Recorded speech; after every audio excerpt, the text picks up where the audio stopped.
Volume 1. Chapter 1, The Decision. Chapter 1, The Decision. Translator, TYZ Editor, Lise. Crunching noises spilled out of Fatty's mouth as he gnawed on the malt candy. The day's austere chilliness was chased away in the dusky afterglow that spilled over the vast land, the incoming breeze as gentle as a feather. We wondered if he would remember this day in the future. Have you decided? Fatty asked doubtfully. I have decided, we replied. He had long made the decision, and there was no longer any hesitation. Fatty sighed with some envy. He then commented, You don't lose out to those wimpy kids. That would be a disgrace to me. I just can't understand what's so good about fighting and killing. Let's take this money, go back, and live happily for the rest of our lives. Do you know how many people enter the wilderness? 2,000. And only the two of us survived. This money is the price of our lives. If I die, my family can still get the money. If you die, That's why I'm still alive, we interrupted Fatty, who had stood up to speak with increasing agitation. Slowly, Fatty lost his distraught expression and calmed down. The opportunity to enter the Avalon of 5 elements did not come easily. Initially, due to Huey's inadequate natural abilities, he hadn't been qualified to enter. However, in the last 3 years, his performance had been exemplary. His ability to maintain composure in complex and stressful situations and his display of courage and determination at crucial moments left an indelible impression in everyone's minds. When he made the request to enter the Avalon of 5 elements, the authorities ultimately gave their approval after consideration. Out of the 2,000 laborers, only 2 survived. Even if it was largely due to luck, it also illustrated the multitude of existing problems. Fatty sat down, disappointed. He was too familiar with Huey's stubbornness. Soon after, however, he came to a realization and perked up once more to sincerely say, Remember to write my name on the compensation payment form. Why benefit others when you can benefit me? Huey did not bother to care about him. He casually pulled a straw of grass from the ground, put it in his mouth, and pillowed his head with his hands as he stretched out, content on the ground. For the past 3 years in the wilderness, his mental state had been stretched to the limit every day. Blood, death, fighting, and killing. It was an ice-cold world where darkness and scarlet melded together. He didn't know how he had endured those 3 years, and he did not want to remember it either. After all, there were no happy memories. The afterglow from the setting sun shone on his body. Feeling warm and snug, Huey's eyebrows naturally unfolded while his steely face gradually relaxed into a state of tranquility. It was so comfortable. As Huey's sun-warmed body loosened up, his mental state followed suit, as though a restrictive fog had been lifted from his mind to dissipate silently into thin air. The warm sunlight and the slightly invigorating breeze contained an uncanny quality that stirred up strange yet familiar memories from deep within his mind. The 3 years, no, not the ones he spent in the wilderness. The 3 years before that, the sunlight and breeze in the swordsman's school had felt just like this. In those days, before the sun had even risen, he would have gulped in a breath of cold air, ready to start cleaning the school that had been remodeled from a worn-out warehouse. After 3 runs of wiping down the entire floor, his body would be warmed up, ready to start in on constructing wooden shelves. Each plank had been collected from the nearby streets and were of different sizes and thickness. As such, one could not complain much about how it looked put together. After constructing the wooden shelves, he began to arrange the swordplay manuals the owner had obtained recently. 1 yuan could buy 10 kilograms of manuals on the market. Paperbacks were cheap but still more valuable than bamboo strips, while the ones that were bound with iron and had gold covers were a bit more expensive. Though there was a lot of work to be done, there was no one to rush him. In fact, Huey had never been hurried along. He was able to leisurely flip through and peruse the manuals. Occasionally, he fantasized about how well off he would be if he were to live in the cultivation era. He would have sold swordplay manuals until his hands went soft. After arranging the swordplay manuals, he started organizing the various flying swords and treasure swords. At this point, the sun would have risen. Just like now, it would be warm and cozy. The corners of Huey's mouth involuntarily quirked into a slight smile. Even though the flying daggers and treasured swords had lost their spiritual force and were just a bunch of unlit scrap metals, under the sunlight, the beauty of their antiquity would often captivate Huey. Flying swords represented the apex of the cultivation world. For generations, the flying swords had been the favorite weapon of master blacksmiths. There were all kinds of oddities, and they existed in various shapes and sizes. There were all kinds of oddities. Some of the shapes were so weird that people could not even associate them with flying swords. He did not dare to touch those that had rusted too much. If they broke, the owner would scold him again. There was no salary for him, but all his meals were provided. To someone who had led the life of a miserable vagabond for the last 10 years like him, this deal was as beautiful as the sunlight right now. He could not any better words to describe it. The owner was a good man. It was just that his way of handling business was not as good. Would a successful businessman run a swordsman school? We had stayed at the school for 3 years. During this period of time, less than 10 people had visited the school. Upon seeing the signboard that hung over the entrance of the school, 90% of the visitors turned their heads and left. In this day and age, were there even any swordsmen left? Other than countless swordplay manuals, treasured swords and flying swords, the swordsman school practically had nothing else. The owner had traveled to various marketplaces that sold rubbish just to obtain these things. Even when he traveled to foreign places to do business, he would buy back a batch of such things. His zeal for swordsmanship was obviously irrational. The transport fees alone was much more expensive than what they actually costed. Naturally, there were times when we felt that the owner's pathetic financial power might only allow him to adopt a cheap hobby like swordsmanship. We had tried to persuade the owner to switch to bodybuilding and such. These concepts would at least had more prospects than swordsmanship. The owner flew into a rage and berated him. At that point of time, we realized that the owner's business management skills were truly appalling. Guarding a completely empty school, we felt that he might as well read and played around with the swordplay manuals. Eventually, he did not become a sword practitioner, but to his perseverance in training, his fighting capabilities improved a lot.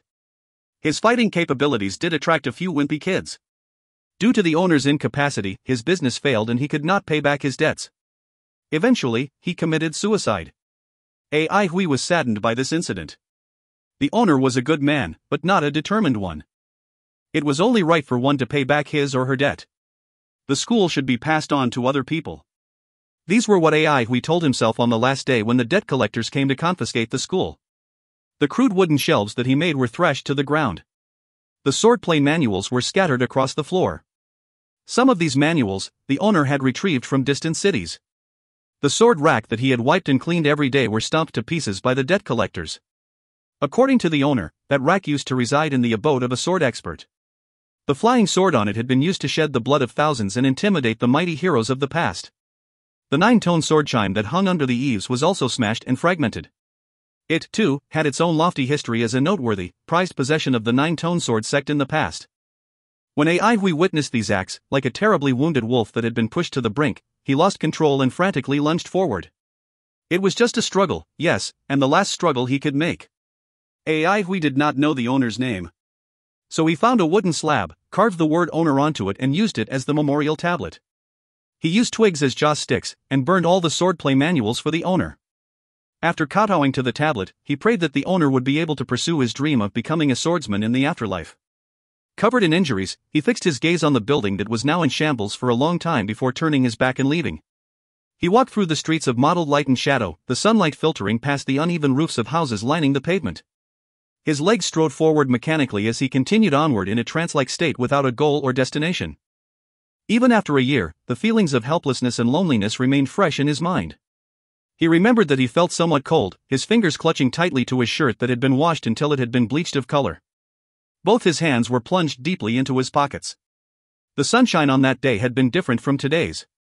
The chill had pierced into his very marrow. After walking for an unknown period of time, he finally awoke from his stupor to the feeling of extreme hunger. At that moment, the cold and hungry we saw the Avalon of 5 Elements recruitment notice for laborers in the wilderness. Having nowhere else to go, we went in. And luckily, he survived.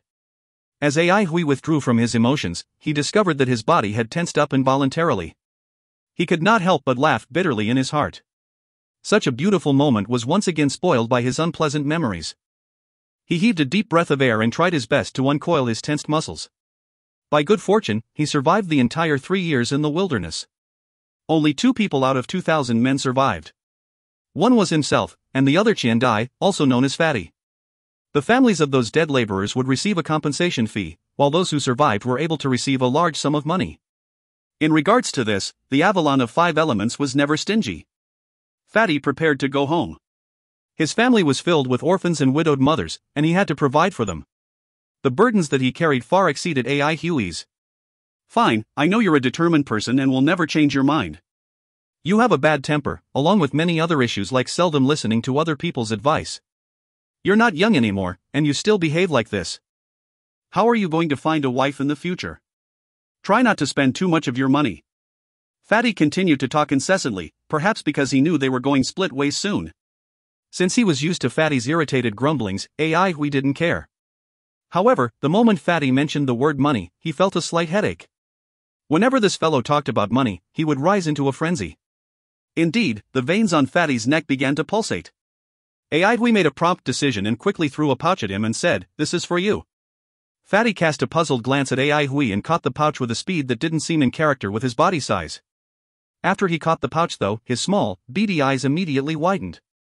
Using chubby, carrot-like fingers, he whisked open the pouch in an instant. As he glanced inside at the pouch contents, his body fat began to tremble madly with agitation. Hui ignored him and turned his face the other way. Fatty's face when he saw money was horrendous. Fatty rushed over and grasped Hui's arms with a sharp smack. His face was filled to the brim with emotions while tears welled up in his eyes. Upon seeing Fatty's behavior, Hui felt emotional as well. Perhaps he had thought too poorly of him. After both of them had been through so much together, this friendship was rather sincere and deep. And used to such situations, he wanted to tell Fatty to get lost, but at the thought of their impending farewell, he tried his best to restrain himself and soften his tone. He then shakily said, "I'm alone anyway. There isn't much for me to spend the money on. You're going back to the old territory, and you have a huge family. You definitely need more money than I do. Good brother. You're really my good brother." Fatty choked with emotions as he shook Hui's hand desperately. With both his eyes glistening with tears, he then continued, "The Avalon of 5 Elements takes care of your lodging and meals. Since you won't be needing the remaining half of the money, how about you give them to me as well?" He was naive to think too highly of this fellow. Hui's arms, which were grasped by the Fatty, flipped over, gripped the ladder and lightly but forcefully pushed. Like a portly cloud, the Fatty flew out for more than 30 meters before crashing to the ground, causing the surrounding wheat and barley to fly everywhere. Get lost. It felt good to be able to finally speak his mind. Hui brushed his hands lightly, and then cautiously felt for the pouch in his pocket. Fatty had extremely nimble hands, making them difficult to guard against. Meanwhile, Fatty picked himself up, covered in dirt. At that moment, a whistle sounded from the distant assembly camp, and the two became silent. It was finally time for them to part. This would be the last time they met. Hui had to head for the Avalon of 5 Elements, while Fatty had to return to the old territory. The rapid descent of the orange sunset elongated their shadows on the ground. Hui, you must survive. Okay. If you find any errors, ads pop up, ads redirect, broken links, non-standard content, etc., please let us know. Report chapter so we can fix it as soon as possible. Chapter 2, The Arrival. Chapter 2, The Arrival. Translator, TYZ Editor, Lise. Hui carried a threadbare backpack and stood in the crowd with a gloomy face. He was feeling thoroughly terrible. Just now, when he opened his pouch, he'd found all his money gone, replaced by a heap of stones. That wretched Fatty still stole from him at the end of the day. He swore that once he returned to the old territory and saw this fellow, he would beat the hell out of him. Shaking himself out of his daze, he exhaled deeply. He prayed that the Avalon of 5 Elements would really provide him with lodging and food like Fatty had said. Otherwise, when they met, he would beat him up with more force. For now, he put the issue of the stolen money aside and focused on what was happening before him. It was still too early for the reporting time, but the induction grounds entrance was already surrounded by students excitedly greeting each other. In groups of 3 or 4, they held animated discussions and asked questions without holding back. After staying in the wilderness for so long, Hui was not used to the bustling scene before his eyes. He was more accustomed to the silence, killings, and dangers that had been his life for 3 years. Back then, his instincts would have gone on high alert at anything within 5 meters of him. However, within his range right now, there were 14 people. He fidgeted restlessly, but it was pointless. He could only try his best to restrain the urge to escape or kill these 14 people on impulse. In the wilderness, an approaching unknown creature would immediately activate the fight-or-flight response in him. Fine, it was the wilderness again. He had already sensed his incompatibility with his surroundings even before entering the induction ground. Taking in a deep breath of air, he forcefully calmed his palpitating heart. He knew that this was a mental barrier that he had to overcome. After a while, he summoned the courage to force his way through the crowd, heading towards the induction grounds entrance. Squeezing through the crowd that pushed against him like torrential currents, Hui was drenched in sweat, his clothes disheveled. Panting hard, he felt that this 50-meter trek was somehow more tiring than walking for 50 kilometers. Upon reaching the entrance, AI Hui raised his head and gazed up at the towering gate. From a visual estimate, the induction ground's entrance gate was approximately 60 meters tall, giving it an imposing atmosphere. The gate itself was poorly assembled, however, it was made up of pieces of irregular iron panels put together. Its appearance was akin to that of a large, patchy rag that was speckled with rust and riddled with scratches everywhere. In front of the metal gate was a half-meter wide stone slab with a perfectly straight groove slashed across its surface. Years of corrosion had smoothed its corners, and a few droplets of water collected along the edges. AI Hui stared silently at the gouged slab of stone. Everyone in the Avalon of 5 Elements knew the story behind it. Even he knew about it since it was related to swordsmen. It was known as the ultimate defensive line. During the Dark Ages, when the wilderness invaded, this groove that was 1 meter in width and 200 meters in length became the final defensive line in a battle to the death. The last famous swordsman in history sacrificed his life to carry out the most dazzling sword strike to kill the enemy leader, carving out the ultimate defensive line. Inspired by his bravery, the human race tenaciously defended against the invasion and persevered until the opening of the Avalon of 5 Elements. They dragged the scrap metal collected from the battlefield to assemble the towering metal gate that stood today, riddled with scars. Eventually, the induction ground was built upon this place by the pioneers who wished for the future generations to remember the dark era and to never forget the purpose behind establishing the Avalon of 5 Elements. The sufferings of the individuals would fade through the passage of time, but the memories and legends would pass on from generation to generation. The history behind the induction grounds surely made it a place of utmost importance to the Avalon of 5 Elements. The only reason AI Hui knew about the ultimate defensive line was because of the swordplay manuals that he had arranged back in the swordsman school. Almost all of them that mentioned it praised the strike to the greatest extent, saying that it saved humanity, beginning the chapter of a new era and so on. For those who cherished the legacy of swordsmen, that strike marked the ultimate end of the cultivation era and the beginning of the Avalon of 5 Elements. These facts had nothing to do with AI Hui, however. Even if his job was to arrange numerous swordplay manuals, he'd never thought to revive swordsmanship. That was where the owner was foolish. Because of it, his business failed, he owed a huge debt, and he lost his life. AI Hui felt pretty good to witness the historical remnant that he had read about in numerous swordplay manuals, but it was tinged with sadness when he thought about the owner. Soon, however, he regained his usual calm. After enduring 3 years in the wilderness, he was used to life and death situations. He was not as sad as he used to be over such matters. As long as those who were alive did their best to stay alive, those who were dead would be able to rest in peace. Done admiring the monument, he quickly escaped from the crowd and withdrew to the outskirts. His heart rate returned to normal, and he heaved a sigh of relief. Suddenly, at the corner of his eyes, he caught sight of a familiar figure. AI Hui's facial expression swiftly sank. With large strides, he lifted his leg and kicked it with lightning precision. Bang! The plump figure flew across the air and plummeted heavily to the ground. Before Fatty could get up, a foot was planted onto his face. Hand the money over, AI Hui growled. It's all gone. Fatty replied without even blinking his eyes. Whose money is gone? The threat in AI Hui's tone grew heavier as he pushed down with more strength. It's all gone. Fatty said quickly, I've already sent the money home. My money. AI Hui's tone remained composed, but even the most insensitive person could sense the anger surging beneath the facade of tranquility like scorching lava.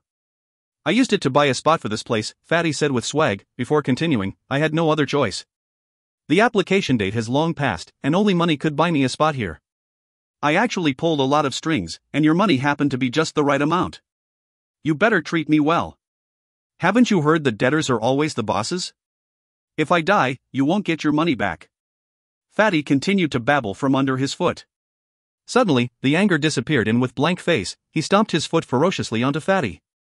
The surrounding people withdrew their gazes from this scene in disgust. Fatty's body was riddled with dirt and mud. Compared to him, AI Hui's clothes were presentably clean, but they were obviously washed till the point of losing all color. The backpack that he carried was washed out as well, appearing extremely shabby. With a face entirely covered with muddy footprints, Fatty helped himself up without the slightest sign of guilt or embarrassment. Moving away from the crowd, they sat down. Fatty produced a malt candy from out of nowhere and popped it into his mouth with a crunch. He kept looking around, curiously sizing up his surroundings. How come you're not excited at all? Fatty cast a puzzled look at AI Hui and continued, Hey, it's the induction ground. Now that we're here, we're no longer laborers. Give it another 5 years, and we can bring our entire families to the Avalon of 5 Elements. This is where we can make a huge difference in our lives. Do you know how many people from the old territory would kill to be here? AI Hui was too lazy to reply. He then pulled a strand of grass from a nearby pile of weeds and chewed on it. He asked, "You're of which element?" "Fire element," Fatty exclaimed as he squinted his beady eyes. "I had no idea that my physique would be that good." All of a sudden, Fatty stopped talking as he realized he had divulged certain information. AI Hui swiveled his head and asked with a doubtful look on his face, "Your physique is good?" The Avalon of 5 elements ruled the induction ground with a firm hand. The people living within the Avalon of 5 elements, regardless of their gender or social status, were required at a certain age to enter the induction ground to study. As for the people from the old territory, as long as they passed the physical test, they would be able to enter as well. Unflustered, Fatty replied, "Yeah, just a bit more, and I would have passed. My innate capability is way better than yours. Otherwise, even if I wanted to buy my way in, it would have been impossible. With how strict the induction ground regulations are, it wouldn't be easy to enter just with connections." No matter what, he could never let AI Hui catch on to the fact that he obtained a spot through passing the physical test. Otherwise, he wouldn't be able to explain the missing money. Fatty reminded himself of this fact repeatedly, remaining calm so as to not reveal anything. "Oh," AI Hui replied and withdrew his gaze. His physique was average and far from the basic requirement.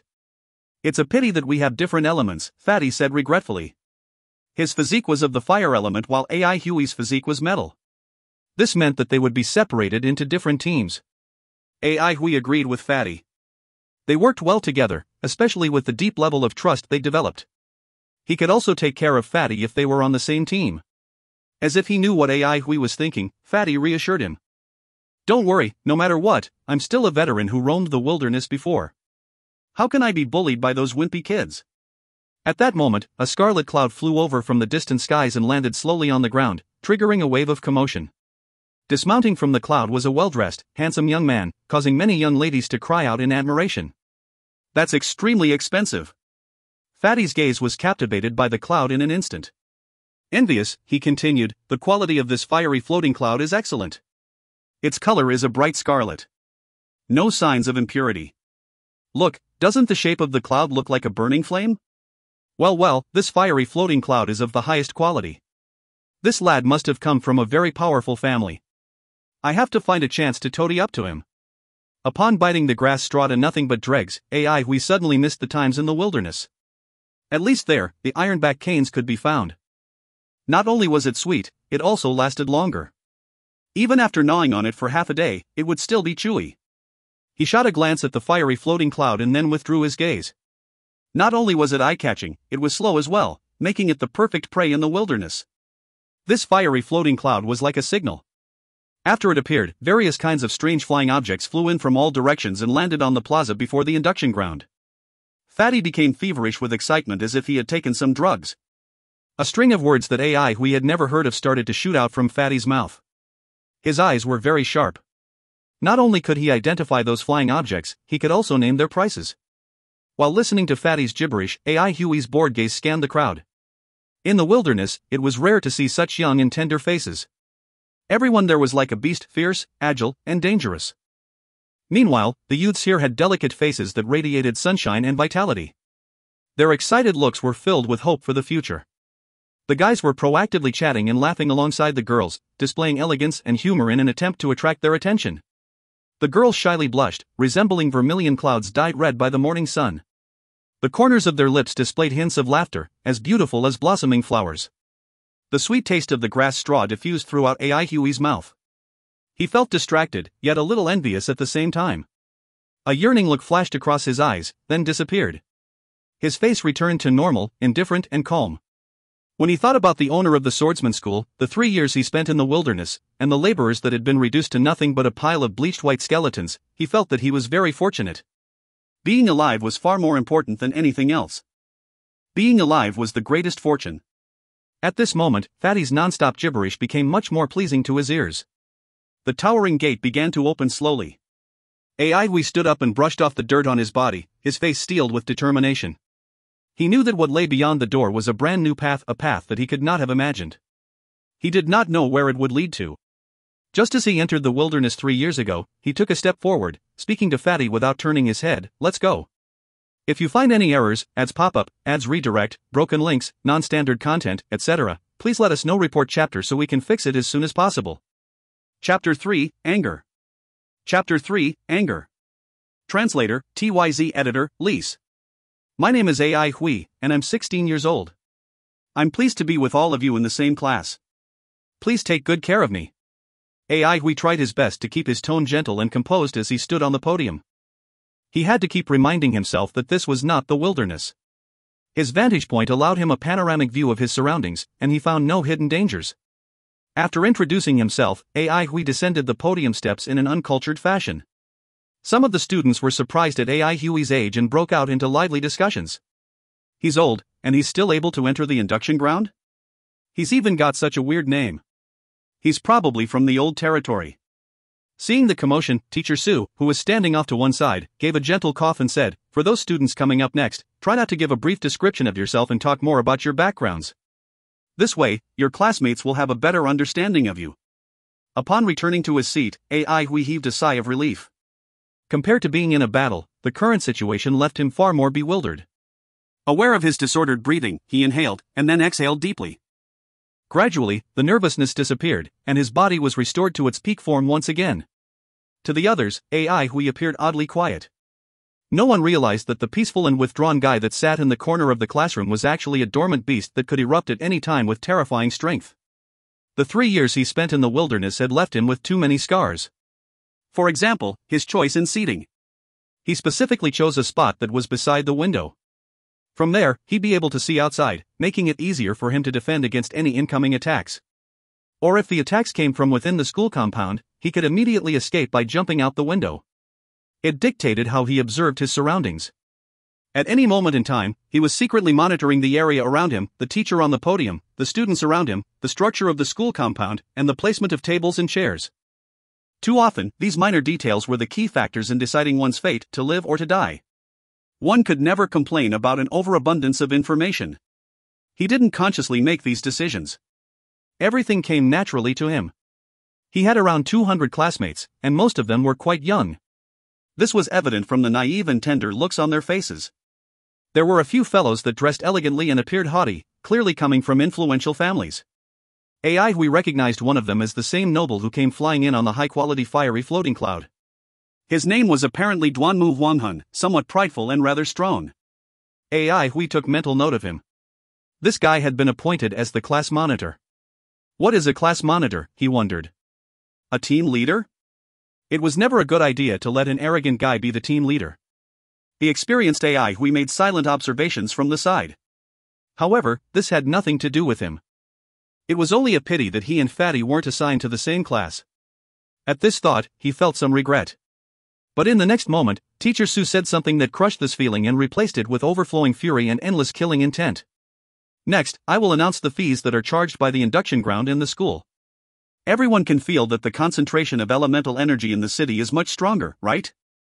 Training in such an environment will save effort and ensure better results. The standard rent for a single room is 50,000 yuan per year. As another option, we also provide a more luxurious dormitory that has an elemental energy concentration 9 times higher than the outside world's.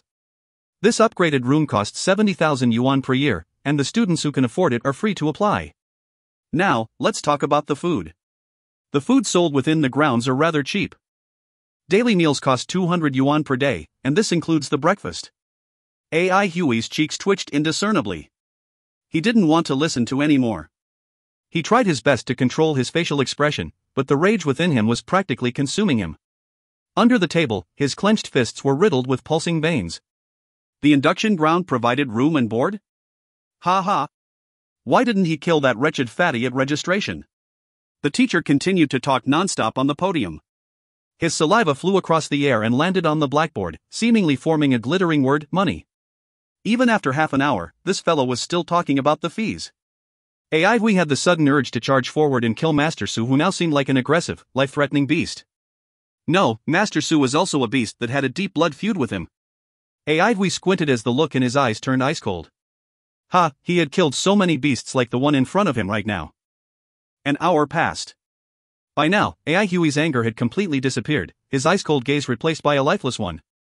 He was resigned to his fate, and it would be a bitter death. He was even tempted to escape back to the wilderness. The dangerous beasts with their blood-stained ivory fangs in the somber wilderness now appeared gentle and cute. Instead, shouldn't that be the true appearance of the induction ground? This place was actually 100 times more dangerous than the wilderness. When Teacher Sue was perfectly satisfied, he finally stopped. Those students that came from the old territory should have received a sum of money after passing the aptitude test, correct? This is to be used for your daily allowance and study purposes. He did not pass the aptitude test. We looked insipidly at the teacher. Of course, that money is only enough for your basic necessities. If you wish to obtain more resources and opportunities, you'll have to work harder. There are a total of 76 cities in the induction ground that provide plenty of job opportunities and daily missions for you to earn reasonable remuneration. I have to remind everyone, however, that your main objective in coming to the induction ground was to learn and train, not make money.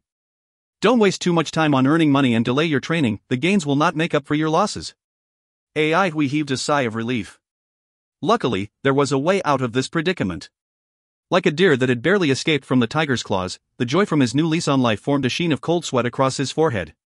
We dabbed at his forehead and revised the risk level of the induction ground in his mind. Teacher Sue began to distribute thick stacks containing detailed information, a timetable, a map of the local area, a job list, a mission list, locations of all available lodgings and restaurants, and routes to various cities. Everyone has 3 days to settle their room and board. After that, we will begin lessons. Note that Introduction to Elemental Energy is not within our syllabus. For those who have never attended this course before, you can self-study at the library or attend Teacher Dong's introductory class. Class dismissed. We searched for Teacher Dong's introductory class on the timetable and circled it. This was a class he definitely needed to attend. However, the most crucial problem that he had to settle right now was the issue of money. He was penniless and didn't even have money for lunch. He sat perfectly upright and used his sharp vision to quickly scan through the hefty information in his hands. The first thing he looked for was the phrase, "all meals provided." We heaved a sigh of relief when he saw that many places had it. Then, he began to use his fingertip to follow the listings one by one until suddenly, his fair and slender finger stopped in its tracks. The sharpness and intensity of his gaze disappeared, becoming reserved and puzzled as he became somewhat lost in his own thoughts. Chewing a grass straw in his mouth, we carried his shabby backpack in one hand and a map in the other and walked out of the school compound. Unfamiliar streets and shops passed before his eyes. Various objects he had never seen before whizzed past his body and over his head, and the people around him discussed topics that he knew nothing about. We realized that he'd been calmly observing the unfamiliar environment around him. After spending 3 years in the wilderness, his strength still couldn't be considered powerful, but his mental strength had grown much stronger. Though it wouldn't be easy, he had the courage to live alone and take on the uncertainties of this world end. This was probably what growing up was all about, and to mature faster than others was not necessarily bad. He laughed to himself. It seemed that after leaving the wilderness, his temperament had become more unpredictable. Slinging the shabby backpack over his shoulder with the grass straw still dangling from his lips, he looked at the map and walked alongside his shadow under the sun towards his destination. Luckily, the place wasn't hard to find since the commission center building was eye-catching and located at the center of the city. "Are you seriously going to accept this commission?" The old man in charge of allocating commissions warned the area is quite big, and the daily cleaning workload is rather tough. Honestly speaking, I hadn't expected anyone to take on this commission. The owner of this training hall hasn't returned for the past 20 years. Before he left, he deposited a sum of money into our account, and since it hasn't run out, we've been releasing the same commission every year. However, you must know that the remuneration for this commission follows the standard from 20 years ago. People stopped taking this commission for 10 years now. I have to remind you that the pay will be very small, barely paying for your meals. Are you sure you still want to accept this commission? We answered with a question of his own, "Can I have a partial advance payment?" The old man realized Huey's financial problem and nodded. "You can. And remember, once you take up this commission, you can't quit before you leave the induction ground. Do you want to reconsider your decision?" Huey bluntly replied, "I accept it." "Very well." The old man quickly handled the formalities for him. "That place is very spacious. You can stay there and save your lodging fees. The advance payment has been sent to your card. Here's the key, and the address is on it. Finally, welcome to the induction ground. Thank you." We thanked the old man from his heart and gave a sincere bow. Such a polite kid. The old man revealed a smile. "Continue to work hard. Strength is everything." We did not know how to react to the old man's kind gesture, but he tried his best to return the smile. "I will." As the saying went, the heart would never panic with money in hand. AI Huey's mood had lifted, and the world seemed more beautiful to him now. He was amused by the various, bizarre scenes on the street.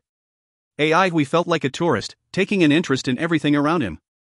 An enormous 3-leaves bamboo cart flew over his head, making him stop in his tracks to look up. A spacious bamboo cage was suspended under the hovering 3-leaves bamboo cart. Inside it were a few rows of bamboo chairs filled with passengers. At the head of the bamboo cart, there was a rainbow-colored cage. The vines atop the cage emitted a multicolored glow and formed the words Green Mountain City, making them clearly visible from afar. AI Hui had seen a 3-leaves bamboo cart in the wilderness before, but that model had been much uglier compared to this one. The bamboo cage on it had overgrown, colorful poison spikes, resembling a monster. Although its main purpose was to transport goods, the amount that it could carry was not a lot. With the wandering ferocious beasts and their terrifying offensive power, operating the cart was a dangerous job in the wilderness. Wood elementalists had little passion for combat, preferring to stay behind the front lines. However, when AI Hui saw the 3-leaves bamboo carts everywhere, he could feel the flourishing prosperity of the induction ground. Even the elementalists he held in high regard could be found all over. As the 3-leaves bamboo cart flew towards the horizon, he withdrew his gaze and continued walking forward. Within a short time, he finally found the alley where the training hall was located at. According to the map, it was closer to the end.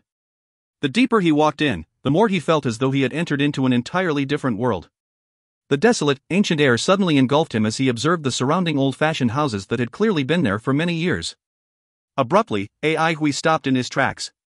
If you find any errors, ads pop-up, ads redirect, broken links, non-standard content, etc., please let us know. Report chapter so we can fix it as soon as possible. Chapter 4, Sand Puppet Lulan. Chapter 4, Sand Puppet Lulan. Translator, TYZ Editor, Lise. Not far from him, in the middle of the alleyway, a figure struggled in what seemed to be a pool of yellow quicksand. AI Hui increased his vigilance. The first thought that came to his mind was Earth Elementalists. They had many unique killing moves that were difficult to guard against. When there didn't seem to be any changes to the situation, AI Hui took a closer look and discovered something strange about the figure. Only the top half of its body was visible. Its skin was slightly yellowish with a coarse, gritty texture, and on its face, it wore a black mask that seemed to be made of some kind of dense rock. AI Hui opened his mouth and blurted out, "Sand puppet?" The figure stopped struggling and cast a glance at AI Hui before replying, "Yes, you can call me Lulan." It was a male voice, deep and hoarse. Sand puppets were a favorite of Earth Elementalists. They were easy to make and repair, would undertake any tasks without complaints, and were very suitable for manual labor. This one happened to be made of the high-quality heavy sand produced by the yellow sand manufacturer in the Avalon of 5 elements. It was easy to recognize the sand puppet based on its composition, but also, he had seen plenty of them in the wilderness. "It appears that you've encountered some troubles." AI Hui walked to the front of Lulan and squatted. "Is it your sand core?" If a sand puppet malfunctioned, it was most likely because of the sand core. It was the most important component of their bodies, crafted by Earth Elementalists using heavy sand. Each core was unique, however, since Earth Elementalists each had their own crafting methods. The sand core was pivotal in the formation of its body since they were entirely made of individual particles. Hence, if the core broke down, the sand puppet would be reduced to a pool of yellow sand. "Yes, it's a chronic problem." Lulan sounded somewhat helpless. "Can you help me? My master is Master Shao. He lives in the second building from the end of the alleyway. Could you deliver a message to him?" "The second building from the end of the alleyway?" AI Hui raised his eyebrows. "Seems like we're going to be neighbors for some time, but..." Seeing Lulan's rather high intelligence, AI Hui assumed that a powerful Earth Elementalist lived next to him. Just as AI Hui put his hand into the pool of yellow sand, he immediately felt the tug of strong Earth Elemental energy crushing him like a grinding millstone. His entire face shuddered as he covered his palm with metal elemental energy, making it into a razor-sharp dagger. "Try to bear with it." Just as AI Hui finished his sentence, the metal elemental energy gathered in his hands suddenly exploded outward. Bang! A low, muffled explosion could be heard from within the pool of yellow sand as invisible shockwaves diffused across the area. Lulan's upper body froze in the pile of trembling sand. 2 seconds later, his eyes brightened. The dispersed yellow sand rapidly gathered around his body like a pile of metal dust attracted to a magnet. In the blink of an eye, not a speck of sand could be seen on the floor. With a recovered body, Lulan started to move his body around. Amazed, he asked, "Such a magical method, how did you do it?" "It's a simple method," AI Hui corrected him.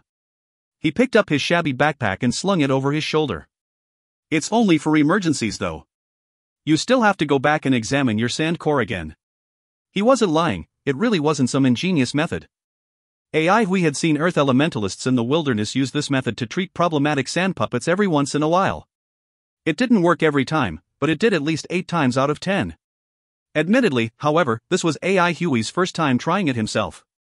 No sane Earth elementalist would let a laborer repair his or her sand puppet. Lulan naturally didn't know this. Instead, he felt that Huey possessed the demeanor of a very capable individual. Thank you very much. Lulan bowed and thanked him sincerely. Don't worry about it. My name's Huey. Huey waved his hand, signaling Lulan to not fret over it, and continued walking towards the alley's end. Let's go, we're heading in the same direction. Lulan followed beside Huey and asked, so where are you heading? The Vanguard Training Hall. Is it located here? Huey asked casually. We are indeed neighbors. Lulan's deep voice contained a tinge of excitement. We're right next door. Is this your house? It seems no one's been here in a long time. Huey's walking pace slowed down, but he acted natural as he replied, no, I've taken on a commission that requires me to clean up this place. Lulan oohed. So you're a new student? You got it. Huey nodded. He could already sense that Lulan seldom left his house. A sand puppet's intelligence had the capacity to develop further. While Huey was in the wilderness, he had seen combat sand puppets behave cunningly and callously, truly killing machines. There was a saying, one can easily tell the character of an Earth elementalist by looking at their sand puppet. Judging by Lulan, he could tell that the Master Shao, was an unworldly Earth elementalist that focused on trainings. We've arrived. This is the Vanguard Training Hall. Lulan pointed at an old-fashioned house at the end of the alleyway. To build a training hall in such a secluded area is really, Huey shook his head. The 3 years he had spent in the swordsman school made him sensitive towards issues regarding training halls. He came roughly knowing that it would be out of the way. However, now that he saw this place with his own eyes, he realized that he had underestimated just how remote it would be. Was the landlord a depressed individual like the owner of the swordsman school? Possible. Didn't the old man say that the landlord hadn't contacted them for 20 years? Perhaps he'd been hinting at the landlord's unknown fate. Whatever. Huey didn't care too much. After all, he was doing this for the money. The training hall and the fate of the landlord had nothing to do with him. Clusters of spiderwebs covered the door, and the signboard over the door was stacked with layers of filth, rendering the inscribed words illegible. If he didn't know this place was called the Vanguard Training Hall, he wouldn't have been able to recognize it. He took out the key, easily unlocking the door. It seemed he had found the right place. As he pushed open the door, heavy stacks of dust fell down like snow. Huey stood at the entrance and waited for the dust to settle before he stepped in. The courtyard was dilapidated while the weeds had grown taller than an actual person. Most of the overgrown vegetation were sword reeds, appearing like a sea of blades pointed at the sky. Huey's eyes twitched at the scene. The landlord must have had a weird taste to grow sword reeds in his own home. The plants were generally used to make grass swords, which was exactly what Huey used as a weapon. However, when Huey saw the overgrown courtyard, he began to feel the beginnings of a huge headache. Sword reeds were difficult to cut due to their extreme durability that far exceeded even steel's. That wasn't even the worst part. Sword reeds grew in thickets, so if someone accidentally fell into it, their body would be covered in cuts and bruises. Huey shook his head and laughed bitterly. Another upsetting matter was that these sword reeds were too thick and old. If they were at most 5 years old, he could use them to make grass swords, but these were useless to him. I can help you, Lulan offered. Huey shook his head. I can do it on my own. You should go back and check on your sand core. What I did just now was a stopgap measure. It won't solve the root of the problem. Okay then. Lulan tilted his head. You can wait for me to return tomorrow. I can do it on my own. Since I've taken the money, I should work on it myself, Huey replied as he opened up his shabby backpack. He did not have the habit of throwing his own tasks at other people to do. Okay, I'll go back first then. Without another word, Lulan's body dissolved into a pool of sand that disappeared into the ground. Although sword reeds were considered by many as a troublesome plant, Huey knew that wasn't the case. After 3 years in the wilderness, Huey considered himself a fledgling botanologist. It was only a pity that he wasn't a wood elemental, otherwise, he felt he'd have much better future prospects than with his current affinity for the metal element. His backpack was filled with an assortment of objects: animal bones, pelts, seeds, and colorful stones. These were the spoils of war and savings he'd obtained during his 3 years in the wilderness. Most of these he had collected himself, while some had been given to him by other elementalists as rewards or as handouts because they were considered useless by their previous owners. We guarded them closely. No matter what, he never allowed himself to lose his backpack. From his satchel, he took out a small, red bottle containing a kind of fire poison called flaming timber that he had personally concocted. Its toxicity was not strong enough to be used in combat, but it was an essential item that everyone carried in the wilderness. There, the overgrown vegetation could blot out the sun, making many places difficult to access. To set up camp as well, the area had to be cleared away. Unfortunately, there were countless plant types in the wilderness that were exceptionally resilient, even more so than sword reeds. Manpower alone could not get rid of them, and they were resistant to ordinary fire. Only a fire poison like flaming timber could dispose of them. As Hui unstoppered the bottle, a sulfuric smell immediately diffused through the air. He then poured the lava-like flaming timber onto the sword reeds. As soon as it touched the leaves, the lush green became an ash-gray color that rapidly spread throughout the entire thicket with a visible speed. Gradually, the sulfuric smell in the air dissipated, and after approximately 5 minutes, the sea of sword reeds had turned completely gray. PFFF. The sword reeds collapsed like an avalanche, leaving the entire area littered with plant ashes. Hui skillfully buried the plant ashes into the ground. By doing so, he could effectively suppress any future weed growth since they avoided the smell of flaming timber. Fast with his movements, in the blink of an eye, he had cleared the entire courtyard. Using a broom, he swept away the spider webs in the room corners, then drew water from the well to wipe the floors clean. With several years' worth of dust built up, he had to do 5 to 6 runs to clean it all. In the corners of the house, there were stone grooves with old calabash gourds. After clearing away the dead leaves that had accumulated in the gourds, we wrapped vines around the pillars and eaves before hanging the calabashes on them. The windows were open to ventilate the house. He hung the weather-beaten wooden signboard in the main hall, washed the bronze incense burner and stuck in them 3 joss sticks that he had found in a cupboard. After working hard for the entire day, the training hall became as clean as new. Nightfall arrived, and the calabashes that hung under the eaves emitted a gentle glow, giving the training hall an ambient lighting. The bluestone benches were clean and neat. A simple and rustic wooden house. Neatly placed equipment. Spiraling incense that contained traces of sweetness. Like a dream hidden within the depths of his mind, the tranquil scene before him seemed to appear without any warning. He was caught off guard and somewhat startled by the captivating scene, unable to resist its charm. He was slightly startled. If you find any errors, ads pop up, ads redirect, broken links, non-standard content, etc., please let us know. Report chapter so we can fix it as soon as possible. Chapter 5, Blind Battle. Chapter 5, Blind Battle. Translator, TYZ Editor, Lise. It was surely true that the mind could not win over an empty stomach. When Hui returned to his senses and realized that he had not eaten anything the entire day, an overwhelming rush of hunger engulfed him. Limbs weakened, he supported himself by holding on to the wall. An empty sack could not stand upright. This idiom made so much sense now. As he staggered out of the alleyway, he caught sight of a noodle house and almost crawled his way over. Boss, 1 bowl of noodles. Okay. After eating, Hui regained his strength, but when he went to pay his bill, his eyes almost popped out of their sockets. How much? 150 yuan, thank you for patronizing my store, the boss replied. 150 yuan? Hui asked incredulously. He stared at the boss with a darkening expression and a murderous aura. Since childhood, he'd never been one to be pushed around. New student? The boss furrowed his eyebrows. This was not the first time such an incident had happened here. He pointed helplessly at the wooden signboard in his shop. The prices are listed here. Hui's eyes followed the boss's hand to the signboard, an unpleasant feeling rising like bile in his stomach. The boss was speaking the truth. Hui reeled out of the noodle house with an ashen face. He finally knew why no one was willing to take up the commission on the training hall. The monthly salary was only 4,500 yuan. Barely enough to pay for his meals? Who taught mathematics to the old man at the commission center? Reveal yourself now. 30 bowls of noodles. A bowl of noodles each day.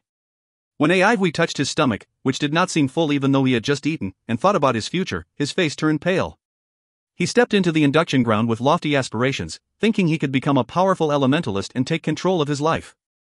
However, he did not expect himself to be defeated by a bowl of noodles sold in the induction ground.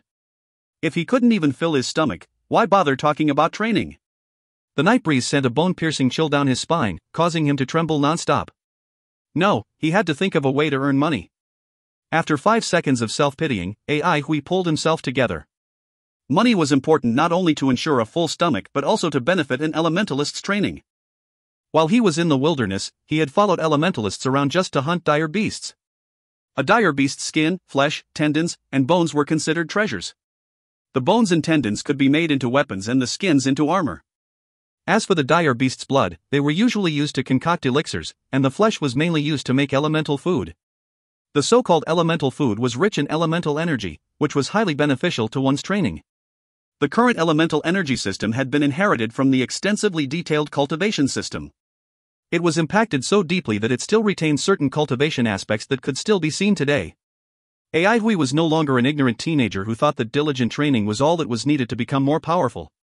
The streetlights lit up, brilliantly illuminating the nighttime central Pine City. New students wandered in groups, and the streets bustled with life. As newly admitted students, they did not have any worries yet. The excitement from entering the induction ground continued to burn within them, making them brim with hope for the future. Perhaps the laughter and joy surrounding him alleviated AI Huey's worries. He wandered around with both hands plunged deeply into his pockets, leisurely walking alone through the myriad of beautiful lights. He somewhat enjoyed this moment filled with the bustling crowd, the churning mist under the light, and the wafting aroma of food. This was a special moment for him. Even though he was always unknowingly on high alert, his cautious mind had relaxed a bit at the sight of the lively atmosphere and the innocence of the ordinary people. He roamed aimlessly around the streets when suddenly, a signboard caught his eyes. The signboard wrote, "Blind Battle. If you can last for 5 minutes, you can take away 50,000 yuan. 50,000 yuan. AI Huey's eyes promptly lit up, resembling a hungry wolf that had identified its prey. His hands that were previously in his pockets were now touching his stomach, subconsciously rubbing it. Not really full yet. How many bowls of noodles could 50,000 yuan buy? It didn't seem worth it, but how come he felt hungry again? Without completing his thought process, he lost control of his legs that had already walked through the entrance. The body was always honest with its needs. Sure Clan Training Hall. The door to the resting lounge opened, revealing a tall, elegant, and frosty lady brimming with confidence. She wore a black windbreaker and a hat that covered almost her entire face. The young lady pulled off her overcoat and passed it to a middle-aged man behind her asking, "Blind battle? This concept is rather interesting. I like it. I'm glad that young mistress is pleased." The middle-aged man quickly bent his body and took the jacket from her. "We've received word from the clan to inform young mistress of the situation. There aren't many experts in Central Pine City. Most of them are new students.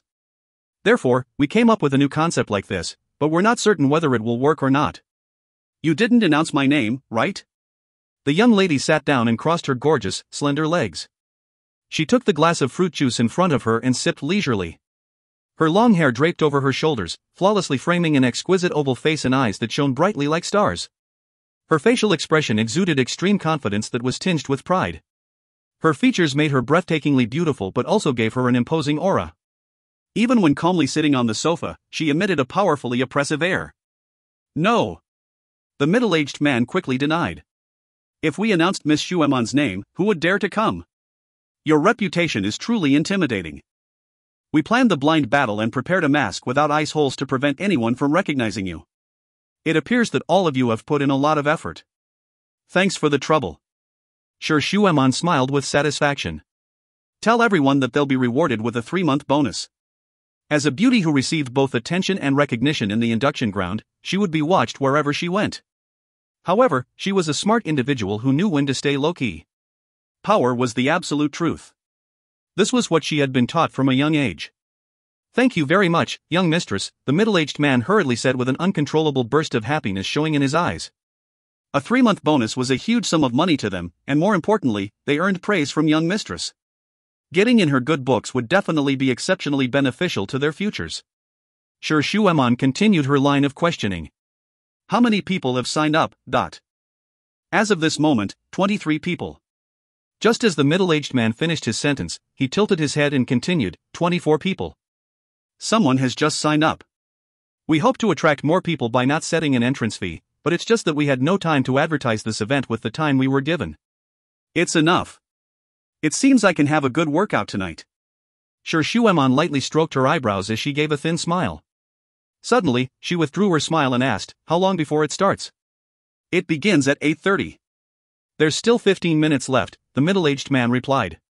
He could not help but remind, "Young mistress, you will have to hold back a bit. I believe many new students will show up. If you injure them, I'm afraid it might bring about some troubles." "Don't worry." Sure Shuemon slowly nodded her head. "I put on the suppression bracelet." The middle-aged man heaved a sigh of relief. He was most worried about little mistress injuring the new students. If she hurt the senior students, the induction ground would be lenient, but the induction ground paid more attention to the new students. With the suppression bracelet that limited the powers of an elementalist, he felt now that he must have overthought the matter. Given young mistress's genius and her harsh self-expectations, how was it possible for her to come all the way here to bully a new student? "You can leave now." "I need to prepare," Sure Shuemon said plainly. "Yes." The middle-aged man bowed and left the resting lounge. Sure Shuemon withdrew her smile, donning a more serious expression. She came to Central Pine City only to accompany her grandfather in visiting a friend, but she did not have any thoughts of slacking off. Before she left, she had already notified her family's training hall branch in Central Pine City that she planned on training there. She just did not expect them to put in so much effort in setting up a blind battle. This was her first time fighting in one. By wearing the suppression bracelet, her strength didn't differ much from the new students, testing her techniques even more. She was unsure how much of her actual capabilities would be exhibited in this battle. However, she never shied away from unknown challenges. Instead, the uncertainty aroused her fighting spirit and even made her eager for it to come. It had been a while since she had felt such excitement. She began to adjust her combat attire, tying up her long, draping hair with a red ribbon, revealing her beautiful, snow-white neck. Her unhurried movements and solemn expression gave the impression of vigilance. Upon wearing the mask, the world before her was replaced with nothing but darkness. The unfamiliar blackout sent a quiver through her heart. Closing her eyes, she slowly adjusted her breathing, feeling around her meticulously. The world before her blinded eyes became hushed, allowing her to hear sounds that she usually overlooked. Instead, they now resounded through her ears like fish silently emerging from the depths of the sea. Her heightened tactile sensitivity extended throughout her body, the subtle streams of air that blew by her skin enough to make her tremble involuntarily. This was a brand new world, a world she had never experienced before. It gave her extreme excitement. Her instincts told her that if she could master this unfamiliar world, she would definitely make a breakthrough in her level. Time passed silently, allowing her to clearly feel out this quiet and alien world. The blind battle is about to start. You have 3 minutes to prepare. The blind battle is a 5-minute endurance match. The last one standing on the arena after 5 minutes will win the prize money of 50,000 yuan. To make it more realistic, the arena has been fully covered with the non-toxic and odorless ink night fumes. It will only affect your vision, perfectly simulating the night scene. To prevent unnecessary injuries, this endurance match will be fought using bare hands. Everyone, please wear your defensive gears and mask. The match will begin in 1 minute's time. Sure Shuemon stood and headed towards the door that connected the resting lounge to the arena. It was as if she had used a ruler to measure her pace, stopping right where her mask touched the door. She waited silently, resembling an artist's most perfect sculpture. The blind battle is about to begin.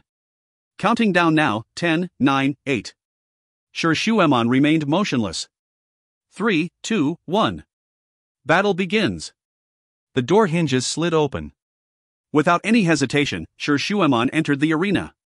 At that moment, she lost the faint light that had previously shone through her mask. She was now truly in a world of pure darkness. The ink night fumes was worthy of its name. Sure Shuemon secretly praised it in her mind.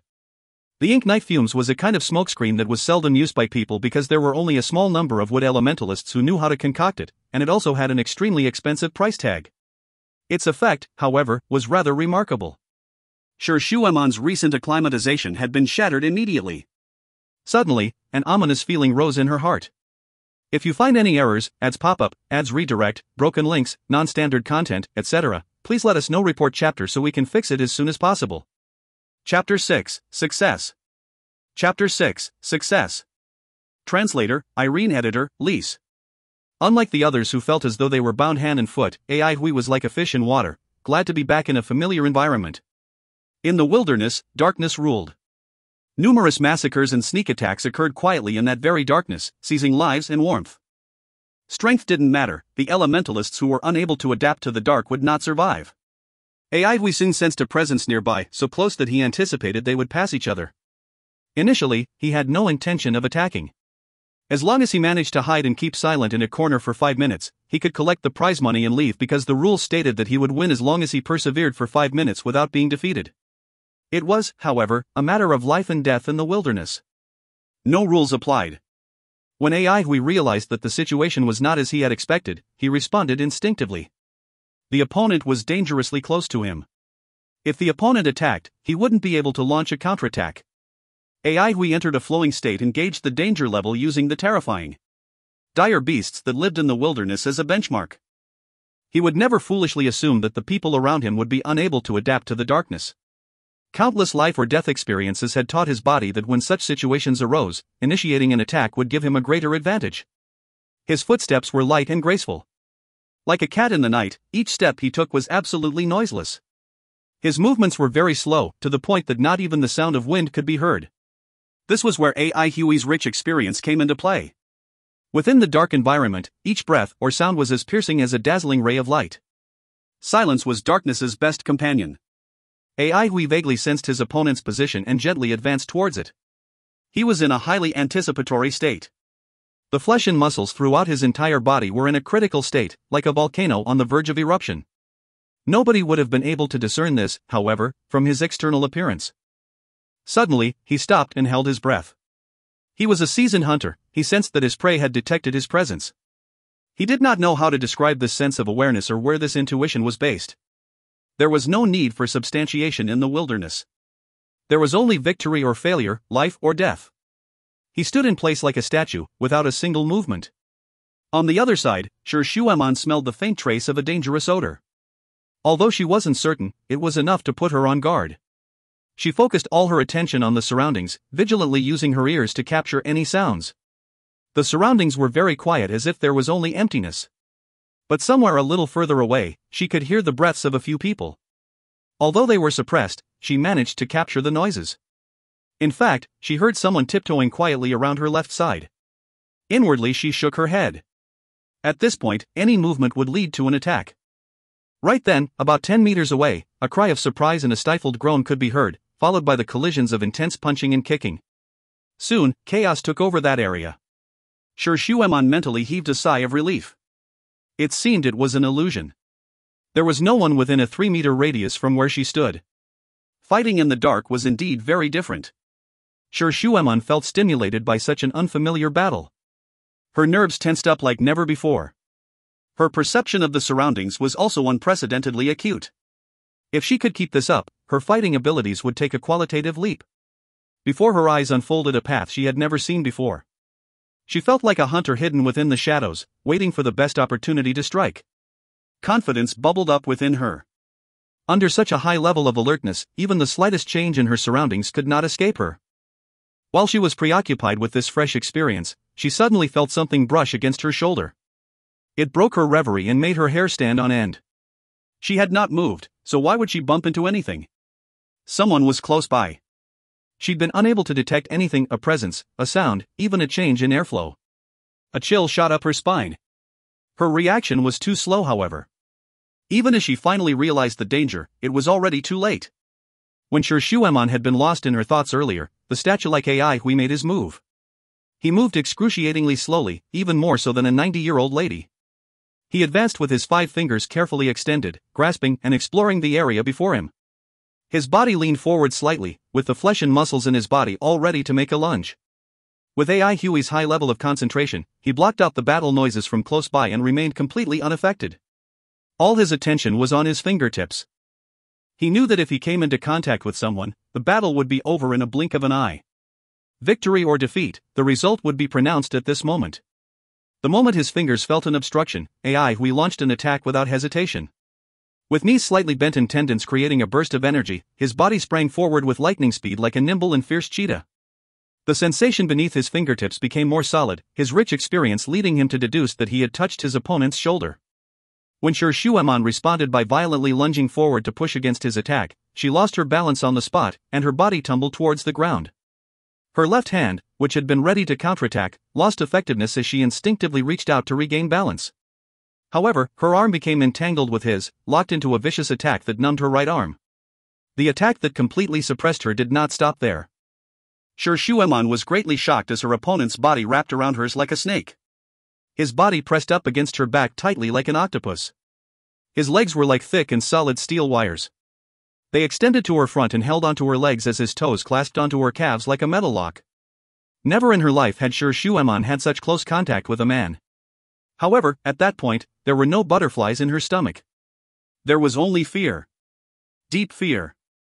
The tough body lock made her feel like a fish caught in a net, lacking the power to struggle. She wanted to remove the suppression bracelet, but her limbs were clamped tightly, unable to budge. She didn't hear him gasping for breath either, not even the rise and fall of his breaths. The ice-cold silence caused her great fear. She felt as if she was being attacked by a lifeless machine, and its steel cables had wrapped themselves around her. Her terror surged when she felt her opponent slowly tightening his grip. She smelled death. The intense fear and her strong will to live made her struggle with unprecedented strength. Hair continuously swept across her mask where beneath it, her eyes were shut, her face grim and unfeeling. It was normal. Even a beast would struggle its hardest before death, how much more so would a human? The fight wasn't over yet. It was now a battle of wisdom and tenacity. His grip on her slightly slipped. Upon realizing that her struggle was taking effect, Shuemon's body wriggled even more intensely. Hui was like a hard-hearted hunter, steadily pressing down onto the main joints of the prey's body, letting it struggle and waste its energy. When the prey eventually runs about strength, it was time for it to die. Soon enough, Shuemon ran out of breath and sweat started pouring from her body. She could feel her strength rapidly reducing. As she grew more and more tired, her opponent's grip became tighter and tighter. At this moment, she awoke from her fear. She regained a small measure of composure. The results from years of tough trainings was immediately displayed. She'd been born into a large and honorable clan and experienced many things since childhood. Initially, she had lost control of her mind and body because of her momentary panic, but now that she had recovered from it, she hurriedly created a countermeasure. A bizarre ray of light flashed, the elemental energy within Shuemon beginning to operate. Her body that had been bound tightly suddenly trembled.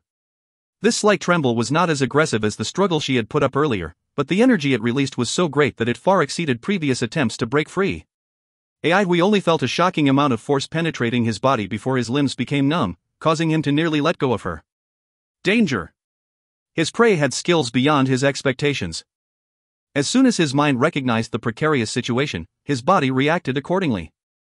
Without a moment of hesitation, his left forearm that had been holding onto his target rose up like a viper. With lightning speed, his fingers opened up and reached for his target's throat. Unlike the slow, silent hunting from earlier, this move made a sharp crack and was quick like lightning. Shuemon's heart trembled, and sweat started pouring from her body once again. She had no doubt this claw on her throat was going to leave 5 bruises. Luckily, when her opponent let go of her arm, she was given an opportunity to resist. Her delicate, snow-white arm swung out like a pendulum, blocking her throat without the least bit of delay. Boom! The force of impact brought acute pains to her wrists. She jolted backwards but could not dodge completely. Her throat tightened as black flashed across her eyes with impending unconsciousness. Yet, she knew that no matter how difficult it was, she had to resist. She was resolute in her fight. Ignoring the burning pain of her neck, she used the only mobile part of her body, her wrists, to block off her opponent's violent attacks. This defensive move was one she was most familiar with from practice. Although her opponent's attacks were sharp, she managed to block them nevertheless. Moreover, she quickly found a possible weakness, but she wasn't sure. Until now, he had not utilized the elemental energy within his body. Was he holding back, or was it too weak? She couldn't be sure. Shuemon's tenacity led Hui to feel a stronger sense of emergency. Instinctively, he launched an even more intense and murderous attack. The heart. A blow to any enemy's heart would render them defenseless.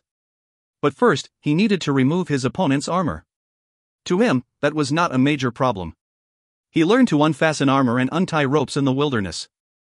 The barbarians wore rough and sturdy armor with ropes that often could not be damaged by even swords. Only a certain technique could undo the knots from a dead barbarian's body armor, which had been an important part of his job. With his right hand, he quickly and quietly loosened the ropes that held her armor together.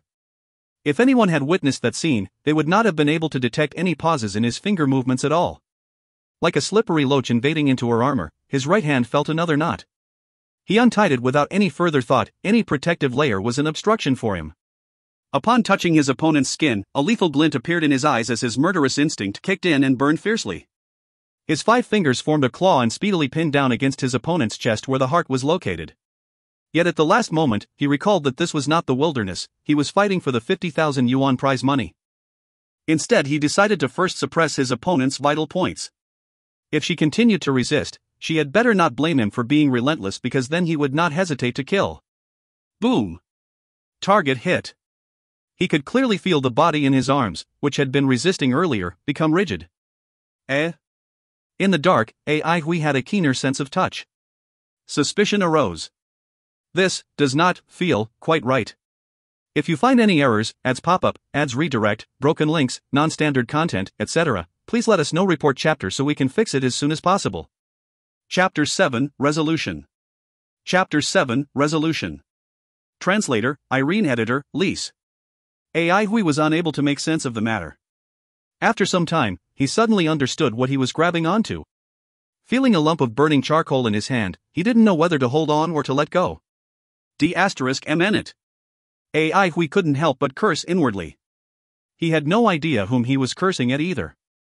The motionless body in his arms wasn't putting up any resistance at all. From a fighter's point of view, that was a good thing, but why was he feeling this unreasonable sense of guilt? Seconds felt like years as he became drenched in sweat. Clang, clang, clang. The gong sounded, signaling the end of the battle. Ai Hui quickly removed his hands from his opponent and even considerately fastened the knots of her armor. He quietly got off her back and tiptoed into the smog. He was feeling guilty. It was better to stay far away from the target. Re-entering the crowd, Ai Hui let out a sigh of relief. This unexpected mistake left him lost and helpless. Luckily, he had a mask on and the night smog was dark and dense. He felt his face burning and felt the urge to turn around and leave. Luckily, his last trace of determination remained, the 50,000 yuan. Along with the scattering smog, Ai Hui's embarrassment slowly dissipated as well. It was only an accident. All kinds of accidents happened on the battlefield, or so Ai Hui told himself. Aha, he made so much sense, there was nothing to refute. After convincing himself, Ai Hui felt calmer. Soon the smog dispersed completely and the head of the training hall was shocked to see over 10 people remaining. He expected 2 or 3 to remain at best because he knew of his mistress's powerful fighting abilities. When it came to such realistic combat drills, she gave it her all, never going easy on her opponents. Why were there so many left? Could it be that mistress was unable to adapt to the unfamiliar blind battle mode? Seeing the training hall's lack of response, someone from the audience blurted out, "What about the money? Are you going to give it or not?" A few others chimed in immediately. Exactly, you're not trying to renege, are you? Hurry up and hand out the money. We're busy. The middle-aged man glanced at his mistress, but she had no reaction whatsoever, as though she did not see his questioning gaze. He was the head authority after all and had the right to act according to the situation. Moreover, to the training hall, 50,000 yuan was nothing. Although he did not expect so many victors, even a few 100,000 yuan of prize money could still be taken out easily. Upon receiving the money, everyone immediately cheered. To students, the 50,000 yuan was not a small sum at all. Now they could bear to spend extravagantly on things they normally refrained from buying. The crowd started to disperse. Ai Hui blended well into the masses, no different from any one of them. 50,000. Money in hand, he had long forgotten the awkward incident from earlier. He was on cloud 9. With no time to waste and full of vigor, he rushed into the noodle shop like a gust of wind. He confidently extended and opened his palm, saying to the boss in the most domineering manner yet since morning, "Boss, give me 5 more bowls." Finally, he could eat all he wanted without holding back. Only. Ai Hui shifted his gaze to his opened palm. The hand that had just. Snap. His fingers balled up into a tight fist. All kinds of accidents happened on the battlefield, Ai Hui told himself once again, before digging into his noodles with a clear conscience. The head saw his mistress standing alone at her original position, and he had a premonition. She had already been standing there, without any movement, for more than 10 minutes. "Miss." He could not help but call out. It was as if his mistress did not hear him at all. His sense of foreboding grew stronger. Had an accident occurred during training? He simply could not imagine his mistress getting hurt. What a joke that would be. The trainers in the induction ground able to potentially outlast his mistress could be counted with one finger. Although she suppressed her powers in an unfamiliar blind battle, he did not believe anyone here could have caused her trouble. Her biggest problem was her inexperience with blind battling. All of a sudden his eyes flashed. Could it be that Miss was going through a moment of enlightenment? Indeed, was this not the legendary moment of enlightenment? It must be. He became agitated since he was in charge of the training hall and the blind battle was his arrangement. He had provided his mistress the opportunity to experience a moment of enlightenment. It was surely a huge contribution. He fantasized about advancing his career and achieving great success, unable to suppress a silly grin. Meanwhile, Sir Shuemon was at a loss. What happened a while ago was a big blow to her, leaving her completely stupefied. From the incident until now, her mind was completely blank. She did not hear the middle-aged man calling out for her and did not even realize the battle was over and that every contestant had already left. She slowly regained consciousness from the muddle-headed state she was in. Her whole body trembled, but she tried to contain it. It was just an accident, she told herself, but to no avail as her shudders continued from head to toe. She tried her best not to cry, but the great humiliation she suffered caused her to shake uncontrollably. Even if it had been an accident, she absolutely would not let that damned fellow get away with it. She gnashed her teeth and promised this to herself, emphasizing every word. Immediately, her trembling stopped and she no longer felt the urge to cry. It was as if that sentence had strange, magical powers. That's right, she absolutely would not let that damned fellow off. She regained her confidence from before, revealing the return of the high and mighty goddess. She took off her mask, her eyes shining with radiance once again. The middle-aged man's expression rapidly changed when he fixed his gaze upon his mistress's white-as-snow neck, astonished to find 5 purplish finger marks. Oh God! He could not believe his own eyes and almost cried out in alarm. Luckily he managed to hold his tongue. Miss had been defeated. If this piece of news were to spread, it would cause a big commotion in the induction ground. Here, his mistress's skill level was one of the highest, ranking among the top 5. Who could possibly beat her? His first instinct was that someone in disguise must have pulled a prank. However, he rejected the idea soon enough. Mrs. Secret whereabouts were kept well hidden, and her trip to the hall was by chance. Judging by the marks on her neck, her opponent must have held back or else her neck would have been shattered by now. Now that he thought of how his mistress had gotten into an accident in an event he had organized, the middle-aged man's back was drenched in no time. The fortunate fact that she was safe and sound brought some life back into his body, but his legs still felt a little weak. The unmasked Sir Shuemon looked the same as she always had as she said faintly, "Find out who the contestants are." Every single one of them, as well as those lying on the ground. The middle-aged man dared not hesitate and immediately obeyed. Yes. He could hear the frigid chill in her tone and knew that she was extremely angry. Since young, she had never suffered or been in such an unfavorable situation. Out of the corner of his eyes, he peeked at the finger marks on his mistress's neck and felt a wave of fear come over him. Perhaps if he knew what exactly happened at the end, he would have fainted by now. Although he was quick to obey, he was whining inside. He said humbly and carefully, "I have been negligent in keeping track of their information. Investigations must be done through other methods, so I may need assistance from the clan." He did not anticipate such a command. In his mind, the contestants were merely his mistress's sparring partners. What was the point of keeping track of their names and backgrounds when they were going to be defeated by her? At all costs, Sir Shuemon said coldly. "The clan will utilize all its power, so check it thoroughly for me." The middle-aged man's heart trembled. Yes. He felt his mistress's resolution. There was nothing strange about it. After unexpectedly meeting a threatening opponent, neither she nor the family clan could possibly sit by and idly watch. He had enough confidence that if the clan were to mobilize its full power, he would be able to identify that man no matter how well he hid. Sir Shuemon walked towards the hall's main entrance, seemingly covered in frost. Once outside, she observed the people walking around on the streets before turning to look at the hall once more.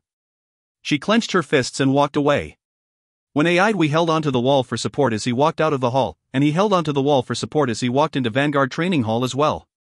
The difference was that before, his limbs had been weak from hunger, but now he was too full to walk. With much effort, he finally shambled his way from the alley to the hall's entrance, taking him a whole 10 minutes.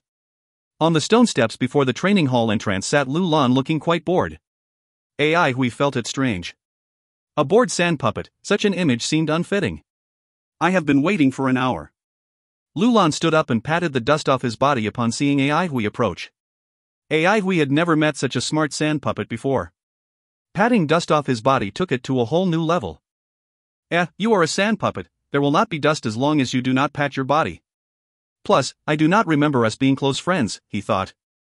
Opening the door, he asked, "What's the matter?" "Nothing." Lulan crooked his head and thought for a while, as if searching for the right words. "We are neighbors, and I am paying you a visit." The sky was dark, but we could clearly see the black mask on Lulan's face. Upon seeing it, he was reminded again of the incident from earlier. He got the sinking feeling that he was traumatized. He asked absent-mindedly, "Why are you wearing a mask?" Lulan replied, "Because I do not have a face." "No face?" Hui was slightly taken aback. "Then why not make one?" It was very easy for a sand puppet to mold a face. Some of them could even change their faces as they pleased. Lulan answered. Master Shao felt it was troublesome. Hui thought about his neighbor, the earth elementalist, who was shut off from the world. Indeed, it was like him to think that way. It was normal to have odd characters amongst the earth elementalists, and Hui had personally met even stranger and more dangerous ones. In comparison, while Master Shao had a strange personality, he did not seem as menacing. Actually, it is not a big deal, Hui said, but at the same time, he felt the futility of his words. He knew there was really no need to brood over the incident, although it did feel pretty good. "There is no need, I am just a sand puppet." "I do not need a face," Lulan explained seriously. Who would remember a sand puppet? Hui, who had been opening the door, stopped midway. He felt like saying something, but as the words were about to come out, he became uncertain. "Yeah." Hui seemed to sigh. It seemed cruel, but he couldn't say something he didn't mean. In the wilderness, sand puppets were only second to the laborers, easily eliminated and destroyed. No one would remember a sand puppet. What chance did a laborer have? "We are both desolate, but I have 50,000 yuan, he thought. With his spirits raised, Hui proudly hoisted the door open. "Welcome in. If you find any errors, ads pop up, ads redirect, broken links, non-standard content, etc., please let us know. Report chapter so we can fix it as soon as possible." Chapter 8, The Sword Embryo. Chapter 8, The Sword Embryo. Translator, Irene. Editor, Lise. Hui lied on his bed adjacent to the wall with a sword nestled within his arms. Slowly, his pitch-black eyes opened to the darkness and a cold ray of light sharply flashed before he returned to his harmless appearance. He'd been away from the wilderness for a few days now, but he still wasn't used to sleeping on a proper bed.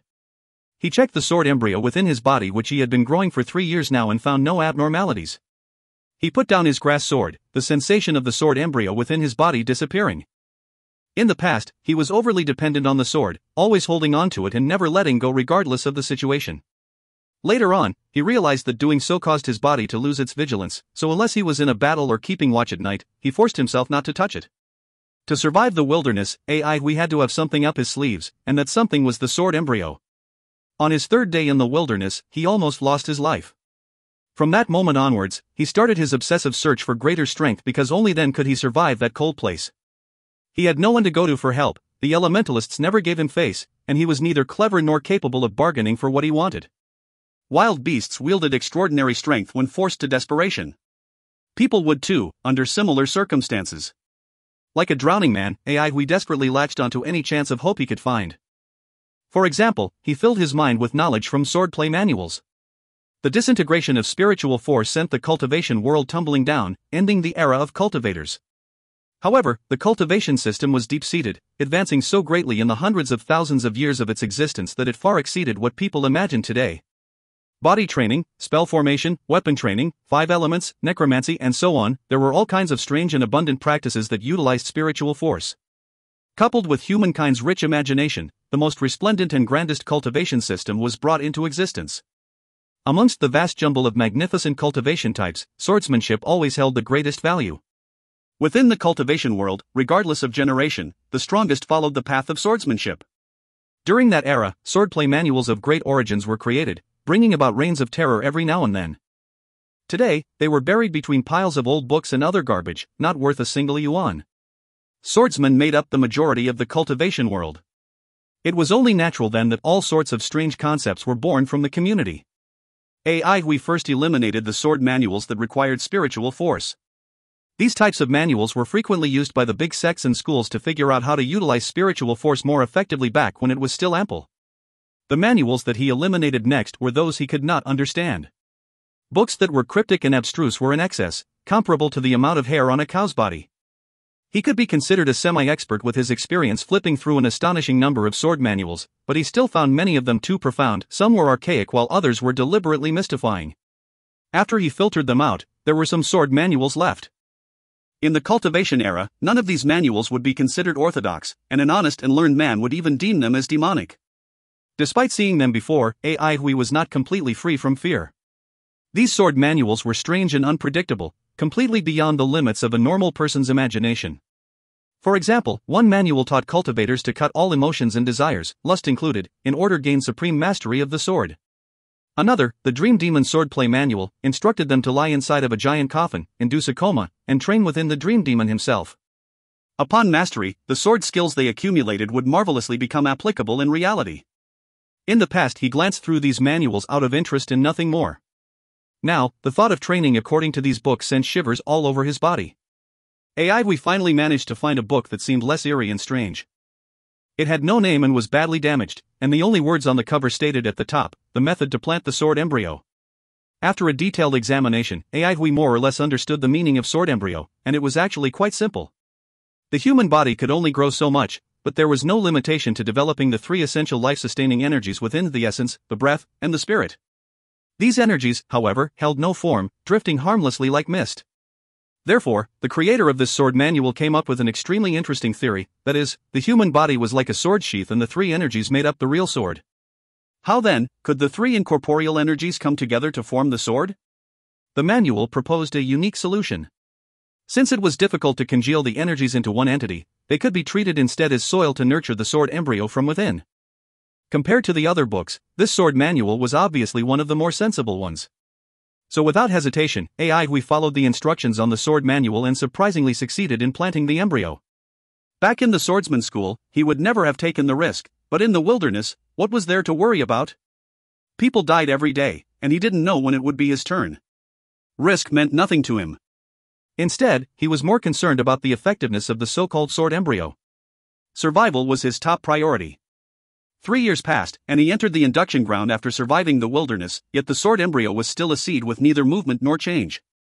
Hui was rather unperturbed about this matter. It was enough for him to have stepped out of the wilderness alive. He didn't hold unrealistic expectations from it either, since the book was badly damaged with illegible instructions towards the end. The sword manuals from the era of cultivation believed that all routes eventually led to the same destination. No matter how odd or unorthodox the method, all of them ultimately went back to the word's spiritual force. From this, he gathered that future training would most likely be related to the spiritual force as well. Nevertheless, swordsmanship was outdated, and it was worthless to train according to these manuals. He was not like the boss of the swordsman school who obsessed over these manuals and falsely believed in sword mastery. He simply had no intention of growing the sword embryo any further. While the manual did mention that meditating while holding onto the sword would help nourish the embryo, Hui did it to improve his alertness at night instead. There was something intriguing about the sword embryo. It came to life whenever he held onto his sword, and his sixth senses became sharper as well. He could detect any slight sounds or movements around him. Later on, many elementalists became aware of his keen vigilance, and soon the night watch became one of his main tasks.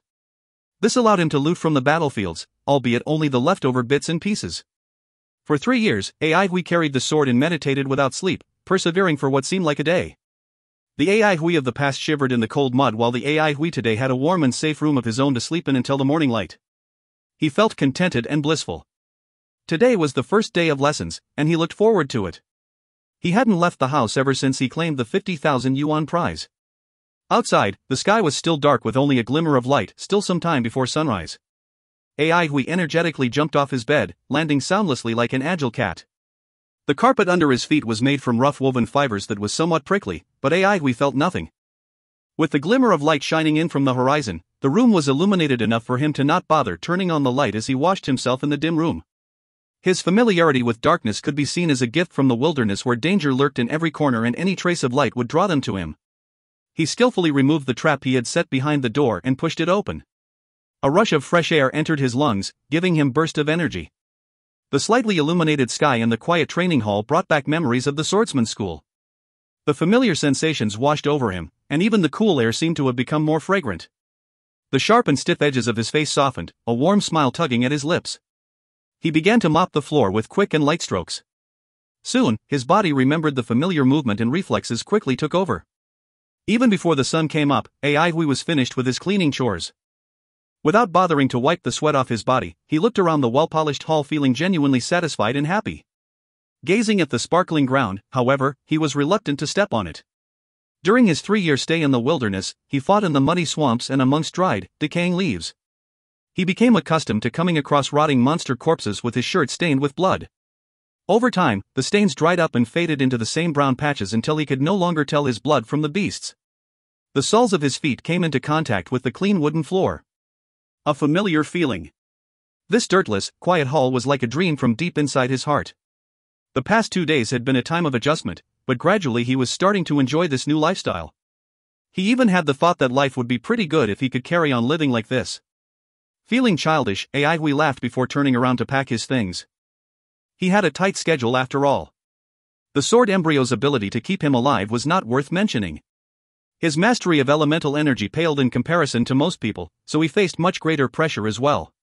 The induction ground had strict rules: failure to activate the natal residence within a year or inability to reach the initial completion level within 5 years would lead to an expulsion.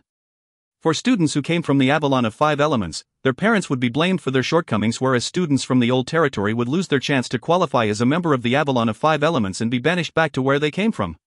Those who attained the initial completion would have to leave the induction ground as well, since it signified their right to qualify as a registered elementalist. 5 years was all the induction ground could give. In reality, Aihui had only 4 years because there was one more rule: students above the age of 20 had to leave the training grounds. He didn't have much time left. If he wanted to take charge of his own fate, he had to work harder. And if he felt inferior? Then he had to snap out of it and work even harder. The sun rose from beyond the horizon and shone brightly in the cold, blue sky. After packing, he slung the old cloth bag over his shoulders and exited the hall with a blade of grass in his mouth and the sky behind him. The early morning streets were quiet and dark, still asleep. From beyond the mountains and rivers extended the first thread of light, entering homes and illuminating the streets. Aihui luxuriated in the sunlight. In the wilderness, the hours before dawn were the most dangerous. It was a time ripe with the danger of sneak attacks, when deaths and fresh blood were aplenty.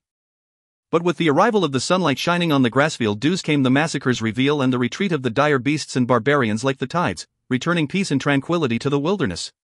While the school building was not far from the training hall, it was not near either.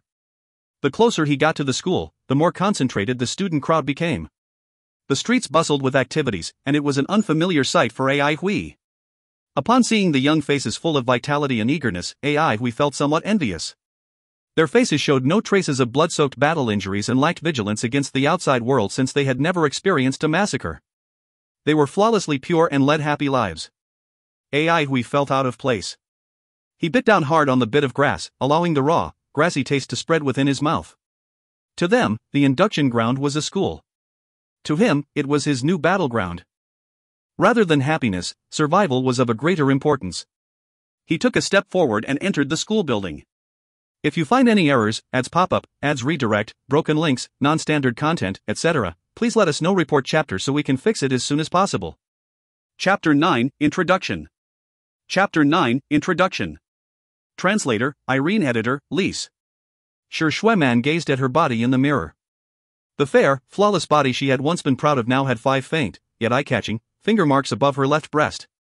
A few days had passed, but the bruises still hadn't disappeared, causing her to believe her opponent had used substantial force. A baleful look appeared in her eyes. She did not want to recall what happened that day, but every time she bathed she could see the finger marks on her body. It made it difficult to restrain the anger. Luckily the marks on her neck were gone, since school was reopening today. She dressed, the usual confidence returning to her face. In the dining hall outside, food had already been prepared. As she entered, her grandfather gazed at her with a gentle smile. "Come, have your breakfast." "Grandfather," she called out sweetly before sitting down beside him. With her mother's early passing and her father's busy work schedule, her grandfather had been the one to raise her. Therefore every morning, she accompanied him during breakfast. A servant delivered a bowl of hot soup to the table. She trained regularly, and so all her meals were specially prepared to replenish her elemental energy and nourish her body. Sip by sip, she drank her soup that had been brewed meticulously with expensive ingredients. Not only did it benefit her training, but it also tasted fresh and delicious. Today, however, she was somewhat in a daze. The grandfather had raised her since young and so knew her very well. He asked warmly, "Why? Are you still thinking about that incident?" Within the family clan, his granddaughter possessed unmatched talent. Always sensible and never pretentious, she was in fact more hardworking than others. Since childhood, she displayed excellent skills that surpassed even her father's and was regarded by the clan as the next generation's leader. The whole clan was pleased with her and all the seniors adored her greatly. The old man was deeply proud of his granddaughter's achievements. In his eyes, she was perfect, but the only thing that worried him was her pride. Like her father, she had never experienced any setbacks. But the old man had plenty of experience. He understood that there were many hidden talents in this world, and there would always be a higher mountain. No matter how outstanding his granddaughter, someone out there would be better. And this was exactly what happened. When he saw the marks on his granddaughter's neck that day, he received a shock and a fear that still lingered. If her opponent used just a little more strength, she would have died on the spot. Then, he quickly realized that her expression was somewhat off. This setback must have been far greater for her than he had expected. To him it was nothing, but he knew Sir Shueman needed more time to process since her life had been smooth sailing so far. If he knew the truth of the matter, he would have ripped Ai Hui into pieces. No, Sir Shueman lowered her head and continued eating. Seeing her like that, the old man could not help but laugh. "Why do you think you lost?" He knew from experience that avoiding the problem wouldn't benefit the youngsters. Sir Shueman paused, still holding on to the spoon. She was stumped by his question. 3 days had passed yet she was still deeply ashamed and resentful. All she could think of was how to find that damned fellow and dismember his body into a million pieces. Although she was no fool, her anger had blinded her. Hearing her grandfather's reminder, she immediately addressed what she neglected so far. The opponent was very familiar with blind battling. As the details from that battle replayed in her mind, Sir Shueman's expression became solemn. Since the incident, this was her first time recalling it without falling into a blind rage. The old man laughed silently, guiding her along. What else? Rich battle experience, fast reflexes, unfeeling, knew how to utilize his advantage. Once Sir Shueman regained her cool, she displayed powerful insights. She mumbled to herself, "Come to think of it, he must have sensed my presence and location right from the start, unlike me who couldn't detect his movements." He was an expert in blind battling, able to fight well in the dark. He chose a close-quarters combat style which in the darkness was ideal. It forced me into a passive position without space to maneuver at all. By doing so, I couldn't display my numerous techniques while he could unleash his full powers. The old man listened carefully, knowing that he only needed to hear her out. He deliberately allowed me to struggle to expedite my energy consumption. Cunning. His elemental energy doesn't seem very strong since he didn't engage it from start to finish, so I had no way of confirming his level. Listening to her, the old man responded, "If he defeated you without engaging his elemental energy, he is definitely skillful." Very. Also, like me, he must have been wearing a suppression bracelet. Sir Shueman didn't refute his statement. She thought for a bit before adding, "When he was locking me in, I utilized arching fish back, but could not break free." For the first time, the old man lost his composure. He blocked your arching fish back without using elemental energy? Was he old? Arching fish back was an ingenious technique used to struggle free. It emulated a fish's reaction when startled, full of explosive strength. The old man was quite shocked by the fact that the opponent actually managed to suppress her arching fish back without using elemental energy. Sir Shueman gravely nodded. He had exceedingly strong murderous intent. Originally I planned on using arching fish back to break free to remove the suppression bracelet, but it failed. However, he shouldn't be very old or else he wouldn't have attacked for 50,000 yuan. Thinking back, she couldn't help but respect him. As a girl, immobilization was more disadvantageous. As such, she was taught arching fish back at a very young age, and she spent a lot of energy mastering this technique to the point that it was now a part of her. But even she could not maintain control over the burst energy of arching fish back. Suppressing arching fish back without elemental energy and not too old, it must be a student then, the old man exclaimed in admiration. Looks like there's an amazing talent among the new batch of students this year. I wonder who he is, and why haven't I heard of him? Grandfather, you must investigate carefully for me. Sir Shueman shook his arm and pleaded, I will not take this lying down. We must battle once more in the open, no tricks. The old man laughed loudly. Okay. How could I reject Shueman's request?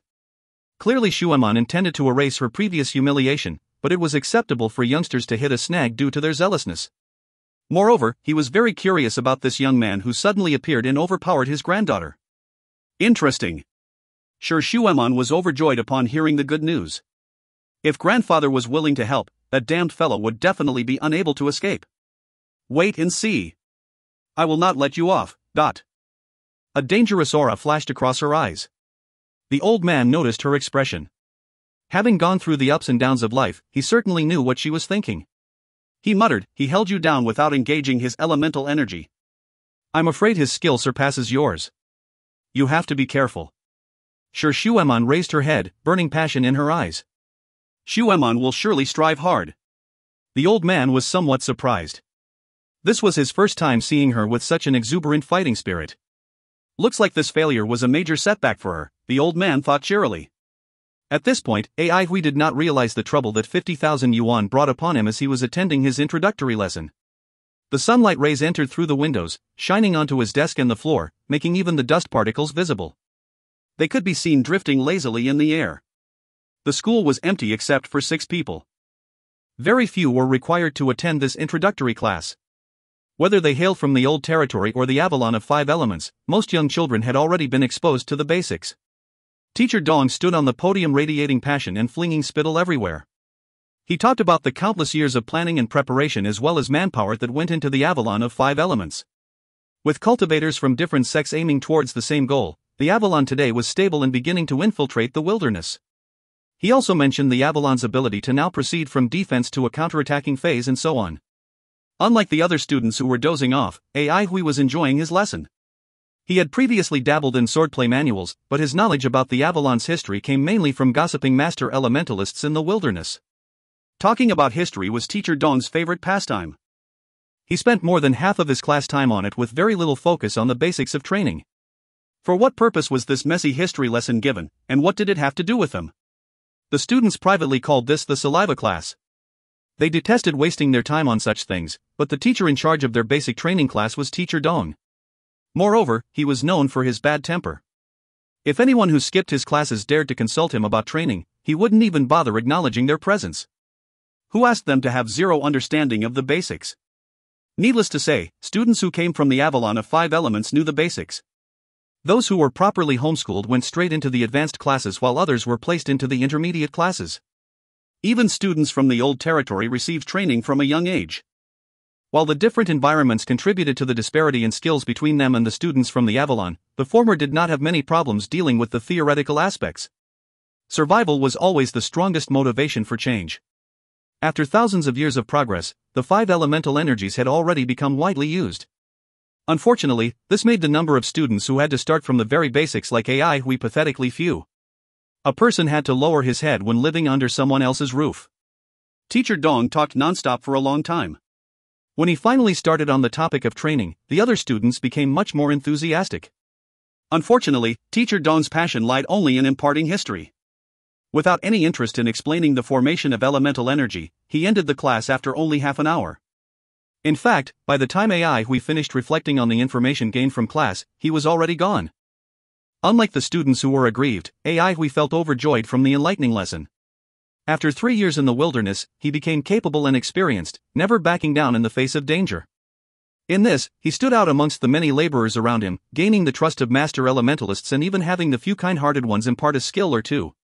Danger lurked in every corner of the wilderness, however, and could appear at any time. Under such circumstances, no one was willing to patiently and systematically educate him on training routines. 3 years later, he had learned many skills, but they were all practical moves, fragmented and incomplete. While he fell behind theoretically, he gained much experience from real combat, and in this aspect, none of his classmates could compare. In addition, he was good at analytical thinking and reflection, or else he would never have been able to create the sword embryo. Despite the simple and scattered knowledge he had accumulated in the wilderness, he spent countless hours contemplating each and every piece of information. Yet due to a lacking foundation, his learning produced limited returns, accumulating a number of questions that he had been puzzling over. During Teacher Dong's short lesson, he taught little about the definite methods to train and more on the theories relevant to elemental energy, which was precisely the area Ai Hui fell behind in. If you find any errors, ads pop up, ads redirect, broken links, non-standard content, etc., please let us know. Report chapter so we can fix it as soon as possible. Chapter 10, The Society of Excellence. Chapter 10, The Society of Excellence. Translator, Irene. Editor, Lise. Elemental energy was nothing uncommon. During the early cultivation era, it was heavily studied but not utilized as widely. Due to spiritual forces' more abundant and active nature, it was easier to use than elemental energy. In fact, the ample production of spiritual force suppressed the generation of elemental energy, and so the study of elemental energy was mostly limited to small sections. It was only in the wilderness where the spiritual force was thin that elemental energy could dominate. It had to be said that the cultivation world was favored by nature, as if the heavens had blessed the people with abundant spiritual force that covered the land.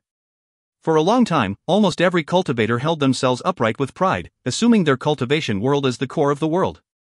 Yet they failed to take into consideration the living environment of the wilderness. Gradually, the spiritual force became thinner, taking everyone by surprise. As the foundation of the cultivation system, once the spiritual force disintegrated, the resplendent cultivation world collapsed as well. Millions of years later, the wilderness neglected by the cultivation world became their undefeatable enemy. The elders who were forced into a corner frantically searched for a new source of power, and the ones who taught them best were their enemies, the dire beasts and barbarians. Under these strenuous circumstances, elemental energy was explored and expanded. However, it was the cultivators with their accumulated wisdom from over millions of years that quickly created their own system of 5 elemental energies. As the theories developed, the system stabilized and the avalon of 5 elements gradually became stronger as well. Metal, wood, water, fire, and earth were the 5 basic elements that made up all living things. When the 5 elements were stable in nature, they formed matter. When they were active in nature, they formed the 5 elemental energies. In the existing theory, there were no observable differences between the 5 types of elemental energies outside of their different forms. Rather than existing as separate entities, they simultaneously transformed and suppressed one another, becoming a perfect cycle. This was also the reason why 5 elements usually existed simultaneously instead of alone, and why the natural matters had complicated properties. Teacher Dong taught only the most foundational reasonings that were obvious to most people who would find the lesson dull and useless. Nevertheless, to Ai Hui, it explained many of the questions that puzzled him. He was most familiar with swordplay from countless manuals, be it traditional or unorthodox. However, without the foundational spiritual force, these things had no value at all. In fact, if the sword embryo didn't germinate within 3 years, any hope of future growth would be lost. Still, it was undeniable that flipping through the countless sword manuals did expand Ai Hui's horizons. The ancient swordsmanship theories had been developed maximally to be profound and wide-ranging, as he had displayed in the wilderness.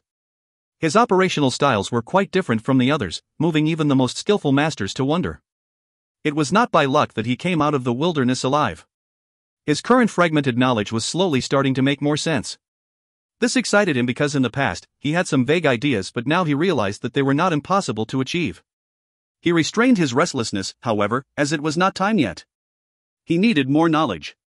Coming to the induction ground was the right decision to make.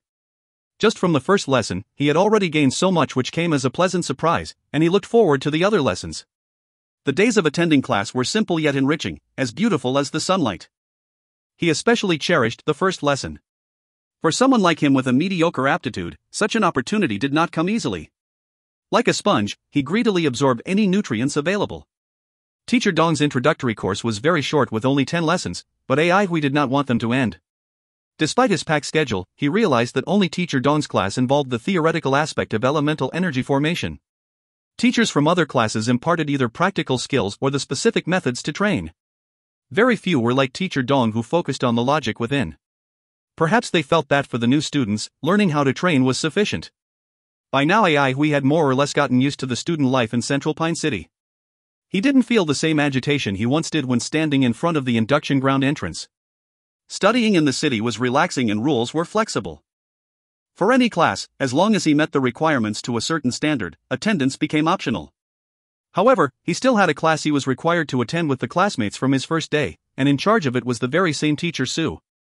Everyone had different skill levels and so picked different classes. It was usually difficult to come across one another, and it was only in homeroom that he got to meet these classmates. Except no one was paying Ai Hui any attention. Most of them probably didn't even remember his name anymore, since a mediocre and quiet student like him had no presence. Seeing that everyone was present, Teacher Sue began. I called you guys over this time to tell you about the Society of Excellence. Upon hearing the words Society of Excellence, the students from the Avalon of 5 Elements became excited, whereas those from the Old Territory looked puzzled.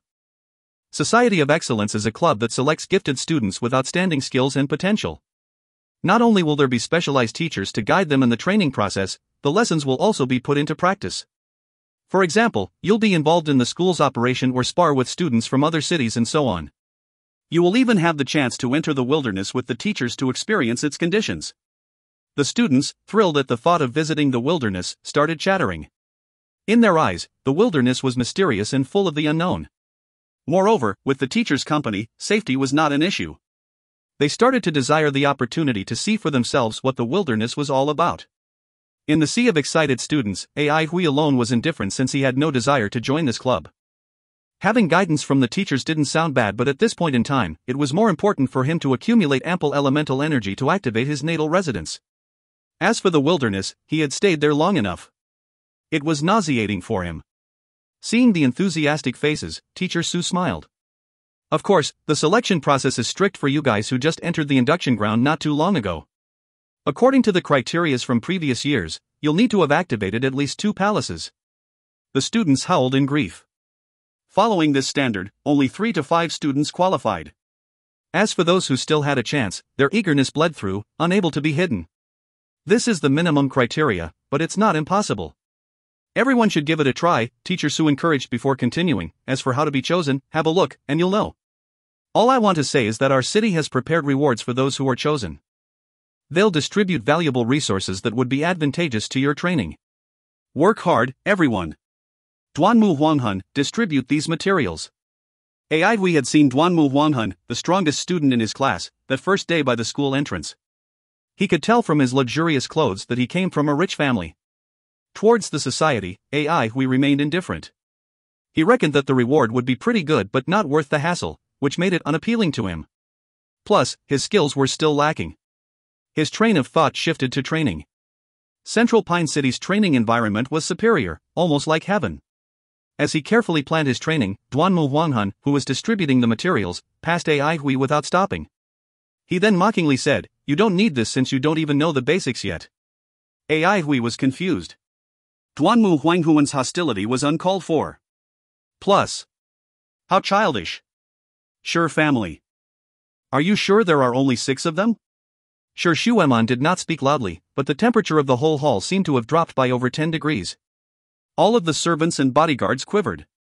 The head of the city branch paled, responding with a trembling voice as his body shivered nonstop, "I have committed a sin."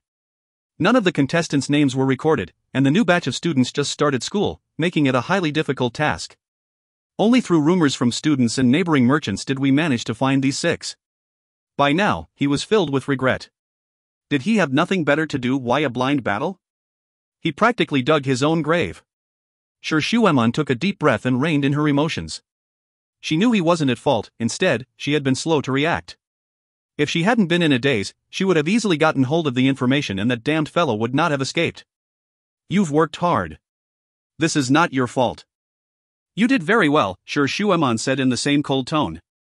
The middle-aged man teared. Recently, he was placed under unimaginable pressure recently.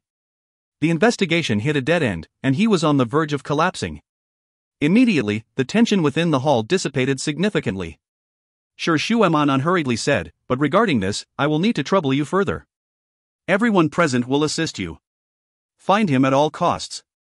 The middle-aged man was surprised at her determination, but this was not the first time he heard the words "at all costs" coming out of her mouth. Also, considering the nature of her character, he did not think it so surprising anymore. "I will work hard."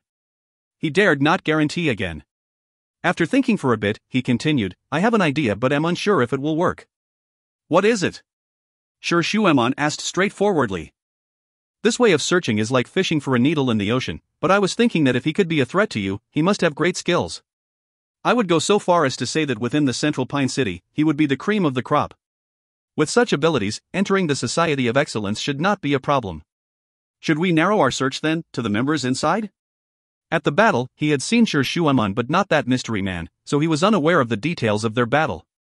Therefore, only his mistress had the ability to judge the man's capability. After listening to his words, Sure Shueman's eyes brightened.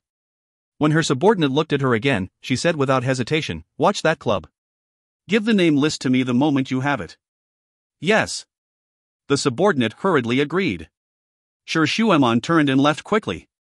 She didn't want to waste any time. Instead, all she could think about was training. Her eyes burned with passion and spirit.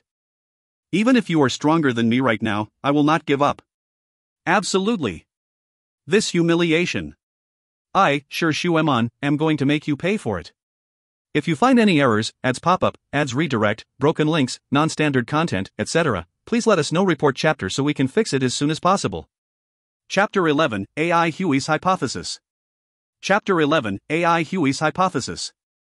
Translator, Irene. Editor, Lise. Of course, AI Huey had no idea that a vengeful someone was looking all over for him. Even if he knew, he wouldn't care. Who had time for that? He didn't even feel like entertaining Lulan whenever he visited, and he was such a nice sand puppet. AI Huey was completely engrossed in his own learning and trainings. It was as if he had entered a vast new world full of rich colors. There were so many hidden places within the induction ground to train in that AI Huey discovered something new every day. He was lost in happiness and never tired of it. No place required more skills than the wilderness, where it was devoid of warmth, clear-cut, and without any pretense. Within the wilderness, there were no suitable grounds for him to train. Places with a slightly more concentrated elemental energy was already occupied by either powerful, dire beasts or the barbarian tribes. And since he had to advance forward with the team, he had little time to train, especially with the tedious odd jobs to complete. He could never rest well either, as the elementalists never seemed to need it with their brisk work efficiency. No teacher would be able to explain this. The elementalists who were willing to teach him a skill or two were already considered very friendly and kind, whereas whenever he met the bad-tempered ones who happened to dislike him, inevitable suffering ensued. Compared to the wilderness, the induction ground was like heaven. AI Huey possessed unrivaled passion that had been accumulating and bubbling for 3 years. Once released, the intensity of its explosion exceeded that of a volcano eruption. AI Huey was as if possessed, immersed in his training. He knew he had a low aptitude and did not dare to set unreachable goals. He only hoped to become a registered elementalist. The problem was that even this goal required an extraordinary amount of effort in order to be realized. How could there be any time to waste? These 4 years was the only time for him to change his destiny. He knew a second chance would not come. Since the wilderness trained him to be adaptive, it did not take long for AI Huey to settle down comfortably into the city. His strategy for schooling also gradually changed. Initially he took every available class, but gradually he began to filter, learning how to pick and choose. It was important to always understand the circumstances as well as the most crucial problem at hand, as he had learned to do so in the wilderness that was so cold and full of death. Right now, the most pressing concern was activating his natal residence. If he didn't manage to accomplish this within a year, he would have to leave the school. The training ground he chose for himself was the Suspending Golden Pagoda. Located about 150 miles outside the city, few students were willing to travel so far even by the 3 Leaves bamboo cart just to train, leaving the pagoda mostly deserted. Needless to say, AI Huey refused to take the 3 Leaves bamboo cart. The cost of the round trip exceeded 1,000 yuan, he'd feel the pain for days. To him, traveling the 150 miles was a warm-up exercise. In the wilderness, the pace of combat was shockingly fast. Although AI Huey was a laborer who didn't need to take part in the battles, he still had to keep up with the team while carrying all the supplies. The first thing laborers learned in the wilderness was to run, only then could they keep pace with the team. Nobody wanted a slow-moving laborer who was unable to follow. AI Huey's body was neither robust nor were his strides very big, but he was steady and the top half of his body was motionless, lacking any unnecessary movements. He traversed not the main roads but through the mountain forest like a nimble cheetah, effortlessly loping through in a straight line. It took him 26 minutes this time to rush down to the pagoda, 5 minutes faster than the previous attempt. AI Huey was satisfied as he was fond of progress. A dilapidated iron pagoda appeared before him with nobody else around. It had a total of 7 floors and many areas were in ruins. Its history could be traced all the way back to the cultivation era, back when it belonged to a great sect and was used to suppress others. After the spiritual force disintegrated, however, the sect collapsed, leaving the pagoda to fall into decline. What stood before him now was the preserved remains. It survived the ravages of time thanks to the metal wind cave beneath. The gales it received from the cave contained concentrated metal elemental energy that eventually transformed the once wooden pagoda into an iron one that remained today.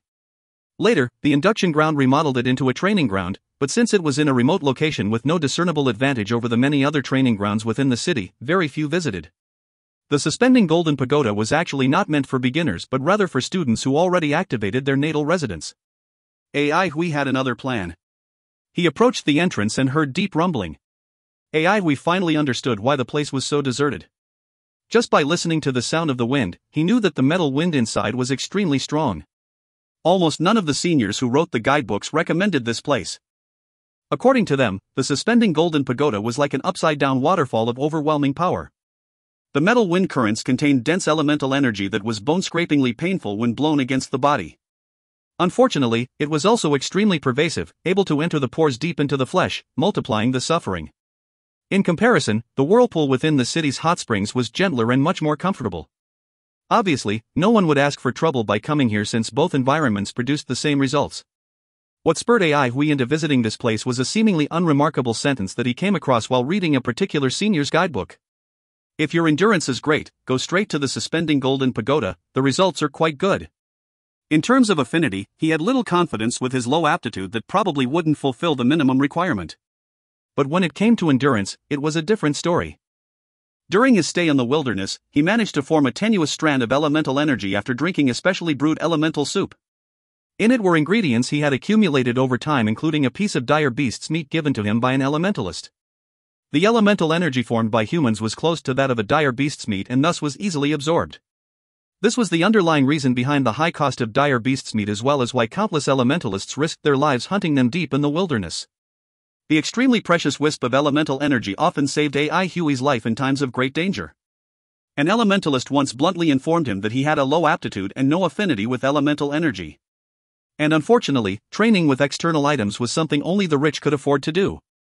During his training later on, he realized that the master was indeed right. Even after 3 years, his elemental energy made little progress. Admittedly, there were many possible reasons such as insufficient training time, low concentration of elemental energy, lack of structured guidance and so on. But almost zero growth? AI Hui saw for himself exactly how low his aptitude was. However, he had no plans to give up. In fact, since then, he'd been racking his mind for a solution. In the end, his only source of help came from those outdated and worthless sword manuals. The manuals from ancient times were practically synonymous with genius. No one but the gifted could think about touching them, and even more so in prestigious sections. But there were certain exceptional cases in which mediocre swordsmen made a name for themselves within the cultivation world, gaining skills that struck fear into the people's hearts. In the long-past era of cultivators, tens of thousands of cultivation worlds had yet to merge. One of those fragments was a small sect known as the Void Sword Clan, where a disciple named Wei Shang lived. He was not gifted, yet he had great accomplishments, able to disdain other outstanding heroes. AI Hui had glanced through enough swords manuals to know that Wei Shang was not the only such swordsman.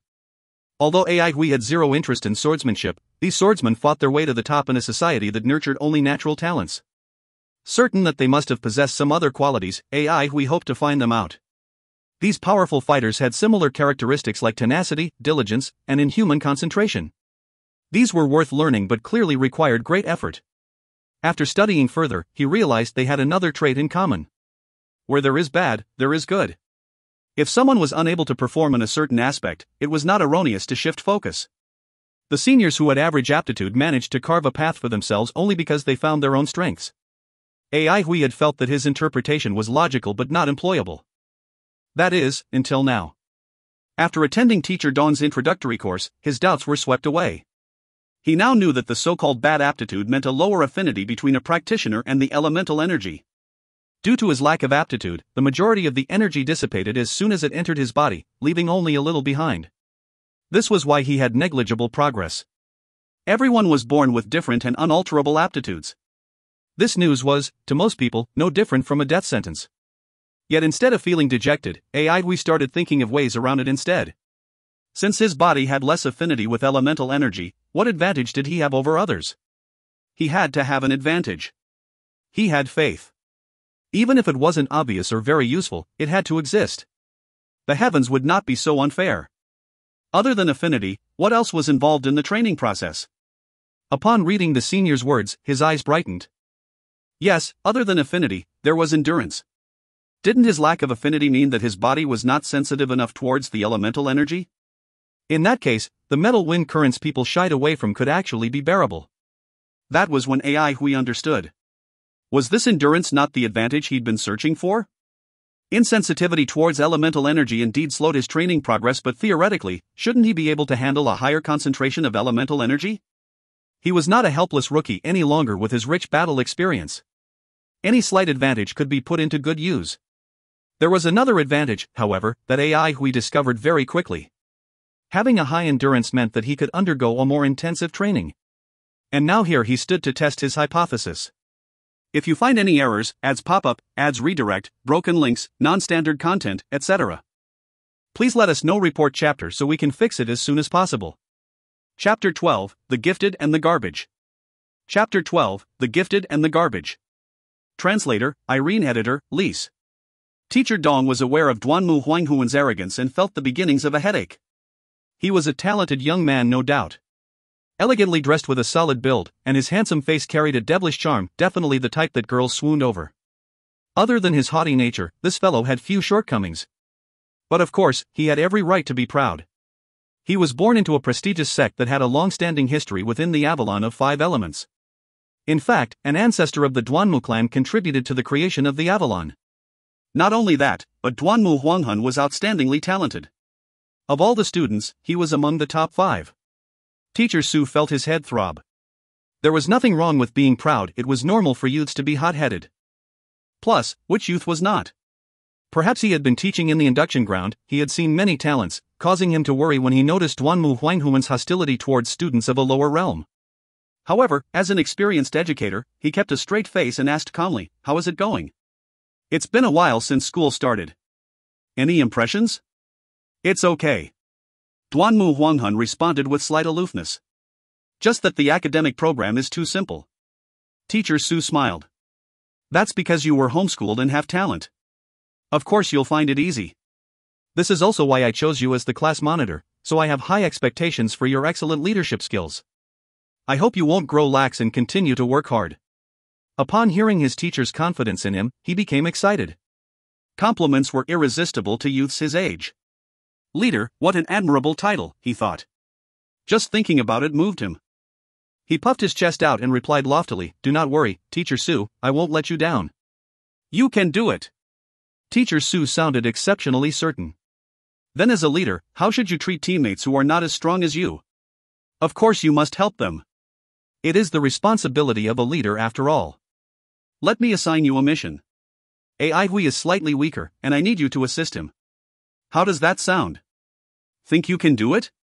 Duanmu Huanghuan's jaw dropped. He was stunned. "I knew from the start that you were born to be a leader." Teacher Su continued happily without waiting for a response. "I will leave AI Hui in your hands. I don't expect the impossible. Hopefully, 1 year from now, he'll be able to activate 4 palaces." Duanmu Huanghun was left speechless. Activating 4 palaces in 1 year? What a joke, this garbage had yet to open his natal residence. What is a talent? A talent is someone who can achieve the unachievable. With a stern expression, Teacher Su asked, "Duanmu Huanghun, are you doubting the talent in you?" "No," Duanmu Huanghun blurted out. But immediately after, his face darkened as if he had just swallowed a fly. He felt terrible. Right from the start he disliked that trash AI Hui. Of the whole city, only 6 students were required to attend the introductory course, but one of them just had to be from his class. As the class monitor, he couldn't get himself to like this burdensome garbage. What right did this garbage have to be teammates with a gifted student like himself? And now the teacher actually expected him to be in charge of this fellow. This lightning bolt seemed to strike him out of the blue. He was going insane. Just looking at this guy made his blood boil. But now that he was supposed to help him, wouldn't he have to see this garbage every day? Duanmu Huanghun was certain he'd go crazy by the end. No, maybe he already was. Going into Teacher Su's office had been a giant mistake. Something so ridiculous actually happened to him. Duanmu Huanghun stumbled out of the office, still in shock. After a few steps, he suddenly understood what he just promised to do. He agreed to assist that garbage into activating 4 palaces. If being in charge of this garbage was like stepping into mud, activating 4 palaces in a year was like falling into a poisonous swamp.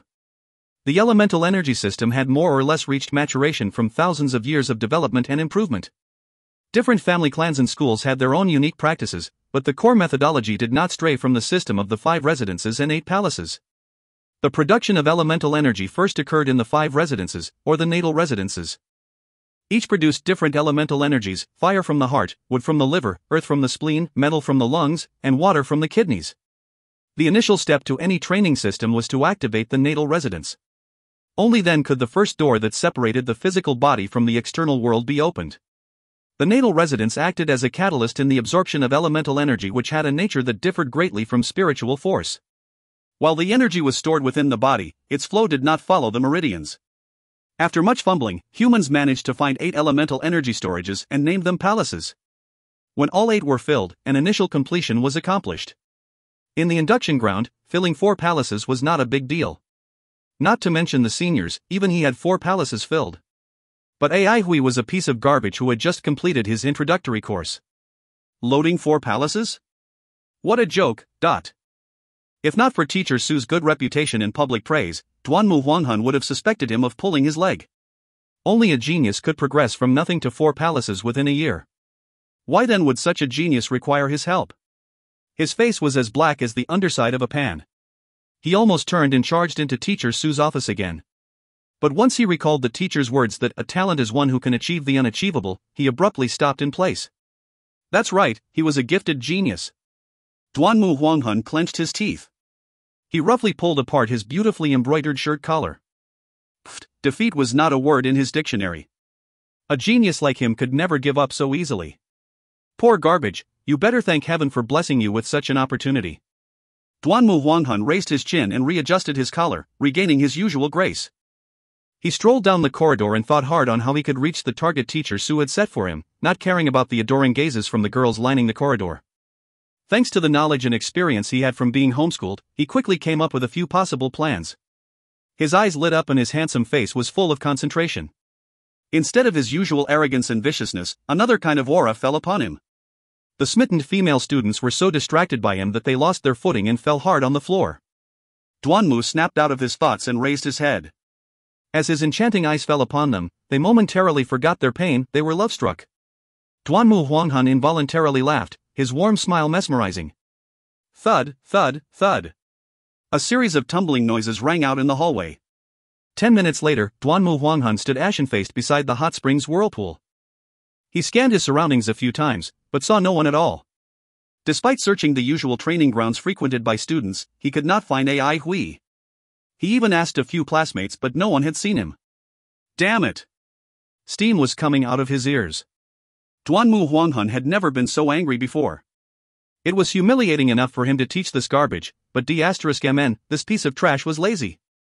Not only did he lack the skills, but he also wasn't hardworking, unable to even attain the basic training routines. How was this useless lump of mud going to transform into a solid wall? Yet no matter how angry he was, he still could not locate Ai Hui's whereabouts.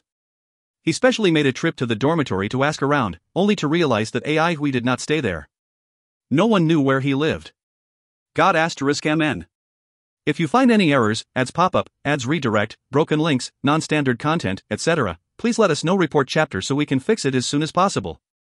Chapter 13, Wind of the Suspending Golden Pagoda. Chapter 13, Wind of the Suspending Golden Pagoda. Translator, Cynthia. Editor, Pranav. The world inside the door was entirely different.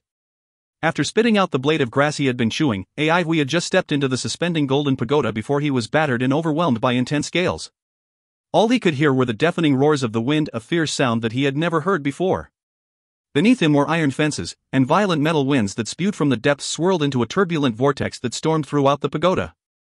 Yet before he could gain his footing, Ai Hui was sent flying into the air by the wind. Like a lone leaf swaying in a storm, all he could sense was the world spinning around him. Bang! Ai Hui grimaced with severe pain as his back forcefully slammed into a wall. The metal wind was so severe that he could not even open his eyes. Even worse, it felt like innumerable small needles were pricking through his muscles and piercing deep into his bones.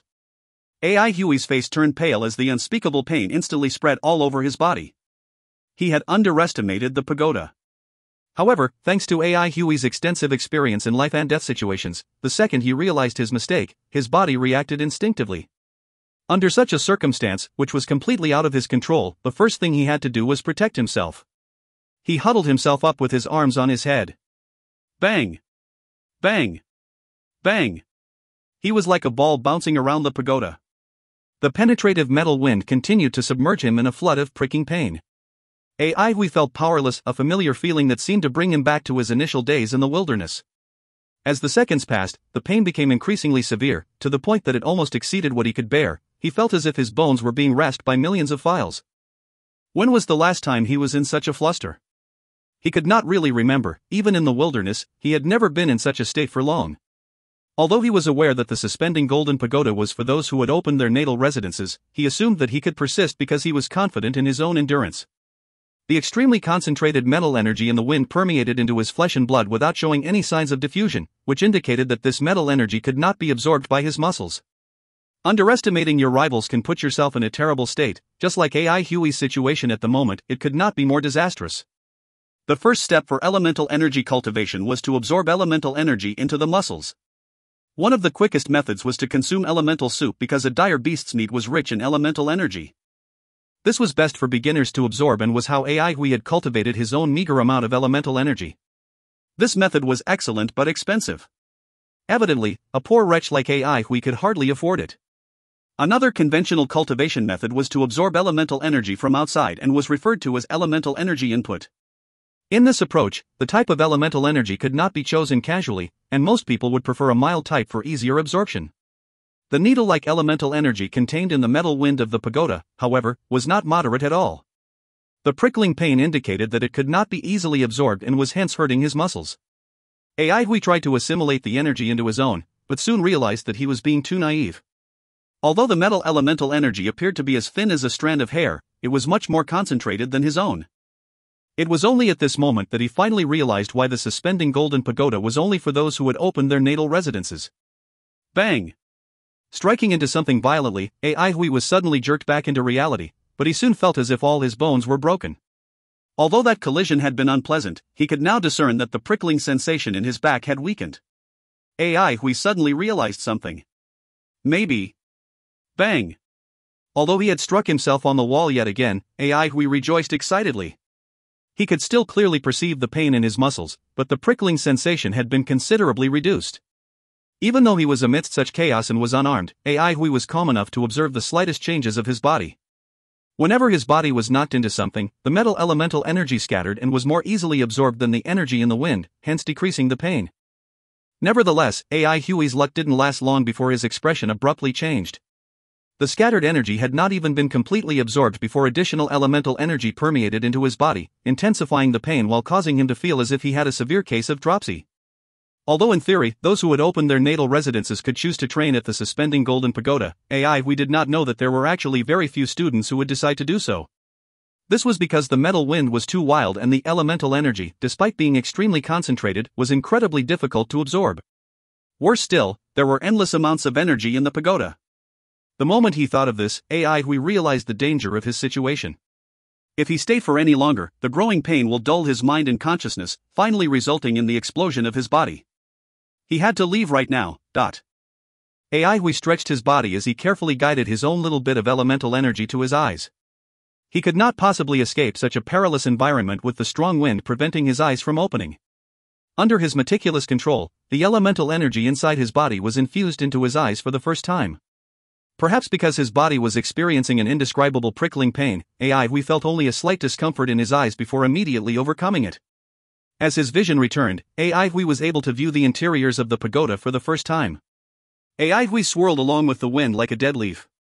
Due to long periods of erosion and metallization by the metal wind, the surrounding cross-grained walls glimmered with a dark metallic luster.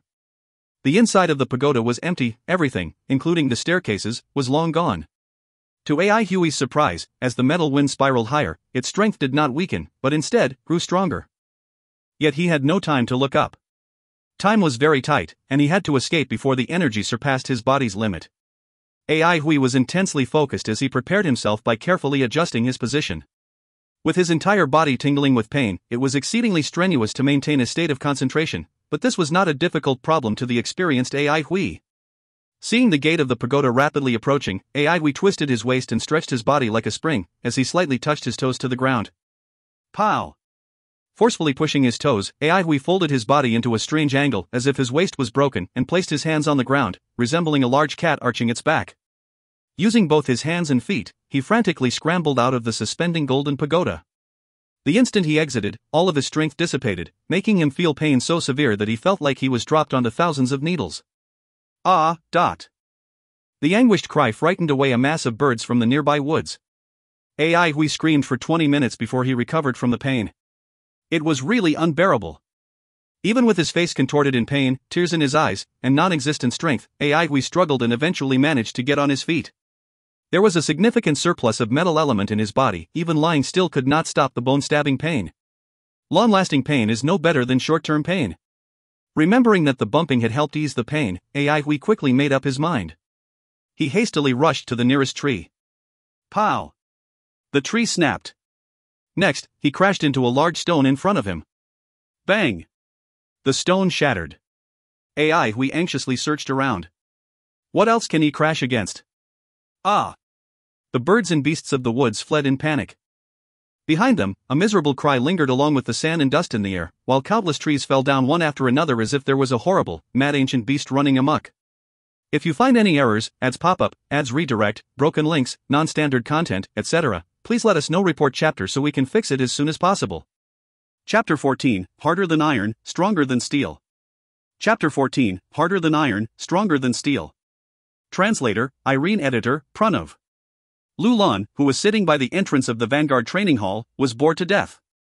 When he finally noticed the limping Ai Hui, who had a bloody nose and a swollen face, he crooked his head and curiously asked, Ai Hui, what happened?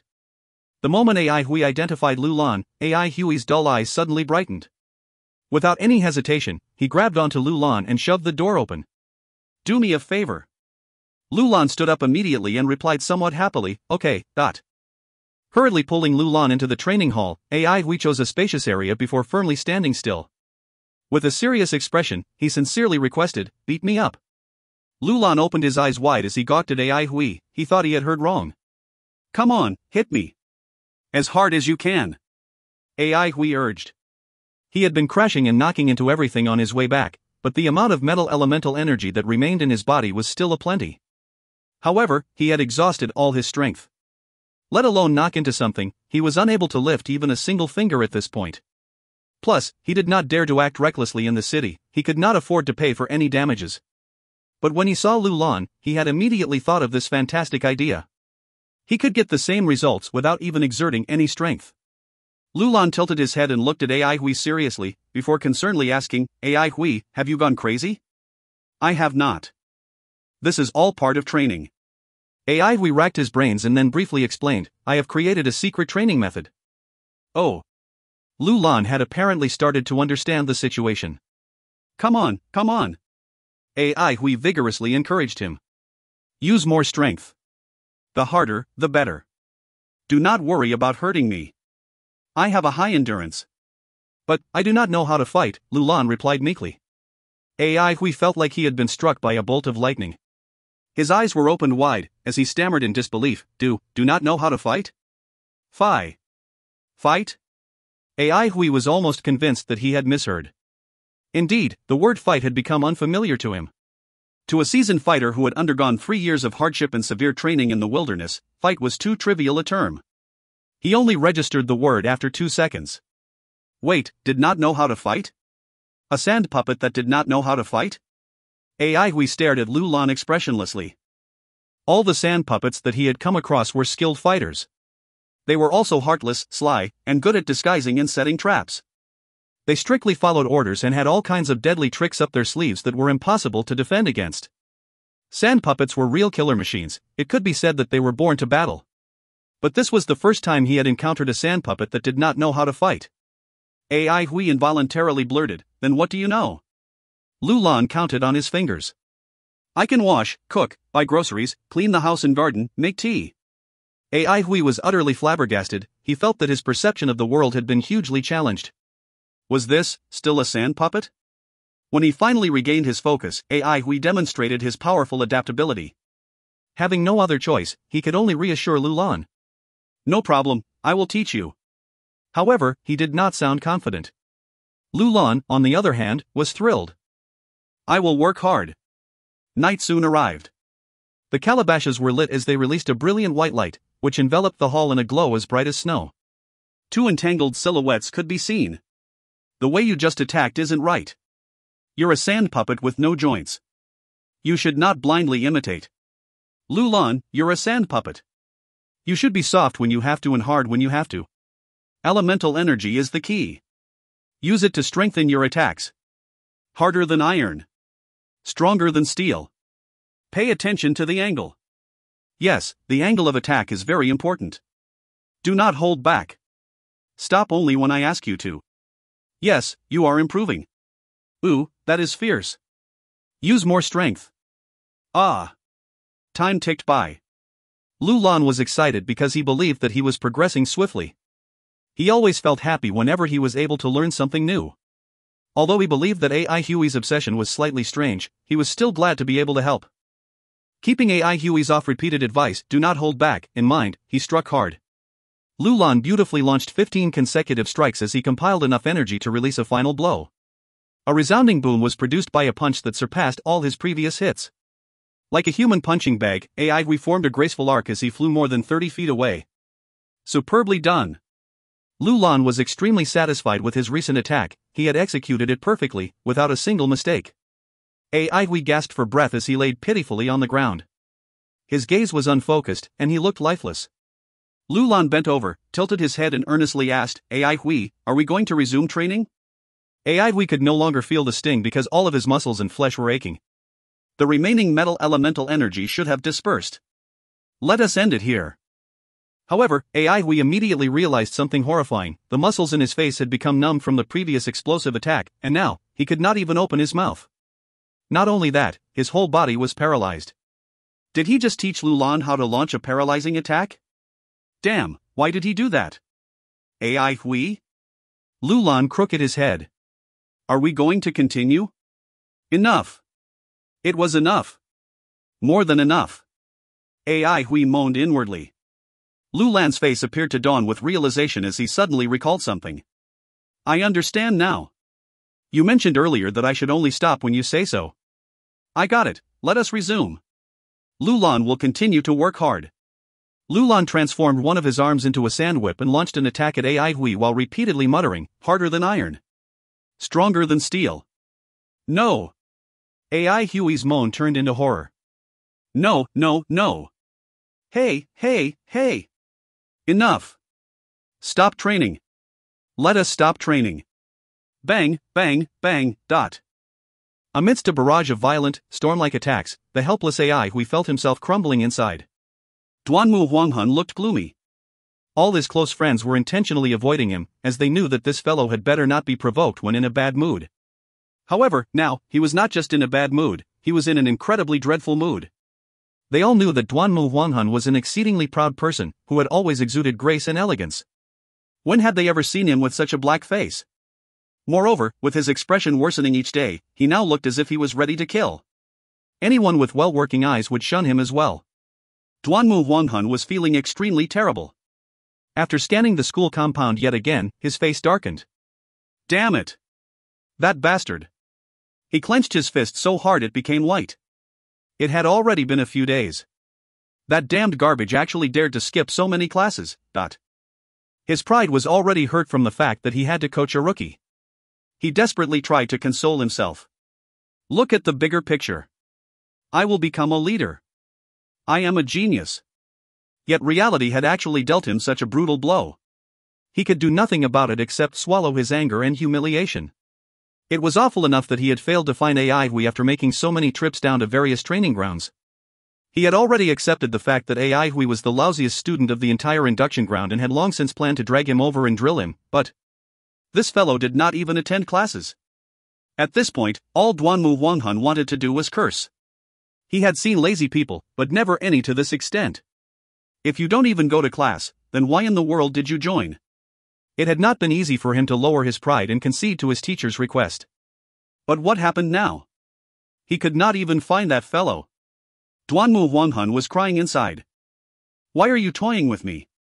What wretched luck I have, for me to experience something this ridiculous. For me to meet such a ridiculous person. Just the thought of this garbage damaging his reputation of a great genius sent him into a blazing fury. Just you wait. Hate was swiftly growing in Duanmu Huanghun's heart. If you find any errors, ads pop-up, ads redirect, broken links, non-standard content, etc., please let us know report chapter so we can fix it as soon as possible. Chapter 15, Replenishing Elemental Energy with Soup. Chapter 15, Replenishing Elemental Energy with Soup. Translator, YH Editor, Pranav. Aihui bewilderedly opened his eyes, while his aching body allowed him to take just one breath of the chilly air. You're awake? Lulan pushed the door open and entered the room with a steaming bowl of soup in his hands.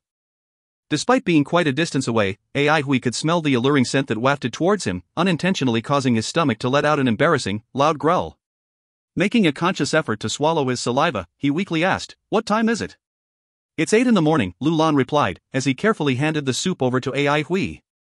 The moment he laid his eager hands on the bowl, Aihui momentarily forgot about his aches and immediately wolfed down the heavenly, delicious soup. "What time did last night's practice end?" he asked indistinctly. Not long into last night's session, his consciousness had started to fade, which rendered him unable to recollect anything about what had subsequently happened. 5 in the morning, stated Lulan. 5. Aihui's reaction was a bit sluggish, but then his expression suddenly stiffened. He finally realized the reason why his entire body was throbbing with aches and why even moving a single finger had become a painful ordeal. His cheeks twitched in disbelief, as he asked, "You were beating me up the whole time till 5 in the morning?" Aihui immediately felt uneasy when he thought of his unconscious self being violently beaten up like a punching bag. "I'm very sorry," Lulan sincerely apologized. "Although you didn't ask me to stop, I had to end the practice at 5 to prepare breakfast for Master Shao. But now I have already completed this morning's tasks and can continue practicing with you. Shall we begin?" Feeling sorry for thrashing him only until 5 in the morning, though, Aihui shook his head firmly and hurriedly cried out, "No thanks." With last night's tragic experience still vivid in his mind, Aihui could not muster up the courage. When Aihui noticed that Lulan seemed to be a bit down, he coughed and remarked, "This soup tastes pretty good." Aihui had no idea what soup it was. He was only cognizant of the fact that the soup was incredibly delicious and that it was undoubtedly the best that he had ever consumed. Furthermore, after drinking the soup, a pleasant feeling of heat had gently washed over his body, flowing through every nook and cranny of his being and leaving him feeling comfortably warm. Lulan, having just been praised, perked up quite a bit. "Aihui, your training places great strain on the body. To prevent deficiencies that could further develop into internal injuries, you must timely replenish and nourish your body," he quipped. "You are really amazing." Aihui could not help but exclaim. "No wonder I feel my body heating up, it's just like when I had previously tried some elemental soup. Now, that was a perfect dish, one that even had elemental energy." Lulan's tone rose slightly. "This soup also replenishes elemental energy." "This soup? Elemental food?" Aihui was momentarily stunned. Elemental food was incomparably more expensive than average meals. The school provided such food as well, but even though it could be considered cheaper than what was available outside, it still carried a hefty price tag. An ominous premonition rose up in Aihui's chest. He slowly began, "The ingredients for this soup. They were found in your bag, Aihui," Lulan replied matter-of-factly. Although they were just scraps, the ingredients were of decent quality and were suitable for brewing soup. While a standard recipe wasn't followed, please rest assured that at least 70% of the elemental energy was utilized. Aihui felt as though he was forcefully hit by an iron rod. Just how much did you use?" he asked, stupefied. "Don't worry, I have used up everything. I can guarantee that there was absolutely no wastage," Lulan wholeheartedly pledged. This was totally not the kind of guarantee he was looking for. Thump! With his heart filled with despair, Aihui stiffly collapsed back onto the bed with a forlorn thud. The ingredients that he had painfully accrued for over 3 whole years had disappeared just like that. After 3 years of scrimping and saving, he had finally accumulated a few valuables. The mere thought of his precious ingredients being used up after just a night's rest left him trembling with unbearable heartache. If Aihui understood what utilizing 70% of the elemental energy meant, then Aihui, you should start cultivating now to properly absorb the elemental energy, Lulan reminded. Aihui quivered in realization. His ingredients had already been spent, so there was no point in feeling resentful anymore. He gritted his teeth and crawled out of bed. No amount of sweat or blood could deter him from making full use of this elemental energy. Aihui sat cross-legged, and according to Teacher Dong's method, he focused entirely on guiding the silver of elemental energy along the path of the 5 residences and 8 palaces. Of the 8 palaces, the 4 that were the easiest to open were those present in the 4 limbs, the left-hand palace, the right-hand palace, the left leg palace and the right leg palace. The other 4 palaces, the sky, gate, sea and earth palaces, were located from the space between the eyebrows down to the tailbone, and were significantly harder to open. However, regardless of whether the natal residences were opened or whether the 8 palaces were accessed, the flow of elemental power always revolved around the 5 residences and 8 palaces. The only difference between the various schools laid in the sequence of routes that the energy could take in the body.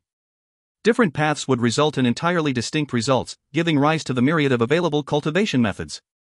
Additionally, the marvels and profound mysteries of each of the 8 gates presented many opportunities for deeper research and exploration. Each school would pick out an area for further study, and over time, the knowledge gained from the extended periods of research would gradually accumulate and consolidate into their esoteric, unshared secrets. Aidhui had chosen the safest and simplest route. It started from the 4 palaces in his limbs and was followed by the space between the brows. From there, he continued downwards, using the elemental energy to thread between the sky and earth palaces. Once he started to guide the elemental energy, however, Aidhui felt different than usual. Aidhui had never perceived anything like it. His elemental energy had been significantly strengthened after flowing through only the left-hand palace. Gentle yet lively, the elemental energy lightly coursed through his body, causing him to feel lithe, alive, and full of vigor. The movement of elemental energy was practically effortless, a far cry from the heavy sluggishness that he usually experienced. It was not long, however, before Aidhui became agitated, as he discovered that the elemental energy within his body was gradually dissipating outward. His body's affinity for elemental energy was still too low. Preventing himself from becoming distracted again, Aidhui concentrated on the flow of elemental energy, and pressed on, making use of every precious second. Do not waste it. Just thinking about how this elemental energy had stemmed from his 3 years of cumulative efforts provided Aidhui with a burst of adrenaline. His entire attention was centered on the elemental energy within his body, which was now surging with speed akin to that of a crazy, sprinting wild horse. On recognizing that Aidhui was fully engrossed in his cultivation, Lu Lan silently stepped out of the room. As time crept by, Aidhui, who had continued to meditate cross-legged, started to emanate a slight, silvery glow. If one moved closer, they would be able to see that this thin layer of light consisted of numerous needles of converging light rays, which were, in actuality, the manifestations of the dispersing elemental energy. However, despite Aidhui's strenuous efforts, a large amount of elemental energy had still dispersed into the surrounding atmosphere. As he cultivated, Aidhui gradually began to comprehend some insights. He soon realized that the silver elemental energy was the type of energy that was most abundant in his body. This silver elemental energy was, in fact, a form of the scattered metal elemental energy. However, being finer and with a milder attribute, it appeared to be somewhat like fireflies gently floating within his body. It existed in a free-floating state and was also the fastest dispersing type of elemental energy. The other type of elemental energy present was much more stable and had a high affinity with his physical body, and every time Aidhui circulated his elemental energy, he would absorb large amounts of it. More importantly, it could also bind and incorporate large quantities of the free-floating metal elemental energy into Aidhui's original pool of elemental energy. This kind of elemental energy probably existed uniquely in the elemental energy replenishing soup. Aidhui had finally understood why so many people risked their lives and delved into the wilderness to hunt for dire beasts. Even though the metal elemental energy had dispersed until there was practically nothing left, Aidhui did not cease his practice, and he persistently channeled his elemental energy. His body, as well, was unceasingly emitting a faint aura. If you find any errors, ads pop up, ads redirect, broken links, non-standard content, etc., please let us know. Report chapter so we can fix it as soon as possible. Chapter 16, Meeting of Rivals. Chapter 16, Meeting of Rivals. Translator, YH Editor, Pranav.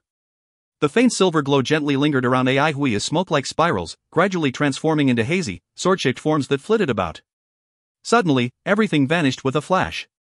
Aidhui was entirely immersed in his cultivation, completely unaware of what had just occurred. An hour later, he finally opened his eyes, which were filled with an incomparable joy. He had never experienced such a marked improvement in his past 3 years of arduous practice. Aidhui could barely contain his excitement. After all, he had persevered for 3 years before now finally glimpsing the light. What else could make one happier? Although he ultimately absorbed only 5% of the metal elemental energy, the total elemental energy within his body had been tripled, an unimaginable improvement for him. Even though Aidhui had a low absorption efficiency, it did not particularly concern him, as this shortcoming could be overcome with persistent practice and perseverance. To him, any visible improvement, no matter how little, was an achievement. He was most afraid of staying utterly stagnant despite practicing for many years. Aidhui carefully reflected on his training. Lu Lan's soup had fulfilled a crucial function. Without it, Aidhui would not have been able to absorb such a relatively large amount of metal elemental energy. Without its aid, however, Ai Hui did not know how much energy he could have absorbed, but he sensed that the result would have been drastically different. Ai Hui shook his head and banished these distracting thoughts to the back of his mind. The wealthy had their own practice methods, but the less affluent had theirs too. While the metal elemental energy that was infused into his body was exceedingly harsh, it was, at the same time, much more condensed and pure. Although Ai Hui could only absorb a tiny fragment of the energy, it was countless of times purer than what the average novice could achieve. Because he was aware of this, Ai Hui did not stop cultivating the elemental energy, even when most of it had already dispersed. Most students pursued a higher cultivation level and hence vigorously strived to strengthen their elemental energy. Ai Hui, who had an abundance of combat experience, had encountered all types of powerful individuals. He had come across many elementalists who had similar cultivation levels but vastly different fighting strengths. Ai Hui had long since comprehended that the purer the elemental energy, the easier it was to manipulate, thus allowing one to have greater efficacy in their attacks. Ai Hui had also understood that although the silver of elemental energy in his body was weak, it was extremely pure, and because it was also highly versatile in his hands, this elemental energy had repeatedly saved his life. Several of his tricks had even been praised by elder elementalists. Powerful weapons are no match for those readily on hand. When Ai Hui stepped out of the room and saw a pristine, completely clean training hall, he was shocked. Noticing Ai Hui's expression, Lulan explained, "I had some spare time on my hands and so conveniently cleaned up the place. If you aren't happy, though, I will not do it again." "You did a way better job than me," Ai Hui stammered with embarrassment. The hall looked as if it was thoroughly washed clean, and even the remote corners were totally free of dust. Ai Hui had always claimed that he was a hall cleaning specialist, never did he imagine that there would be someone who was several times better. When he received the praise, Lulan was obviously elated, and he cheerfully remarked, "I am a sand puppet, and we are better at such things." Who would remember a sand puppet? Ai Hui wondered why this phrase had suddenly popped into his mind. He glanced at Lulan, and then said out of the blue, "Thank you for the elemental energy replenishing soup. It was very useful." Ai Hui rarely praised people in the same way, in fact, towards others, he was usually much more guarded and distant. In front of Lulan, however, he was evidently much more relaxed. Was it perhaps because Lulan was a sand puppet? It certainly seemed to be the case. When he heard that his soup was effective, Lulan felt even more pleased. Suddenly, his eyes started to glow with a rather demonic yellow light as he earnestly began to scrutinize Ai Hui. Ai Hui felt his hair stand on end. The bruises and swelling require some time to recover, but the muscle damage has largely healed, Lulan unexpectedly reported, as the glow in his eyes disappeared. After listening to Lulan's report, the uneasiness that Ai Hui was feeling had completely vanished. He also started to feel that Lulan, with his unusual set of abilities, was becoming stranger by the day. Lulan was proficient in preparing meals, brewing soup, cleaning, and even appeared to be well-versed in medical treatment. Just what kind of combination was this? "I am going off to practice," said Ai Hui, as he prepared to leave. He planned to make necessary preparations and purchase a few things before heading back to the suspending golden pagoda. "I should head back to work too, then." "Goodbye, Ai Hui," Lulan replied as he waved farewell. Immediately after, his body transformed into a pile of sand, before seeping into the ground and completely disappearing from the training hall. Duanmu Huanghan occasionally scanned the crowd as he marched alone on the streets. Ai Hui had not attended class for the past several days, leaving Duanmu Huanghan with no choice but to bring himself outside and try his luck in finding him. He knew that trying to find someone like that was like trying to find a needle in a haystack. However, if he was to tell Teacher Su that he wanted to give up, that would be very embarrassing for him. Just thinking about that scoundrel, Ai Hui, made him tremble with anger. His devilishly charming yet refined, good looks attracted the attention of many who passed by. However, a good number of beautiful women had tried to approach him, only to be scared off by a furious, ice-cold gaze. After finding a camphor tree by the road, he leaned his slender body against it and started to leisurely eat a skewer of candied fruits. The bright crimson of the candied fruits contrasted sharply with his pale face, painting a dazzling, striking image. The young ladies were afraid to approach Duanmu Huanghan, so they flocked together nearby to gaze at him. Oh, how they longed to be that skewer of candied fruits that he held in his hands. Duanmu Huanghan, however, continued to stand with an elegant air of nonchalance. He had long been accustomed to being stared at and could care less about others were watching him. "Duanmu Huanghan. Let's see how you're going to escape now." A yell suddenly rang out from the opposite side of the street. After a quick glance, Duanmu Huanghan promptly chose to ignore the situation and continued to leisurely eat his candied fruits. A well-built, young man appeared not too far away from Duanmu Huanghan. With gleaming eyes and a mocking glare, he taunted, "Did you go into hiding after finding out that I, Zhao Zhibao, want to challenge you? Are you terrified? You disappoint me. I was under the impression that Duanmu Huanghan was some type of genius, but it seems like he's just a coward." But Duanmu Huanghan did not even bat an eyelid. The enchanting sight of his long eyelashes, which gracefully stood against the glowing backdrop of his pale complexion, was enough to invoke jealousy from all the young women present. The onlooking group of young ladies started to go wild with excitement. "Zhao Zhibao, how can you simply shoot your mouth off like that? You're not even qualified enough to challenge our Huanghan." "Exactly. Do you think that any random Tom, Dick, or Harry can challenge our Huanghan? Take a good look at yourself, with your long hair, boxy torso, and equally boxy legs. He. Are you trying to act like a wooden trunk with a mop stuck on top?" Hearing the taunts and jeers of the young women, Zhao Zhibao's face flushed crimson as he flew into a rage. He had always considered himself to be a cut above the rest, and hearing of Duanmu Huanghuan's talent did not instill even the slightest amount of fear in him. Since he was a student that ranked in the top 5 of his class, Zhao Zhibao was particularly confident in his own extraordinary strength and had hence openly issued a challenge to Duanmu Huanghan. "So this is our talented Duanmu Huanghan, but his talent is in hiding behind a bunch of girls." Ha! Duanmu Huanghan, however, still did not lift a single eyelid. He then spat out the rosehip seeds that he was chewing, and said flatly, "I'm not in a good mood today, so you'd better scram." "Not in a good mood? Ha! Come on, beat me up," Zhao Zhibao teased. 5 minutes later. Without even a minute ripple in his expression, Duanmu Huanghan elegantly withdrew his leg. Zhao Zhibao's beaten body could be seen lying pitifully on the ground, not even his face was left untouched. Finishing his last rosehip seed, Duanmu Huanghan tossed his bamboo stick aside before finally walking away indifferently. Pop! Zhao Zhibao's gaze froze, he was too scared to move. The bamboo pick had forcefully dug into the earth barely 2 centimeters away from his nose. The girls who were watching cheered and screamed while they trailed behind Duanmu Huanghan like a swarm of bees. A lady inconspicuously stood at a nearby street corner, wearing a light veil over her face. If one could look closely, however, they would see a glint in her eyes. Sure, Xuemon had unobtrusively come to Central Pine City to explicitly visit her clan's training hall, but little did she expect to witness such a scene. She had long heard of Duanmu Huanghuan's renowned name, but she had not anticipated that he would be here in Central Pine City as well. Furthermore, he had displayed his exceptional prowess. Could it have been him? Sure, Xuemon quickly shook her head. Even though it was a blind battle, that scoundrel's fighting style was completely different from Duanmu Huanghuan's. It was more violent and ferocious, much like that of a wild beast. She shortly turned around and left in the direction of her clan's training hall. After 20 whole minutes, Zhao Zhibao finally recovered some of his energy and started to effortfully struggle to get himself off the ground. However, when he lifted his head, he saw something that stunned him.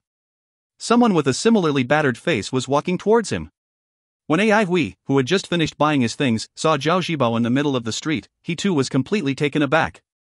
The two of them looked far too alike. They both had bloody noses, swollen faces, and bruises covering every inch of their bodies.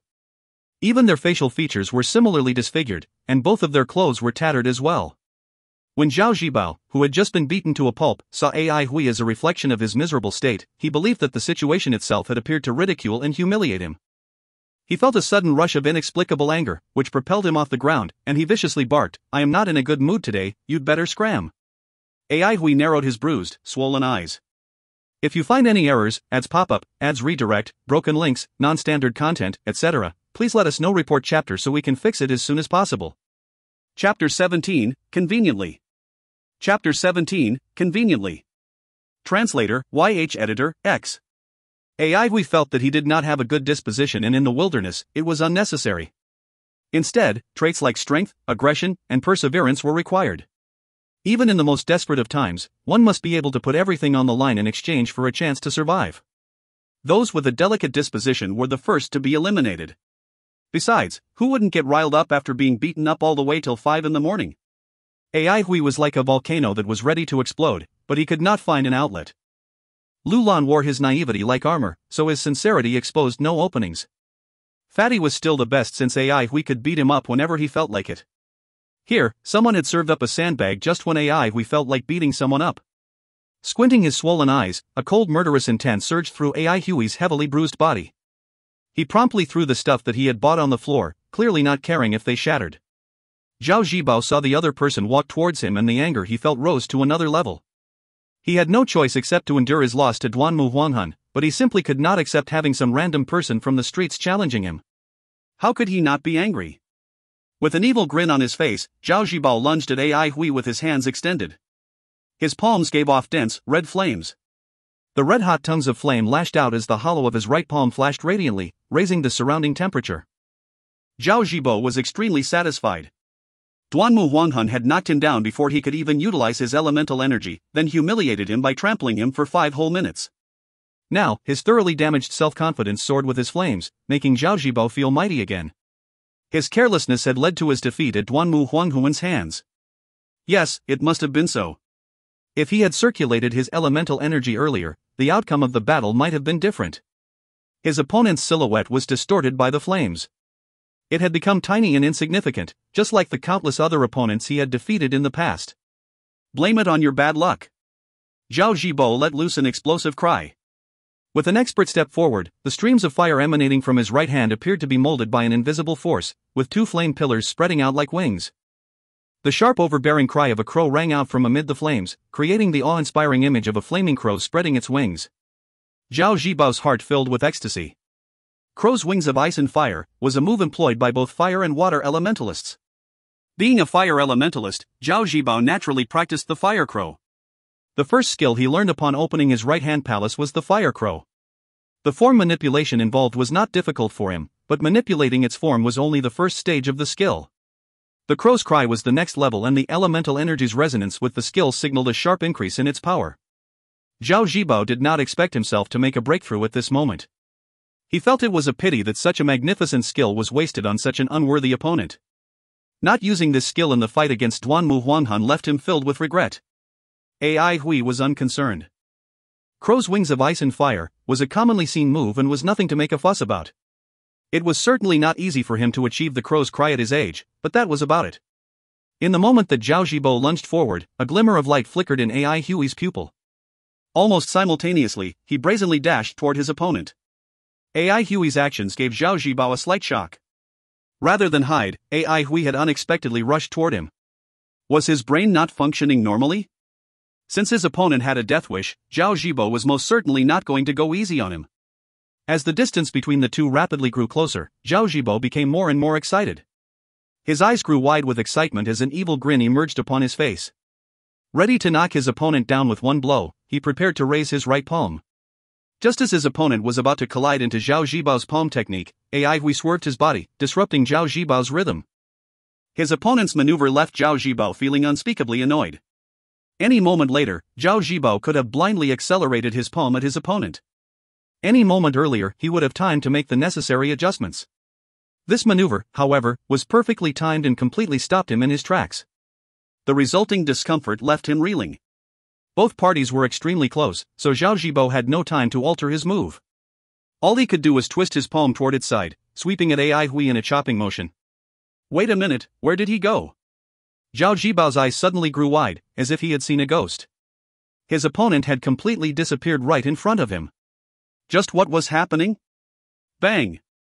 Zhao Zhibao felt an intense pain in his right ribs, which slowly spread to the rest of his body in a flash. His body began to stiffen. How was this possible? His mind was a blank, unsure if the intense pain or the sudden shock had rendered him incapable of thought. After swaying aside, Ai Hui had bent over like a limber cat toward Zhao Zhibao's right ribs. He did not even use elemental energy for this blow. The nerves in this area were bundled densely such that any strong strike was enough to momentarily stun someone. After having gotten the upper hand with just one move, Ai Hui seized the opportunity, turned to his side, and infused elemental energy into the soles of his feet. A silver light flashed as Ai Hui quietly pressed his back onto Zhao Zhibao's chest. Ai Hui's arched back was like a compressed spring. Upon release, a powerful force exploded from his back, hitting Zhao Zhibao's chest like a wild rhinoceros. With a loud thud, Zhao Zhibao was sent flying backward in an arc. Bang! Zhao Zhibao landed heavily on the ground.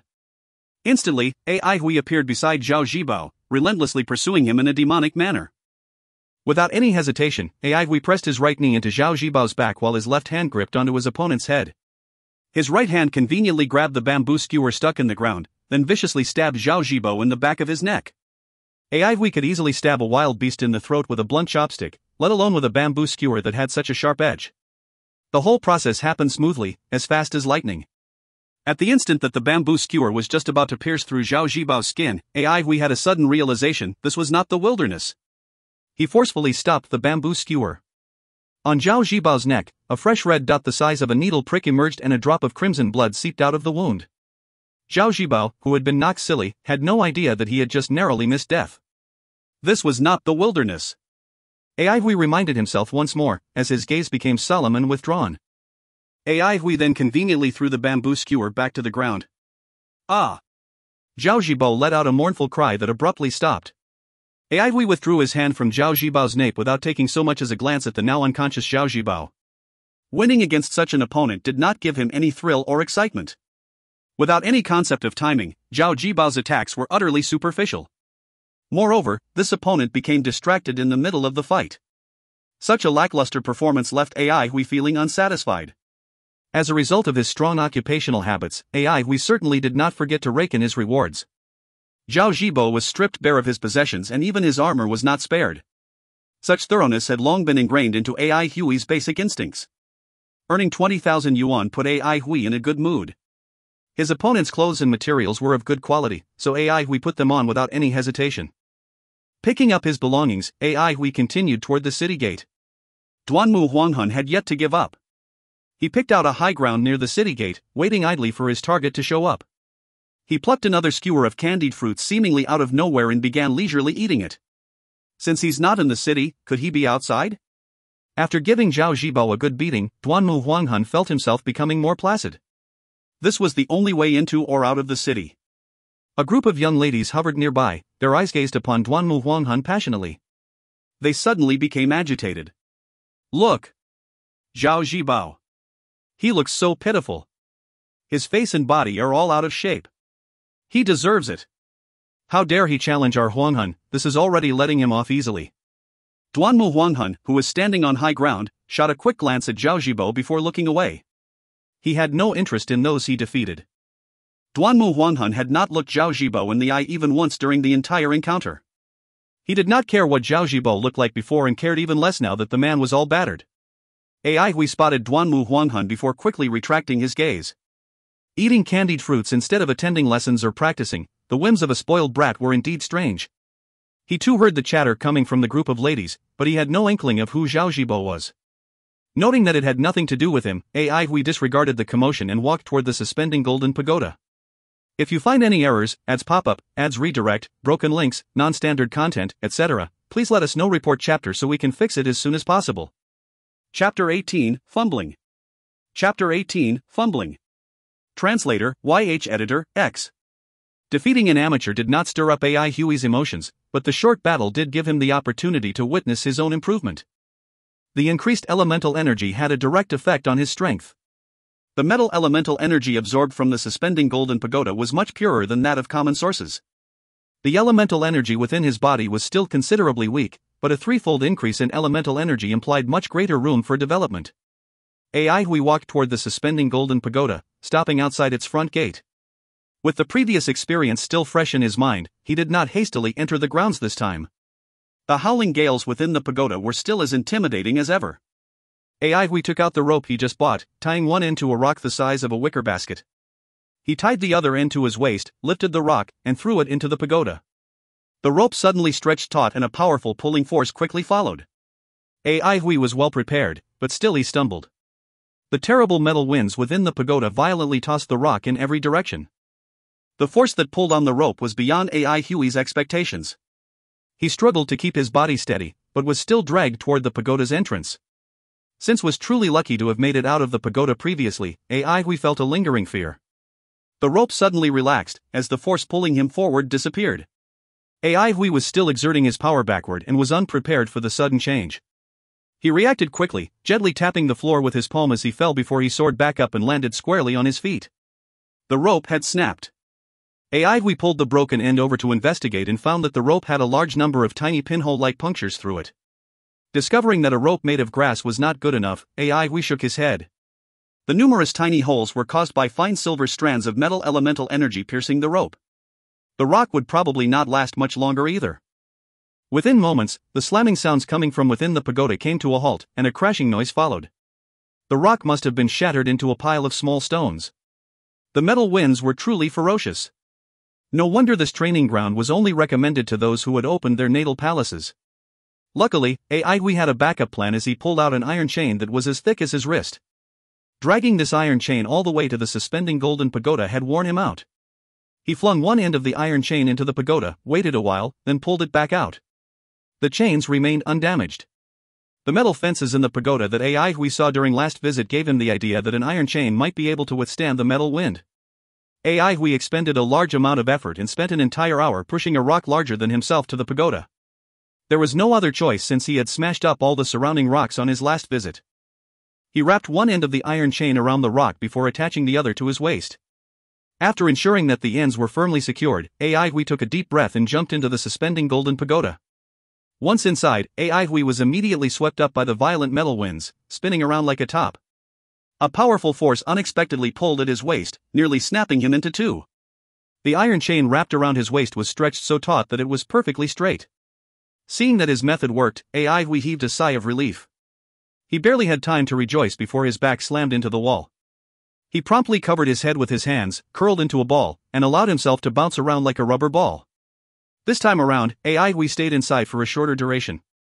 Rather than wait until he had almost hit his limit, Aihui used the iron chain to pull himself out once he started to feel bloated. Having dragged himself out of the pagoda, Aihui heaved a sigh of relief. The world inside the pagoda was completely different from the world outside of it. Aihui had managed his training well, his mind was clear and he still had some energy left. He started to hit his own body. After his previous training session, Aihui had pondered over how he could absorb metal elemental energy. Aihui's pursuit of power was unquestionable, but he had no desire to be beaten up every day from dusk to dawn. That was an experience he had no wish to repeat. He thus devised the method currently being employed. In order to absorb metal elemental energy, the first step he had to take was to scatter the fine silver threads of energy that had been taken into his body.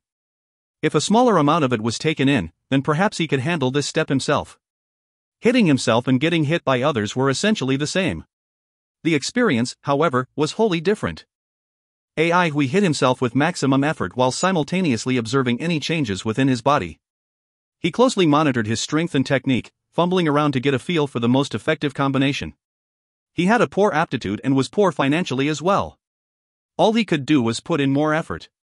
He gradually uncovered some tricks to this training, but soon encountered another problem: he was unable to reach the metal elemental energy within the muscles of his back. He deeply contemplated his options before resting his gaze on the suspending golden pagoda. This pagoda that had been exposed to the metal winds for so many years should be quite sturdy. As such, the walls of the suspending golden pagoda certainly seemed like a highly suitable piece of equipment for Aihui to ram his back into. Aihui quickly realized that he was thinking too much. The walls of the pagoda were as hard as metal, so dashing into them just 2 or 3 times would probably shatter his bones. A substantial portion of the metal elemental energy in his back was not yet scattered. Aihui suddenly thought of his recent fight with the amateur swollen guy where he had executed the arching fish back move. This skill, arching fish back, reminded him most of the blind battle. When he had locked his opponent down, the move she attempted to use to counter him was the arching fish back. Aihui, who constantly performed work that required copious amounts of strength, had the utmost confidence in his brute power. His opponent had shocked him by wielding a surprising amount of force and almost breaking free of his grappling technique. He could sense that his opponent's elemental energy wasn't particularly strong and that her physical strength wasn't great either. The fact that her arching fish back was so powerful made it clear that she had profound martial attainments. Aihui had developed a strong interest in this move and copied it. In the 3 years he had spent in the wilderness, Aihui learned many skills that were unorthodox and fragmented, but were highly practical, just like the arching fish back. However, he rarely had an opportunity to use this move. Getting locked down by an opponent at his current level would spell certain doom. He would not even have the chance to execute the move. A flash of inspiration gave him the idea to use the arching fish back to send amateur swollen guy flying earlier that day. This experience helped him to find other uses for the technique. He began to repeatedly use the arching fish back against the walls of the pagoda. Not long after, he made another discovery. When he was curled up training in the pagoda, the part of his body that took in the most metal elemental energy was his back. Besides having an astonishing amount of explosive power, the arching fish back had a jolting effect as well. No wonder his arms had gone numb during the blind battle. The effectiveness of his idea boosted his morale significantly. AI Hui became even more meticulous at his task. Once all the metal elemental energy had been scattered, AI Hui sat in a lotus pose. He began to enter a meditative state, absorbing the dispersed metal elemental energy. An hour later, AI Hui opened his eyes. He could feel an increase in his elemental energy. Although his improvement this time was much less than that of last night, that was to be expected. The thought of that bowl of elemental energy replenishing soup still made his heart ache. Last night's progress might have been remarkable, but the cost had been huge. This method of training might be long and arduous, but it didn't matter to AI Hui as long as he saw possible improvement. For him who had struggled through dark and difficult times, but refused to pass into oblivion, hardship was not an issue. If you find any errors, ads pop up, ads redirect, broken links, non-standard content, etc., please let us know. Report chapter so we can fix it as soon as possible. Chapter 19, Possessing the Arching Fish Back. Chapter 19, Possessing the Arching Fish Back. Translator, YH Editor, X. Looking at the profusely sweating Sir Shuemon, the middle-aged man was filled with regret. In hindsight, organizing the blind battle was truly a bad idea. He had brought this upon Miss Shuemon. Among the descendants from the current generation of the Sher family, Miss Shuemon was the most passionate. Despite her seemingly cold exterior, she was actually a warm person and was cherished by everyone. His eagerness in obtaining merit had resulted in Miss Shuemon's tireless training, for which he blamed himself greatly and felt terribly guilty. He had tried to persuade her a couple of times, but to no avail. Once Miss Shuemon had made up her mind, there was no turning back. This aspect of her personality was very much like her father's. The middle-aged man sighed deeply. He had worked together with Shuemon's father before and had the utmost admiration for him. The figure in the training hall drenched with sweat reminded him of the past, and his mind wandered back to 20 years ago. Currently, Sher Shuemon had finished her training and was headed toward the middle-aged man. Uncle Yong Zhang, you don't have to worry too much about me. I can practice on my own, she said while wiping her sweat. The way she spoke was ice-cold, yet not completely distant. Sher Shuemon had only recently found out from her grandfather that the person in charge of the training hall was her father's colleague. Although his lack of talent limited his accomplishments, she still respectfully regarded him as an elder on account of his good relationship with her father in the past. I'm worried that it's too exhausting, Uncle Yong Zhang replied. You don't have to be so hard on yourself. Sigh, your father used to be exactly the same. He couldn't even sleep a wink whenever he lost to someone. Like father, like daughter indeed. Sher Shuemon quietly listened. From a young age, she had rarely met her father. The impression she had of him was based on what others told her. This list contains the name of all the newly enrolled students in the Society of Excellence, Yong Zhang said as he handed over the name list. I will continue to monitor any new members. Although repeating this so many times makes me sound really long-winded, I still want to remind you that you don't have to be so harsh on yourself since that was just a fluke. Sher Shuemon took the list, calmly saying, Uncle Yong Zhang, that was not an accident. A loss is simply a loss, and there are no excuses for it. Expecting such a reply, Yong Zhang smiled wryly. Sher Shuemon suddenly asked, Uncle Yong Zhang, how do you feel about organizing another blind battle? Organize another blind battle? Yong Zhang was momentarily shocked, but quickly responded, is young mistress thinking of luring him into a trap? Indeed, Sher Shuemon said with a nod, I have concluded that there are only two possible reasons as to why that person would participate in the blind battle. The first is that he is interested in the battle itself. With his skill in fighting in the dark, it would not be surprising for him to be enticed by such a unique competition. The other possibility is that he is poor and simply joined for the prize money. Yong Zhang muttered, the first reason seems more probable. Someone who is strong enough to defeat young mistress can't possibly be moved by a mere 50,000 yuan. Shuemon feels that way too. Can we spend some effort on another blind battle? A revamped blind battle should attract our target. Sher Shuemon continued, even though the second possibility seems less likely, we cannot completely discount it. The prize money must be raised. Yong Zhang's eyes lit up as he said, this is a great idea. Since he is so skilled in battling in the dark, a novel form of the blind battle is sure to entice him. As long as it is interesting enough, he will definitely be attracted. The prize money can easily be handled. We can raise it to 500,000 yuan. Make it 1 million, Sher Shuemon stated resolutely. I'll be heading back shortly, so matters regarding the blind battle will need to be handled by you. I have a 3-day rest period in 2 weeks and will be back again to trouble Uncle Yong Zhang then. Yong Zhang sighed, leave it to me. As long as it was within his ability, he would carry out his mission thoroughly. To be honest, he was also very curious about this mysterious genius who could defeat Miss Shuemon. The suspending golden pagoda. Aihui viciously smashed his back against the wall like a large, ferocious fish. A barely perceptible jitter traveled across his back at the same instant when he contacted the wall. An abnormally resounding boom rang through the air. Aihui's eyes lit up. This time around, there was obvious improvement in the power of his arching fish back. It was now full of explosive power, far exceeding all his previous attempts. Before he had time to rejoice, a peerless force rebounded from the wall. His body was flung several meters away from the wall like a ragdoll. Thump! He landed heavily in the mud. Luckily, he was experienced enough to make adjustments in midair. Even though his landing position seemed to cut a sorry figure, he was not even scratched. He casually plucked a blade of grass as he got up and started to chew on it. A pensive glint in his eyes hinted that he was deep in thought. The power of that last, arching fish back, had completely exceeded his expectations. If his arching fish back had been this powerful in the previous fight, his opponent's chest would probably have been shattered. The power of the arching fish back was much greater than he initially thought. More importantly, he still had the capacity to improve. Aihui spat out the grass chaff as his eyes flashed with excitement. Arching fish back wasn't some superior skill, nor was it part of any system of skills. Not being part of a system meant that it was possible to train this skill independently. Training the power of this skill up a notch would certainly make it a killing move. In his initial plan, arching fish back was only intended to be used as part of his training, but he was pleasantly surprised when he unexpectedly discovered its use as a potential killing move. He became even more engrossed in his training, repeating the same old routine every day. He would enter the pagoda to gather metal elemental energy, exit the pagoda, and practice the arching fish back on its walls. He would then proceed by sitting in a lotus pose, entering a meditative state, and absorbing the elemental energy. Repeating the process tirelessly, his elemental energy increased slowly but surely. Possibly as a result of his increased elemental energy, his body's compatibility with the metal elemental energy had risen.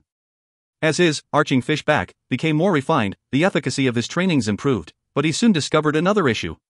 The metal elemental energy in his back was efficiently scattered with the arching fish back, but scattering the energy in other parts of his body with his palm was much less effective. However, the technique used to generate power in the arching fish back could not be employed in other parts of the body. The essence of the move lied in its use of one's spinal column and back muscles to mimic how a fish struggles to break free when caught. Realizing that his progress was hampered by this issue, Aihui knew that he needed to go back and make some additional preparations. He had previously returned one time for some dry rations and also asked Lulan for help with cleaning the training ground, to which Lulan happily agreed. Continuously training for 7 days had left him looking like a savage.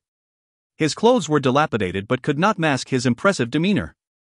Beneath his unkempt hair and dirt-crusted face were a pair of eyes as calm as water. If you find any errors, ads pop up, ads redirect, broken links, non-standard content, etc., please let us know. Report chapter so we can fix it as soon as possible. Chapter 20, A Sudden Turnaround. Chapter 20, A Sudden Turnaround. Translator, Irene. Editor, X.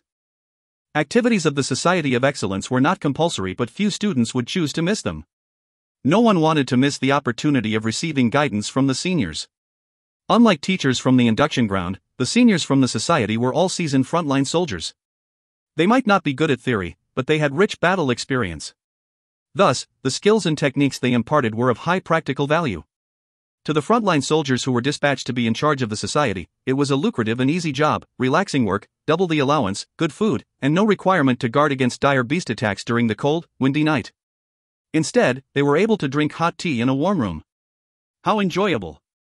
Because the demand for this job was high, every city's resident staff members were rotated every year. Li Wei and Zhou Xiaoxi had just been transferred into Central Pine City and were newly in charge of the Society of Excellence. Li Wei was from the Army unit, whereas Zhou Xiaoxi came from the Northern Navy unit. Both units had friendly relations and were without conflict, so the two of them quickly became friends. After all, they were going to be working together for a year. What a tranquil place! Zhou Xiaoxi examined the surroundings and sighed. How time flies. 15 years gone in the blink of an eye. I really want to go back in time. Being young is still the best. Upon hearing that, Li Wei laughed. And go after all the girls you failed to chase in the past? Zhou Xiaoxi rolled his eyes. Do I look superficial to you? Without waiting for a reply, Zhou Xiaoxi continued in a deadpan tone, yes. Li Wei burst into laughter. Zhou Xiaoxi asked suddenly, if you were to return to life in the induction ground, what is the first thing you would want to do? Sleep. Li Wei responded without the slightest hesitation. Sleep? Zhou Xiaoxi was quite surprised. That is right. Li Wei sounded certain. I would tell myself, Li Wei, you are going to be sleep deprived for the next 15 years, so hurry and catch some sleep while you can or you will not get a chance again. Zhou Xiaoxi laughed out loud. He asked somewhat curiously, you had more activities during the night? Yes. Li Wei looked helpless. Come to think of it, I was unlucky. Upon graduating from the induction ground, I moved directly to the front line. Immediately after, the dire beasts became increasingly active every day. The first 2 years were not too bad, but they became rampant in recent years and harassed us almost every night. Zhou Xiaoxi's expression became grave. In recent years, the front lines of all regions had been in an increasingly tense state. The dire beasts had become abnormally restless, causing unease. As veterans who had been on the front lines for a long period of time, they understood this feeling. Civilians felt no pressure. Tension from the front line had no effect on the leisurely lifestyle of those at the back who were protected. Li Wei sensed the heavy atmosphere and smiled. What are we worrying about? We are working under so many big shots. Let us just enjoy and cherish this 1 year. We can create more happy memories to make up for the past. True, it is none of our business. Zhou Xiaoxi had an evil grin on his face. I am going to drill these rookies. When I was in the induction ground, the old men from the Society of Excellence tormented me like. Now I am motivated to do the same. Recalling the hard times he endured in the past, Li Wei nodded in agreement. In this area, we should not lose to our seniors. Look at this guy who just walked in, he looks sick. How can this be the case? The future of the Avalon of 5 elements is in his hands. How can such weak shoulders carry that important responsibility? That is exactly what I was thinking. Zhou Xiaoxi agreed wholeheartedly. His smile became even more sinister. The way he gazed at the frail-looking student was the same way a big bad wolf looked at a fresh, tender, and snow-white rabbit. Duanmu Huanghan looked pale. He was not feeling well, his vision was blurry, he felt dizzy, his limbs were going weak, and he was sweating all over. He would not have attended if not for the fact that this was the society's introductory gathering. Standing guard by the city gate continuously for 3 days and 3 nights, he had not paid attention to the cold weather and had caught a cold. That damned bastard. Just thinking about that damned fellow sent him into a rage. He coughed uncontrollably. Just you wait and see. One day you will fall into my hands and I, Duanmu Huanghan, will not let you off. Student Duanmu, are you ill? Is it serious? Duanmu Huanghan snapped out of his anger and raised his pale face. He did not know who the man in front of him was, but he had a badge pinned on his chest pocket that revealed his identity. Duanmu Huanghan hurriedly replied, Thank you for your concern, senior. I caught a cold, and it's nothing serious. I thought so. Zhou Xiaoxi grinned, revealing his canines. You have been crowned the most gifted student of the year. How could you get knocked down by a mere cold? Come. Take a look at the training plan I have prepared for you. A genius needs a genius training plan. Since you are feeling all right, let us start now. If delayed, we would not be able to make it in time for night training. Duanmu Huanghan looked at his senior in shock and thought he had misheard. Night training? Taking a student ill with a cold for night training? His pale, handsome, devilishly charming face was filled with bewilderment. Under his tall, handsome, and straight nose, mucus flowed down steadily from both nostrils. As Duanmu Huanghan shivered in the cold with his mucus trickling down, Ai Hui was in the Vanguard training hall soaking in a piping hot bathtub. He was extremely content, and all of his fatigue disappeared. How comfortable. Training halls were prepared for practitioners. Most came with special bathing spots to help practitioners recharge. In the past, at the swordsman school, he had made a bathtub for himself using an iron-plated bucket. During his 3 years in the wilderness, taking a cold shower had been a luxury, let alone a warm bath. He would depart once again when day broke. Having a day of rest allowed his tensed muscles to loosen up. Lu Lan had advised him to consume a bowl of elemental soup as it would help to repair his muscle and bone injuries. The puppet also offered to brew it for him. Ai Hui asked about its cost. At least 40,000 yuan was the reply. Ai Hui, who was in great pain, decided to save this offer for when he returned next week. How expensive? Yesterday, he went to a blacksmith to custom order some things, and they had cost quite a bit. The iron chain he purchased previously was also quite expensive. If not for the 20,000 yuan that he took from the amateur, beaten-up man, AI Hui would not even be able to pool together 40,000 yuan. The sky slowly brightened. As AI Hui stepped out of his bath, he was energized and felt a boundless strength in his body. After cleaning the training hall, he packed some water and dried rations before shutting the door and setting off to the smithy to collect his custom-made items. Duanmu Huanghun held onto his clothes tightly as he shivered. His body was shaking and his legs were weak as he shambled into the city. What a terrifying night! He did not know how he had managed to survive. His illness had worsened after a night of battling with the winds and he was freezing, starving, and exhausted. His eyes were vacant, he was breathing very weakly, and he resembled a zombie. His last rational thought was to seek a doctor immediately. His dull gaze fell upon a smithy, and he happened to see a certain someone lift up the bamboo blinds before entering the shop. Previously, he had scoured every corner for this person, but to no avail. Now, when he was not even searching, that guy suddenly appeared in a smithy. His gaze was fixed, and all the rage that had been building up burst into flames. Forget the cold and the doctor, these thoughts were thrown to the back of his mind. I have finally found you, you bastard. He did not know from where, but a wave of energy came over him, and he charged towards the shop with large strides. Upon reaching the entrance, he caught sight of AI Hui's back from behind the blinds. Duanmu Huanghun only had one thought in mind: let us see if you can escape. With an indescribable rage, he reached his hand out abruptly and grabbed onto AI Hui's shoulder. But if you find any errors, ads pop up, ads redirect, broken links, non-standard content, etc., please let us know. Report chapter so we can fix it as soon as possible. Chapter 21, Target, the Heart. Chapter 21, Target, the Heart. Translator, Irene. Editor, X. Boss, are the items ready? They are done. They do not look very good due to the lack of time, but do not worry, they are of good quality and there will not be any problems. Take a look. AI Hui conveniently picked up an item, carefully examined it, and was satisfied. Although it did not look very refined, the blacksmith had pretty good skills, and the workmanship was very solid. As long as the items were sturdy and reliable, they were good enough for AI Hui. He never bothered with aesthetics. He packed his items and prepared to leave. Sensing a presence nearby, he was immediately on guard. Upon noticing the weakness of the footsteps, AI Hui relaxed. This was not the wilderness, he reminded himself. Suddenly, he felt something on his shoulder. A hand. His hair stood on end and he forgot his own reminder as his body reacted instinctively. He did not dodge.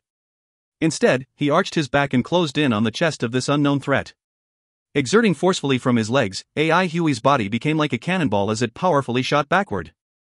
AI Hui was in a highly agitated state, so when he felt someone touching him, he launched the arching fish back, a technique he had been practicing for a whole week. He did it brazenly and without any hesitation. Like a ferocious fish that leaped out of the water with a powerful jerk of its arching back, his technique was executed at full power. Like a deluge breaking through a dam, the violent, surging force was abruptly unleashed. Boom! It was on point. Immediately, AI Hui knew his arching fish back was completely on target. He felt his opponent fly back without any attempt to resist. It was like he had struck a featherlight sandbag. He felt a little weird that the opponent made no sound. Enemies that received such a counterattack or hit would usually scream miserably, like in the bamboo stick incident. Boom! A heavy object fell onto the ground. Not even withstanding a single blow? AI Hui was puzzled, but he suddenly realized what he had done. An ominous feeling rose in his heart as he turned around and saw a motionless fellow lying down on his stomach. AI Hui was shocked and annoyed with himself. Did he not just remind himself that this was not the wilderness? Why did he attack without thinking? Lying on the ground after a single, arching fish back? How weak was this fellow? AI Hui ran over while mumbling, hey, are you okay?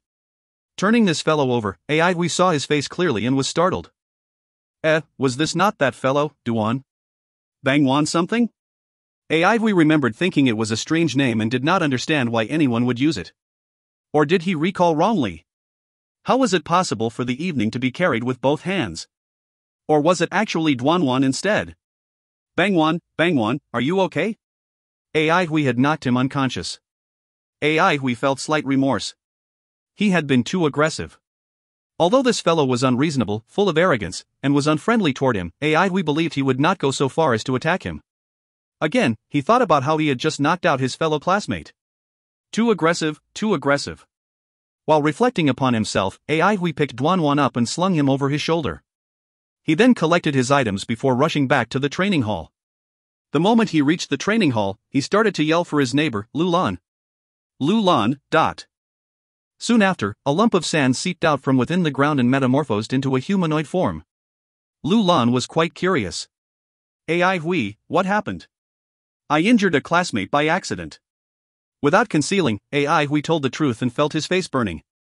In the wilderness, someone who mistakenly injured a fellow teammate would be marginalized. Ai Hui had not expected to make such a ridiculous error. Hold on. That fellow was not his teammate. Ai Hui's guilt was erased immediately.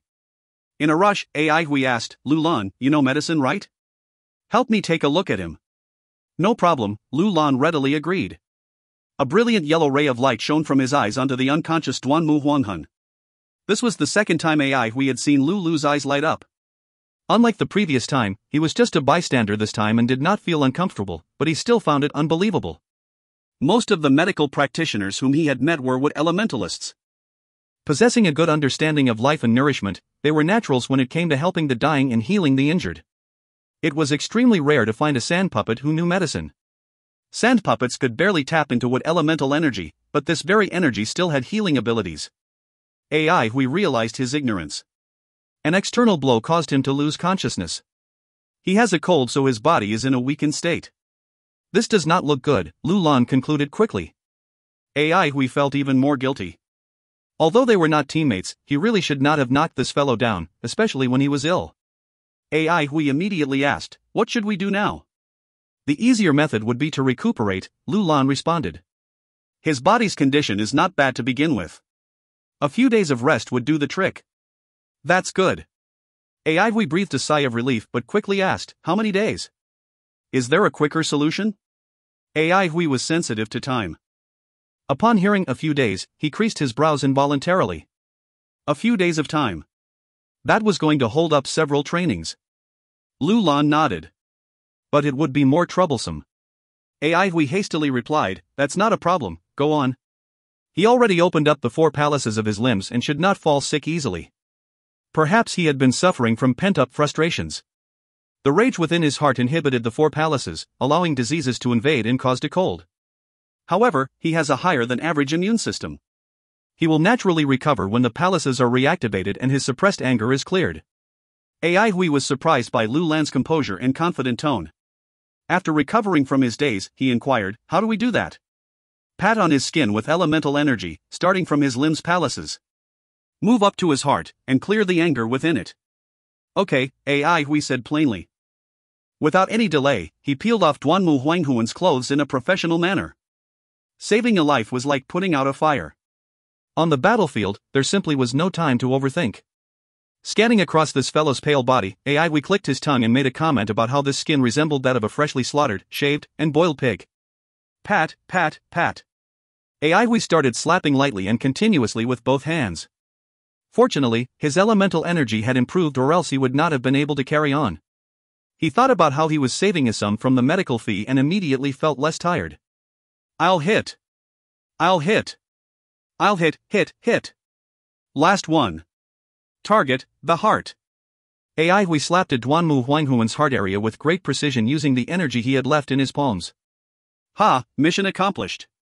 Although Ai Hui had greater stamina than most, he was gasping and breathless at this point. He used both arms to support his body as he panted heavily. Duanmu Huanghuan's body jolted, then he slowly opened his eyes.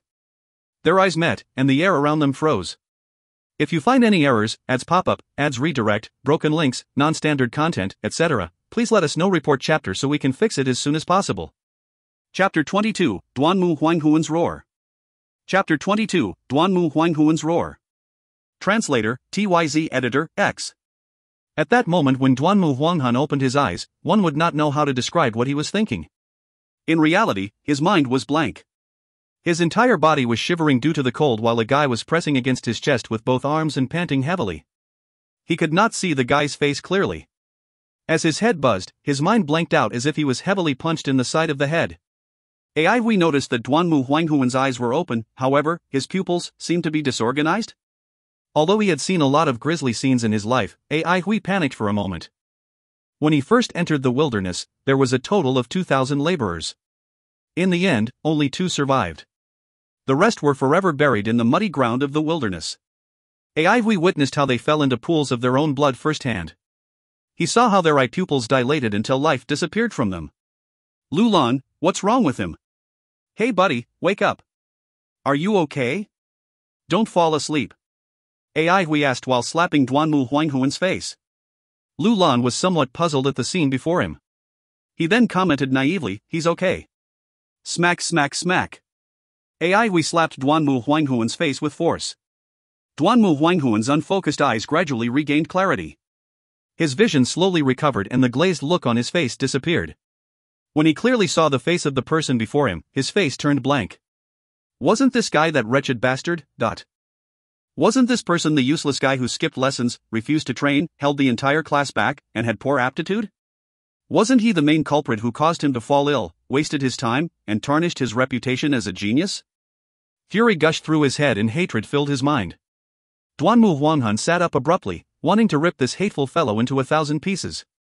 Suddenly, his body froze. Trembling. His entire body was trembling in the cold. His facial expression froze and his body froze. After a while, he lowered his head in shock. He was only wearing his underpants. His thighs and arms were covered with bright red palm prints, contrasting greatly with the rest of his pale white body. Oh. No. Fear appeared instantly in his widened eyes. What had this bastard done to him? Once again, Duanmu Huanghuan's mind was blank.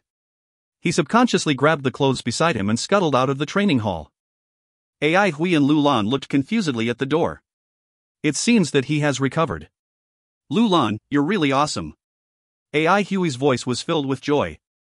He could finally go back to training. Even though there was a short period of time when Lulan did not understand what was wrong with him, Lulan can see that he has recovered now. Upon hearing Aihui's compliment, Lulan was beaming with joy as well. Thank you, Lulan. I shall go to train now.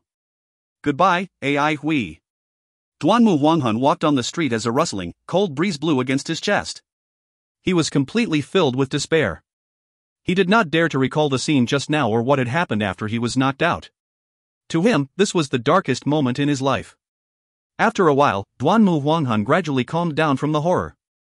Suddenly, he realized that he had recovered fully from his cold. He was a unique individual that could not be matched by ordinary people. After all, he came from an aristocratic family and had an outstanding aptitude that was meticulously nurtured by his family.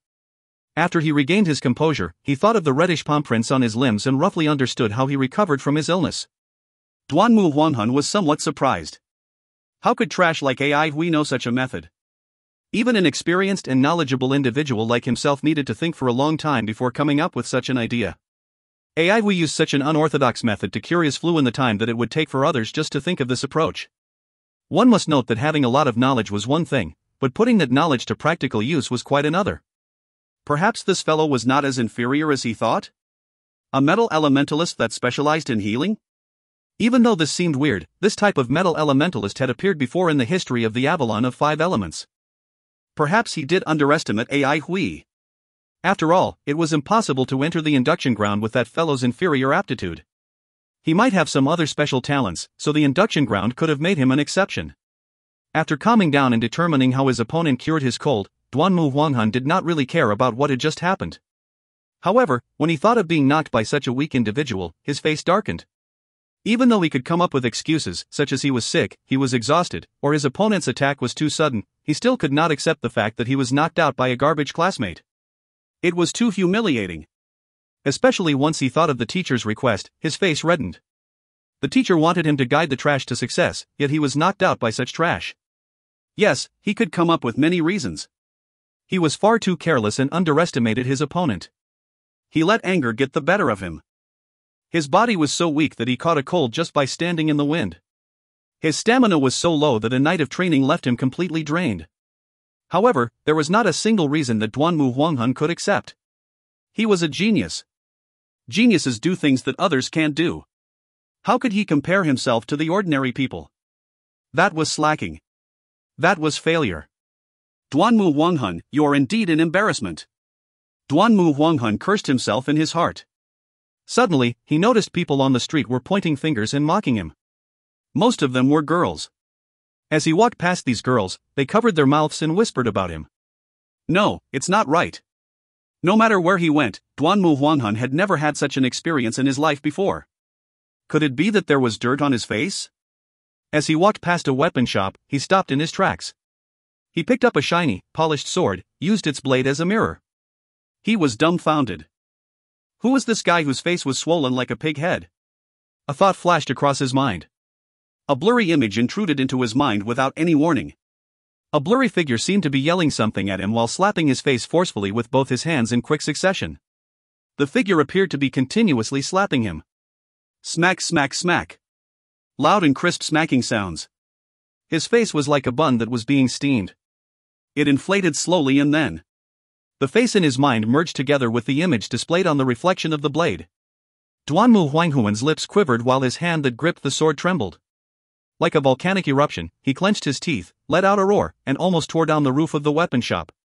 AI Hui, I will rip you into pieces. If you find any errors, ads pop up, ads redirect, broken links, non-standard content, etc., please let us know. Report chapter so we can fix it as soon as possible. Chapter 23, The Backless Armor. Chapter 23, The Backless Armor. Translator, TYZ Editor, X. As Duanmu Huanghuan's roar faded into the wind, AI Hui never even heard a whisper. If he remembered anything from that incident, it was most likely the part where he recalled the time he spent in the wilderness. Outside the suspending golden pagoda, custom-made pieces of armor were scattered all over the ground. AI Hui picked them up and equipped them piece by piece. This was his custom-made armor. Although everything was made out of steel, the appearance was simple and unrefined without any etched designs due to the lack of time spent on the construction. The helmet looked like an inverted bucket, simply having two slits that served as eye holes. The front torso was protected by a piece of steel plate while the rest of the body parts were crudely made. Unexpectedly, the joints were rather flexible, displaying the skillfulness of the blacksmith who forged it. The most peculiar part of the armor was its back. The entire dorsal section of this suit of armor was uncovered. This backless armor was specially prepared by AI Hui for his training in the suspending golden pagoda. After wearing the full set of armor, AI Hui moved around to test his mobility. It felt pretty good. Since AI Hui had repeatedly stressed to the blacksmith to make it firm and solid, the armor was exceptionally sturdy and weighed around 100 kilograms. Even though AI Hui was used to hauling heavy loads in the wilderness, he was still exhausted from carrying the armor to the suspending golden pagoda. Luckily, AI Hui's body was used to long-term, arduous jobs, and his physique was rather strong. However, after donning the armor, he could still feel that his movements were somewhat restricted. After fastening his armor, the neatly dressed AI Hui entered the suspending golden pagoda once more. Clang clang clang, dot. The collision between AI Hui's armor and the walls of the pagoda was much more spectacular than before. Every crash sent sparks flying everywhere and the impacts were several times louder than before, creating ringing echoes in AI Hui's brain. After a while, AI Hui acclimated to the deafening clashing sounds and started to experience the benefits of wearing the backless armor. The metal elemental energy within the metal wind was unable to penetrate AI Hui's armor, allowing all of the needle-piercing pain to converge on his back. AI Hui rallied himself. He had spent a lot of time on the backless armor, and he derived this idea from the iron chain. Since the metal wind could not destroy the chain, it implied that the metal wind would not be able to destroy the steel armor either. This improved training method proved that his conjecture was correct, and nothing motivated AI Hui more than this discovery. When AI Hui felt the pain in his back had reached his limit, he grabbed the iron chain and pulled himself out. After exiting, AI Hui was too lazy to take off the armor and went straight to his usual practice of executing the arching fish back on the external wall. Clang! From the first collision, AI Hui could feel the difference. His back felt as if it was going to fracture, requiring him to rest for a good 5 minutes before his strength recovered. A bitter smile appeared on his face. The dissipating effect of the metal elemental energy was superb and a lot better than its power. However, with the addition of the armor, the arching fish back's overall strength increased dramatically and caused some light bruises to appear on back muscles. The arching fish back's strength might be great, but this improvement in strength was due to the armor. Looking at it from an overall perspective, the power of the technique itself had actually decreased dramatically due to the weight of the armor, even though the power released might be strong and ferocious, but it was somewhat scattered instead of focused.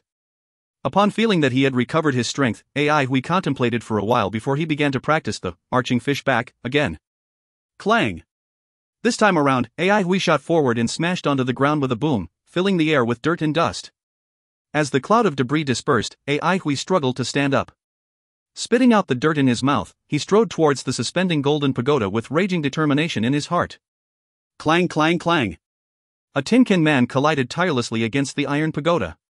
The nightfall arrived as stars rose over the dome of the night sky. It seemed like the night breeze had scattered resplendent stars all over the heavens. Shortly after, the horizon was splashed with cyan skies while the clouds were dyed orange. The first glimmer of the rising sun shined upon the sleeping tin man propped against the wall of the pagoda. Glittering dewdrops coalesced on his metal armor. Soon, the scorching sun hung high above in the sky, causing the perspiration within the tin man to boil and steam. Day by day, time gradually passed. Intense, continuous, and monotonous training posed a great challenge to the psyche. When his exhaustion hit the limit, he plopped down on his butt to sit. He was too lazy to take off the armor, so he only took off his helmet. It was taxing to wear this suit for a long period. Ever since he first put on the backless armor, even when he was sleeping or having his meals, he had not taken it off. His facial expression was slightly distracted, which had always been the case whenever he trained up to his limit. After sitting for around 20 minutes, some vitality finally returned to his absent-minded face as he began to return to his senses. Upon regaining his awareness, Hui immediately felt a powerful stab of hunger in his stomach. He quickly took out a flatbread from his bag. Hui did not mind the dryness and hardness of bread, finishing it in an instant. He reached into the bag once more, but failed to grab anything this time around. No more? He was momentarily stunned. After recovering, he flipped the bag over and searched through it thoroughly, but the bag was empty. How long had it been? He could not remember, but he knew it was time to go back. As he prepared to leave, he paused for a moment before removing the armor from his body and hid it nearby. Since this thing was not worth much, no one would covet it. After he replenished his rations, he would be back shortly. Without the armor, he could afford to bring more rations. After removing the armor, Hui felt as nimble as a swallow. It was as if he stepped into a sea of cotton, moving felt light and airy. The spirited Hui surged forward and was shocked by his speed. Immediately, his eyes lit up. It turned out that wearing the backless armor non-stop while training produced such a benefit. Without a word, he broke into a run and ran in the direction of Central Pine City. Li Wei had a short stature, and he wore a very plain green garment. Unlike Zhou Xiaoxi, who had a robust build, Li Wei appeared scholarly and looked like the teachers in school. He strolled through the street in high spirits. Very few people knew that he studied in Central Pine City 15 years ago. Nonetheless, when he was free, he would come back to visit his old haunts. Upon seeing the familiar yet modified landscape, he reminisced about the good old times. Numerous vague memories flashed through his mind. The surrounding scenery changed as he strolled idly through the street. He knew for a fact that he had been to this place before, but he was currently unsure of his exact location. After all, he had not been to this place in 15 years. He did not realize where he was until a towering pagoda appeared in his line of sight. It was the suspending golden pagoda. Immediately, Li Wei became excited, and his walking pace increased subconsciously. The suspending golden pagoda was a place where he frequently trained in the past. He remembered he even wrote a book just to depict his experience in the suspending golden pagoda. The number of people here was still so scant. He could not help but heave a rueful sigh. It was just like 15 years ago. The suspending golden pagoda had never been a popular training site. In the past, he chose the suspending golden pagoda as his main training ground because it was much quieter than the other places. After 15 years, the suspending golden pagoda remained the same without many changes. He knew as long as the metal wind continued to blow in the tower, the suspending golden pagoda would not collapse. Li Wei walked up the flight of stairs. He was extremely familiar with everything here. He continued forward while feeling the wall of the pagoda with his hands. Numerous memories of the days and nights he spent there cascaded through his mind. A nostalgic smile appeared on his face. His hands suddenly stopped. Startled, he let out a soft yelp upon noticing what his hands had touched. If you find any errors, ads pop up, ads redirect, broken links, non-standard content, etc., please let us know. Report chapter so we can fix it as soon as possible. Chapter 24, Friends. Chapter 24, Friends. Translator, Irene. Editor, X. Li Wei had trained in the suspending golden pagoda for 3 whole years, so he was intimately familiar with its layout. The sensation he felt from his hands, something was wrong. There seemed to be an indentation in the tower wall. He moved closer to inspect. There was indeed a dent, and it was a big one. Li Wei was utterly shocked. He knew how tough the walls were. After 1,000 years of constant metal wind flow, the tower's exterior had completely metallized. It became extremely solid, something common metal could not compare to. Li Wei tested the hardness of the pagoda wall and found it to be the same as before. Nothing had changed. The big dent he saw before him was clearly not caused by a natural process. Could it be that a formidable dire beast had smashed against it? Sure enough, he spotted several signs around him that indicated something had trampled through. Judging from the size, the beast must have been large. He imagined in his head a possible scenario: an enormous dire beast went crazy and it used its head to collide against the pagoda wall. The dent was created, but the creature simultaneously ricocheted and fell far away due to the forceful impact. He found a few traces of upturned soil. Oh, it appeared that the wild beast had done this more than once. It looked like this wild beast had brute force, but not brains. Li Wei, believing that he had found a logical reason, shelved this question. He would notify the school to warn students about the appearance of a ferocious and possibly wandering beast. He was not too nervous since such a foolish wild beast would not be very threatening. Plus, students who dared to visit this pagoda had probably opened at least 2 palaces. A strong, but brainless wild beast would not threaten their safety. If one, who had already activated 2 palaces, failed to handle such a beast, he or she deserved to die, and Li Wei felt no sympathy. He loitered around for an extended duration before turning to leave. Vanguard Training Hall. Aihui looked at the piping hot soup before him and licked his lips. The appetizing aroma was too much to handle and he could not wait to dig in. He was uncertain about the effectiveness of this bone-benefiting soup, but just smelling it was enough to drive him crazy. Aihui admired Lu Lan's cooking skill. He believed if Lu Lan were to open up a soup stall, business would flourish. Whether it was at the swordsman's school or the wilderness, Aihui was forced to prepare his own meals. Practice made perfect, so he soon became a relatively good cook and believed his culinary skills were pretty decent. Compared to Lu Lan, however, his skills were far inferior. It was quite odd for a sand puppet to be an expert at preparing soup. Aihui had lost track of the number of times that he puzzled over these quirks that Lu Lan had as a sand puppet, and he quickly discarded these thoughts as the soup stole all of his focus and attention. Drink it while it's hot since it's more effective this way, Lu Lan reminded him as he delivered the soup. Aihui gingerly took the bowl from Lu Lan's hands, as if he was receiving a one-of-a-kind treasure. His final 40,000 yuan was spent on this bowl of soup. Aihui still could not believe that he had actually taken out all of his fortune to splurge on something like this. Such extravagant conduct. Licking his lips once more, he raised the bowl up to his mouth and gulped it down. The seemingly steaming hot broth was not as scalding as he had imagined. It was exceptionally delicious. The umami of the bones and meat had been brought out perfectly. Coupled with the fresh fragrance of the herbs, the soup had an indescribably well-balanced and harmonious taste. Its viscous, gelatinous texture seemed to slide down his throat. Aihui did not stop drinking. It was as if he was pouring the soup down his throat without pause.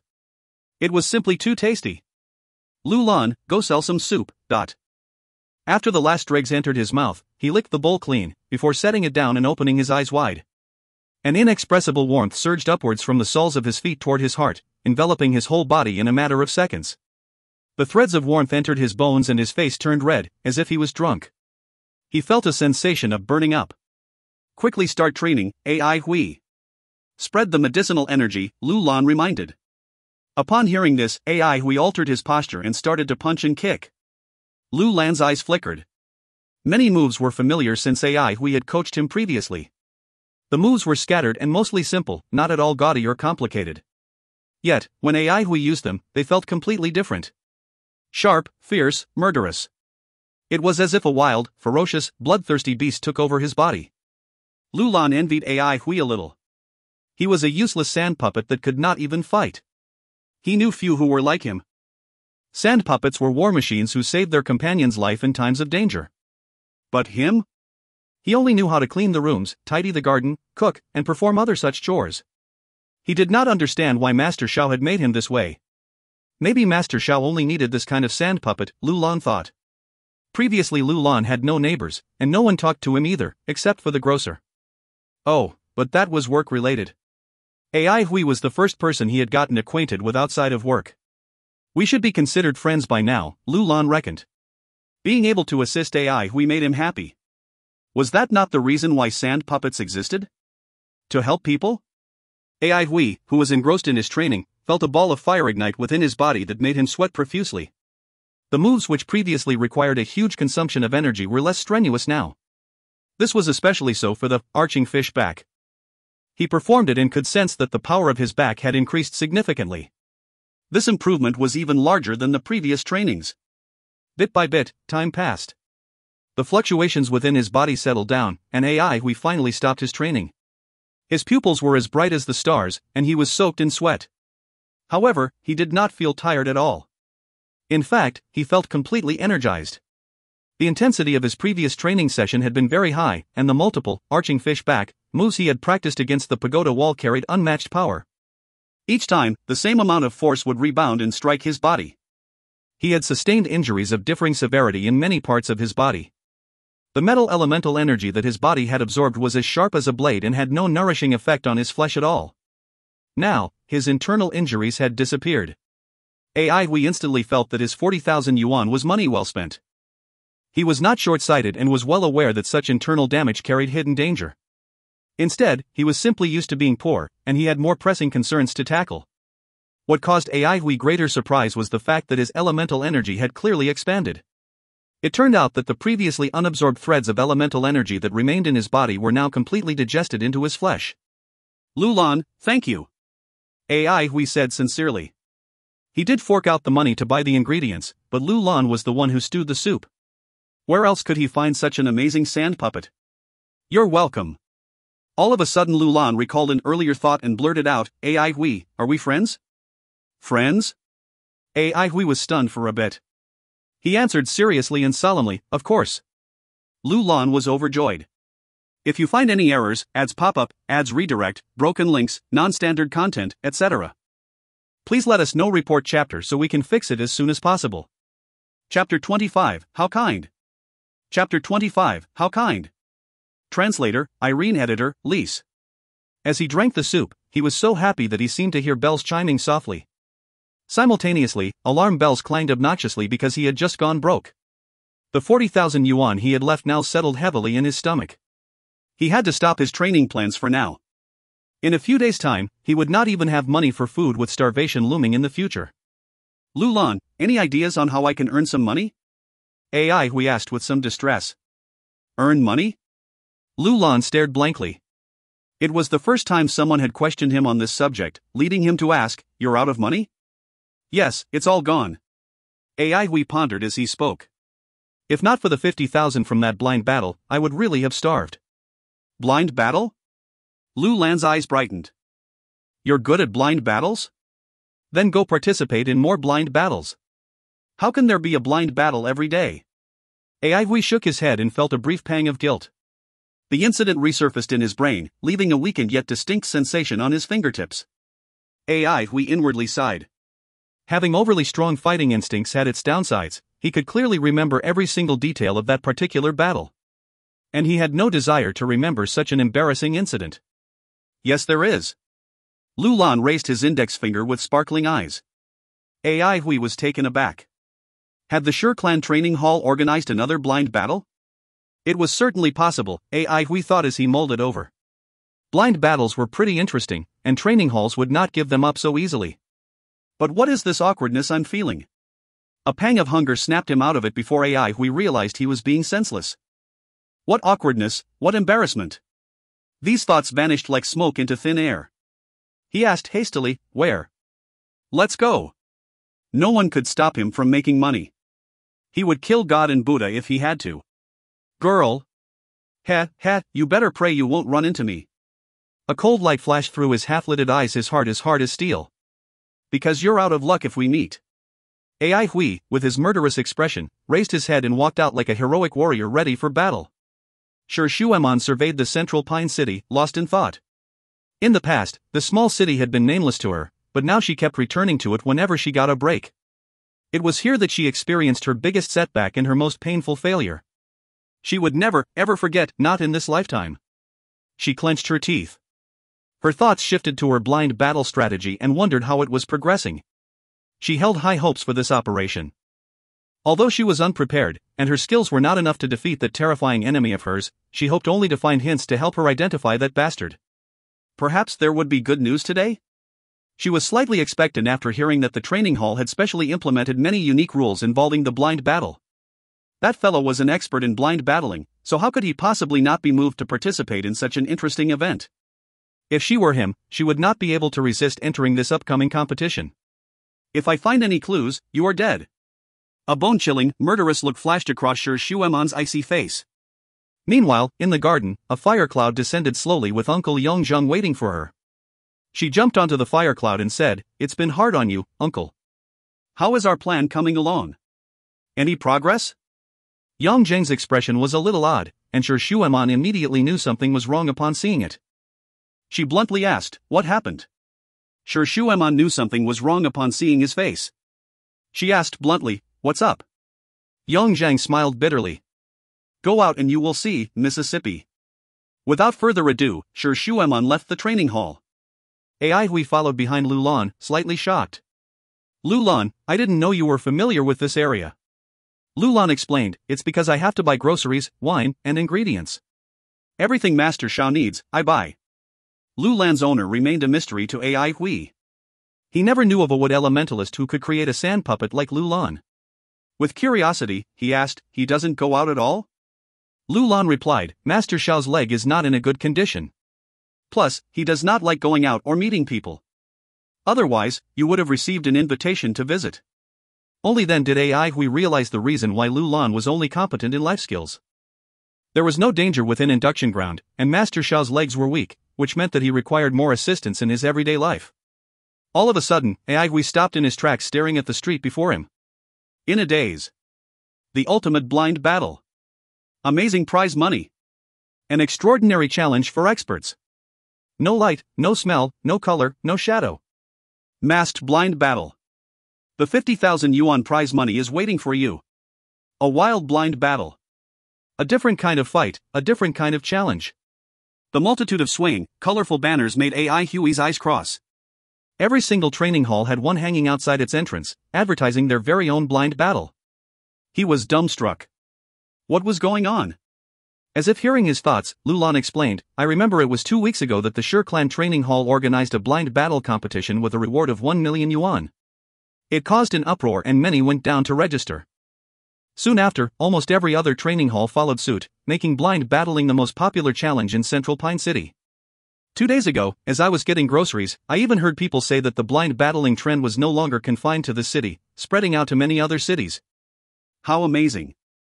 Lu Lan spoke with relish, as if it was an honorable thing. Ai Hui regained his senses, the excitement growing in his face. The way he took in the scene in front of him was how a hungry wolf would eye a fresh, juicy lamb. Oh, no. A whole herd of them. He had noticed from the previous competition that the other contestants were unused to dark conditions. Like this, in a blind combat, his fighting power's potential could be unleashed perfectly, while on the other hand, his opponents would be suppressed and at a great disadvantage. This battle was made for him.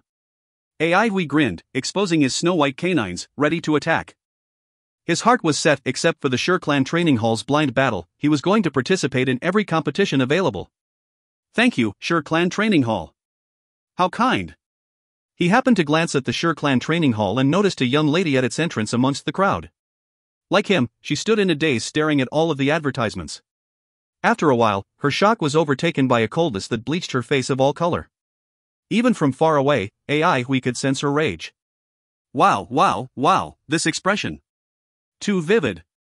As if sensing Ai Hui's mocking gaze, the lady turned and glared at him before stomping angrily into the Shi Clan Training Hall. Ai Hui, comparatively, felt this world was full of hope. His body burned with passion, ready to fight. His purse was unbearably hungry and thirsty. "Lu Lan, let's start." Lu Lan was momentarily stunned. "Start what?" "Earning money." Like a soldier marching into war, Ai Hui majestically strode into a training hall.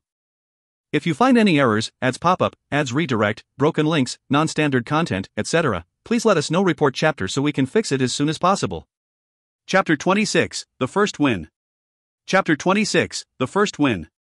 Translator, Irene. Editor, Lise. Lu Lan stood in front of the stage, feeling extremely nervous. The mask on his face concealed it well, but his tightly clenched fist gave it away. While he was a stranger to battling, even he could tell that the situation on stage was subtly and abnormally dangerous. With a single moment's carelessness, anyone would be knocked down immediately. On stage, Ai Hui used a simple yet exceptionally fierce technique to take the last contestant down. Lu Lan, who had been tense from the start, suddenly jumped up and cheered loudly with both arms raised. AI Hui got down from the platform with a few bruises and 10,000 yuan. You're too amazing. Lu Lan's eyes shone brightly with unending respect for AI Hui. Ever since his creation, his daily life revolved around the same routine: shopping for groceries, cleaning the rooms, and learning Master Xiao's designated lessons like medicine. Fighting was a novelty to him. His first time launching a fist at anyone was when AI Hui had taught him. And now, for the first time, he witnessed his first battle today. It was so intense that he felt breathless, completely forgetting that breathing was unnecessary for a sand puppet. Affected by the stifling atmosphere, his eyes stayed glued to the match in total concentration. His current lifestyle was peaceful and repetitive, and he had never thought to question it until today, when he suddenly felt that something was missing from his life. He never thought it a bad thing in the past, until today. He suddenly felt that something was missing from his life. His gaze fell onto AI Hui's face. There were a few bruises on it, making it look somewhat pitiful. AI Hui, however, was not bothered in the slightest. His bruised face carried a trace of firm austerity, as if nothing could obstruct him. His gaze was determined, the light in them not bright like the stars but rather deep and reserved. Their depths were cold and distant like the faraway horizon when the morning sun had yet to rise. Lu Lan's emotions were stirred. He felt a different kind of ice-cold passion from AI Hui. It was a passion that never died out in spite of this dull life. A lonely passion that fought on through difficult times. AI Hui's silence was like the deep, dark sky, waiting quietly for the next break of day. Lu Lan realized then what he was missing: it was this very passion for living. His own life and fate had already been decided, and he had no choice but to abide by these commands. Lu Lan knew these thoughts were senseless. He was a sand puppet, he reminded himself. AI Hui noticed Lu Lan's gaze and assumed it was for the bruises on his face. He said carelessly, "I'm fine, they're all small injuries." Such superficial wounds look scarier than they actually are. As they made their way out, someone yelled from behind. "If you're capable, stay where you are. Let's have another match." It was the last contestant defeated by AI Hui. Unwilling to accept his defeat, he came to the conclusion that it was due to his carelessness. Seeing that fellow's coarse techniques that seemed to come from street gangsters made him even more unwilling to admit his loss to such a guy. Lu Lan stopped, but AI Hui said while walking onward, "Ignore him. Spineless. Good for nothing. Coward." Flustered, the contestant continued his verbal assault. One after another, the other defeated contestants started chiming in, also feeling that their loss was unfathomable. He had an accidental win. You can't count on him being so lucky every time. Scram. Lu Lan took offense. How could these people act like that when they shouldn't? They clearly lost, how dare they spill such ugly insults? After a while, Lu Lan noticed AI Hui's lack of reaction and asked, "AI Hui, aren't you angry? Don't you want to go back and beat them up? What's there to be angry about?" AI Hui casually plucked a blade of grass from the roadside and put it into his mouth. "In the wilderness, they're all dead." Lu Lan fell into a daze. He found it difficult to describe the feeling he felt upon hearing AI Hui's words. They were steady and confident, yet also tinged by a slight melancholy. Out of curiosity, he asked, "Have you been in the wilderness?" "Yes."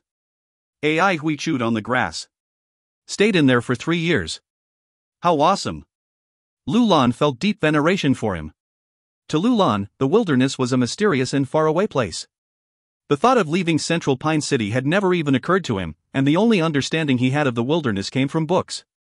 He was aware from the descriptions that danger lurked in every corner, but he did not know the sort of difficulties that had to be endured to stay there for 3 years. AI Hui was so amazing. At this point, Lu Lan was full of admiration for AI Hui. He believed that in this world, the most powerful man was Master Xiao, followed by AI Hui. Oh, wrong. Both were powerful in different ways, so they should both be ranked first. Where are we going now? Lu Lan thought of the 10,000 AI Hui had just won and felt happiness bubble up at once. Next hall, AI Hui responded matter-of-factly. The next one? You want to continue? Lu Lan was startled. Such a good opportunity. AI Hui involuntarily licked his lips and narrowed his eyes. He was like a wild beast that marked its prey and was ready to pounce. Lu Lan was unsure why he felt a chill in his heart upon seeing AI Hui's expression. As expected from an expert who stayed in the wilderness, AI Hui had such a murderous spirit. It made Lu Lan curious about to know what the wilderness was like. They walked into the second training hall and were immediately drowned in the clamor. It was not unreasonable for blind battling to become a trend since it was a new mode of competition that proved to be a new challenge for people. This foreign method of fighting was highly unpredictable as it added a new variable besides skills. It was not uncommon to see practitioners with 4 palaces to be defeated by those with 2. Even those with unsurpassable skills had to be careful on stage. A moment of neglect could result in failure. Under such circumstances, past experiences were useless, and everyone became so clumsy it was even funny. When we walked in, a contestant on stage was being manhandled by an opponent who had no idea what he was grabbing onto. As he hurriedly applied force rip, the contestant's pants were pulled down, revealing his white, fleshy buttocks. Those before the stage shrieked with laughter, their loud screams and whistles on the verge of making the roof collapse. In such an environment, Huey's facial expression was exceptionally jarring. He seemed to have overlooked the contestant's shining, white bum and instead seriously observed the battle while scanning the other contestants on stage. Everyone had opaque masks on their faces, but what interested Huey even more was the fact that it was a partnered team battle. If only Fatty was here, Huey thought subconsciously.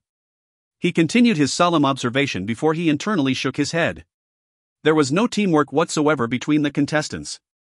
Huey could not help but wish again for Fatty to be here. If they combined their powers, their chances of victory were high. He glanced over the rules hanging on the signboard. Interested parties had to sign up in twos. Another hall? But Huey felt somewhat adamant in joining. He looked to the side, only to see Lu Lan highly engrossed in the match. His heart stirred. Or, should he let Lu Lan try? If you find any errors, ads pop up, ads redirect, broken links, non-standard content, etc., please let us know. Report chapter so we can fix it as soon as possible. Chapter 27, My Sand Puppet. Chapter 27, My Sand Puppet. Translator, Irene. Editor, Pranav. Lu Lan, do you want to try? Huey turned his head and suddenly asked. Try? Lu Lan reiterated vacantly, try what? To go on stage and fight. Go on stage and fight? Lu Lan's eyes widened, and then he shouted, Huey, do you mean for me to go on stage and join the competition? Huey, who had been perfectly composed, was startled by Lu Lan's sudden outburst. He calmed his heart before replying, yes. It says here that a team of 2 is required to participate. If you don't feel like, then. Okay, Lu Lan answered straightforwardly, but he was not without any hesitation. But I have never been in a fight. What if we lose? Then we move on to the next one, Huey replied matter-of-factly. Win some, lose some. There's nothing wrong. You can take it as practice. His words eliminated Lu Lan's worry. However, when he tried to register, the manager plainly rejected him. Sand puppets are not allowed. They are not human, so they do not see with their eyes. Isn't that cheating? Huey could not argue with that. Yes, it was entirely true that sand puppets were not humans. In fact, they were both remarkably different. They judged situations differently and did not have similar physiological mechanisms. Some sand puppets had an acute sense of smell, while others possessed the ability of reptiles to detect opponents' positions through heat. Some even possessed the ability of bats to locate opponents through sound waves. Throughout his life, Huey had encountered all kinds of sand puppets, and he had gradually come to realize that many Earth elementalists would create and modify their sand puppets to an unimaginable extent. Although the majority of Earth elementalists were eccentric, antisocial, and dislikable, no one could ignore their impressive presence on the battlefield, and it was chiefly because of their sand puppets that they were often deemed as the most dangerous of people. Huey felt like informing the manager that Lu Lan definitely had no such abilities, but in the end, he did not. Lu Lan was the weakest sand puppet that Huey had ever met. He could not see how Lu Lan could have possibly been designed for battling. In his opinion, Lu Lan was a sand puppet that was purely constructed for lifestyle. When Huey saw Lu Lan's bright eyes dim, he patted his back and faintly murmured, let's go. As they walked outside of the hall, Lu Lan looked down and kept silent. Huey, having sensed Lu Lan's disappointment, started to silently think to himself. Lu Lan seemed to be really anticipating the opportunity to battle on stage, but as a sand puppet, he obviously had an advantage over the rest in such a blind battle. The training hall would never let him up on stage, unless. Huey's eyes suddenly lit up. He had an idea. He glanced over the signs of the surrounding training halls before setting his eyes on one of them and charging in its direction. This way, Lu Lan.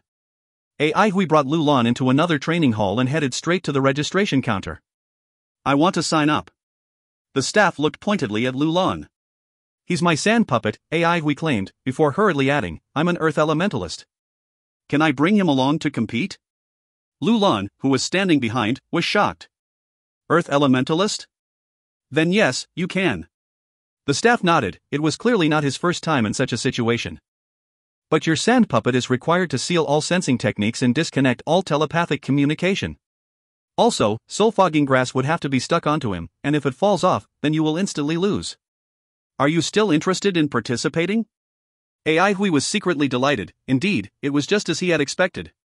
Sand puppets were the most important aspect of Earth Elementalists' fighting abilities. Without them, Earth Elementalists were no different than sheep awaiting slaughter. Unless Earth Elementalists were prohibited from participating, which was highly unlikely because they made up a big community, training halls would have to use different methods to suppress and neutralize the natural advantages of sand puppets. However, although AI Hui had guessed at the possible preventive measures, he had never imagined that they would be so fierce. Soul fogging grass was concocted only by wood elementalists, and despite being non-toxic itself, it was used extensively in setting traps and making poison. However, since its most significant use was to interfere with their sensing techniques, it was used specifically to deal with sand puppets and had hence become hated by all of them.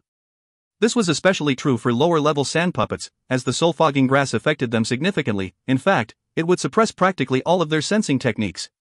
Without their sensing techniques and their telepathic communication, these lower-level sand puppets were basically useless. AI Hui mused to himself that this was probably the reason for such harsh methods. Lu Lan swiftly responded, "No problem." On hearing Lu Lan's reply, the staff was slightly taken aback. "Looks like you have an intelligent puppet." He laughed. "Intelligent sand puppets have a great advantage." Good luck to you both. AI Hui knew that the man was correct. Without the ability to sense and receive orders, the sand puppet's own judgments were being put to the test. That was why intelligent sand puppets could be said to have an advantage. How rare! Lu Lan actually had an advantage here. The staff produced a blade of emerald green soul fogging grass and handed it over to Lu Lan. This was the first time AI Hui had seen a full blade of soul fogging grass, and it somewhat reminded him of a beansprout. Lu Lan stuck the soul fogging grass onto his head. AI Hui was unable to contain his laughter. Lu Lan's head was made of sand, and now with a blade of grass sticking out, it was as if a bean had sprouted on it. The sight was indescribably amusing. Lu Lan noticed AI Hui's peculiar expression and started to have some doubts. Did I stick it in the wrong place? It's very good, AI Hui reassured him, before commenting, "You look fresh." After registering, they both stood aside to wait for the commencement of the next match. AI Hui took this chance to impart some last-minute knowledge to Lu Lan. Do not panic when you get up there and are unable to see anything. Do not stray far from me or I can't help you. Do not panic as well if you encounter an attack. Remember, you're a sand puppet and can transform. Come, let's create a warning signal. We shall use the sound of grinding sand. Do not be too noisy, just make it loud enough for me to hear. Stop talking once you get on the stage to prevent others locating your position. The moment you decide to attack, do not hesitate. Do you still recall the techniques we practiced together that night? Remember, if you fail to attack, move away immediately. The best solution is to roll on the spot. Remember, you are a sand puppet. You can flow towards the ground, and even flow on top of it. AI Hui, don't describe me as if I am urine. I am a sand puppet. Lu Lan resentfully corrected him, not a water puppet. Something like that. AI Hui chuckled dryly. In any case, I will help you, so relax, rookie. This is the first battle of your life. From today onwards, you will be a sand puppet with combat experience. You will remember this day. But if it hurts too much, don't forget to surrender. Got it, Lu Lan replied honestly. Get ready to go on stage. The staff called out. It's our turn. AI Hui encouragingly patted Lu Lan's shoulder. You can do it, my soup brewing gem. Lu Lan did not notice the strange name AI Hui had called him. His tone revealed some nervousness, as he began, AI Hui. Don. Don. Don. The reverberations of the bell spread throughout the hall. AI Hui's gaze sharpened instantly, he seemed to transform into an entirely different person. With steady hands, he wore the opaque mask. If you find any errors, ads pop up, ads redirect, broken links, non-standard content, etc. Please let us know. Report chapter so we can fix it as soon as possible. Chapter 28, Lu Lan's Suspicion. Chapter 28, Lu Lan's Suspicion. Translator, Irene. Editor, Pranav. When Lu Lan put the training hall's mask on his face, he realized that he was actually wearing 2 layers of masks. It was an entirely original experience, just like how, at this very moment, he was standing on a stage in front of an audience. While buying his usual groceries, he had passed by many training halls, seen many banners promoting blind battling, and had even heard many discussing it as well. However, before today, he had never imagined that he would someday be standing on a stage and participating in a blind battle. He truly would never have dreamed of it. Yet the reality was right in front of his eyes. A battle awaited him, either he or his enemies would prevail. However, Lu Lan had a belly full of doubts. He wanted to tell Ai Hui that this situation was somewhat different to what the staff had described. He reached upwards and lightly brushed his hand against the soul-fogging grass. What he had wanted to tell Ai Hui earlier, before he had been rudely interrupted by his own thoughts, was that the soul-fogging grass seemed to have no effect on his ability to detect people. He could still see them. Lu deemed it weird. He was familiar with the soul-fogging grass, and according to what he had learned, it really should have been able to restrain his powers. But then why was he still able to see others? This was the first time that he had noticed that his body was different, but he could discern it only because of this blind battle and the blade of soul-fogging grass stuck on his head. Lower-level sand puppets were significantly affected by the soul-fogging grass. Could it be that he was not one of them? Lu Lan felt that that was impossible. When a low-level sand puppet was perfectly adequate for cooking and cleaning, why would a high-level one be required? It was much more likely that his abnormalities were because of Master Xiao's experiments. Master Xiao was fascinated with research. Whenever he gained inspiration, he would immediately test it out on Lu Lan. However, these experiments had often led to problems arising in Lu Lan's body. For instance, during the time he had first met Ai Hui, his core had malfunctioned, and hence his body had started to fall apart. Maybe it was some kind of new technology? He reminded himself to ask Master Xiao when he returned home. In reality, the soul-fogging grass was not completely ineffective. His field of vision was affected, and his surroundings had become much blurrier. Lu Lan also found out that unexpectedly, the opaque mask on his face had the most noticeable impact. Had he been using his eyes to observe the outside world? How strange. Lu Lan was surprised. He really had not expected this. Sand puppets seldom used their eyes to observe the world because Earth elementalists, with their exquisite techniques and colorful experiences, knew that their sight would be greatly impaired. Under Master Xiao's meticulous guidance, Lu Lan had come to understand a lot about sand puppets. However, Lu Lan had never examined his own body and had never realized that it had so many unique qualities. When he thought about it, Lu Lan felt relieved. Master Xiao had never been one to abide by conventions. It would have been odd if he had been like other sand puppets. Lu Lan suddenly noticed that during the short moment he had been distracted, Ai Hui had already initiated contact with an opponent. Ai Hui strangely groped in the dark. His legs were apart in a half-squat, while both his arms were spread out and open, like a crab's pincers. That's right. Ai Hui's posture was remarkably similar to that of a crab. Ai Hui's movements were silent. His soles were like those of a cat, uncannily inaudible. How amazing! Lu Lan inwardly exclaimed with admiration. Compared to Ai Hui, his opponent seemed much more amateurish. Even Lu Lan could tell that the latter's movements carried a tinge of panic. The sight made Lu Lan recall scenes of wild beasts hunting. Ai Hui was like a slowly advancing wild beast, and his opponent was like an alarmed, fidgety prey. Suddenly, while Ai Hui was in a crouching position, his palm made contact with his opponent's waist. At the moment of contact, both parties reacted simultaneously. The opponent's first response was to immediately direct a punch towards Ai Hui, but contrary to his expectations, Ai Hui was in a half-squat. The punch flew past Ai Hui's head and struck empty air. Ai Hui's attack was much more effective. The moment he felt his opponent's waist, Ai Hui instantly reacted by swiftly gripping onto it and pulling it close. He then borrowed this momentum to thrust himself sideways and lunge for his opponent's calf. The force, when compiled from top and bottom, momentarily threw Ai Hui's opponent off balance and prompted him to fall towards Ai Hui. Ai Hui subsequently displayed his astonishing combat techniques. Like a nimble python, he did not retreat, and instead went forward and smoothly wrapped himself around his target. Ai Hui's feet shoved against his opponent's chin. His opponent, who had his hands crushed behind his back, was quickly immobilized before passing out after 20 seconds. The referee, who had long since been watching from the sidelines, rolled out a snake-like whip and wrapped it around the unconscious contestant, before expertly pulling him off the stage. An experienced doctor swiftly attended to him, and it was only after a short while that he indicated that the contestant was all right. Although the contestant was not injured, the incident had made the two referees tense up. Their expressions quickly turned serious. That Earth elementalist was too relentless. Yes, his sand puppet did not move at all. An Earth elementalist who can fight is quite rare. It's unsurprising, actually. Earth elementalists are a group of abnormal fellows.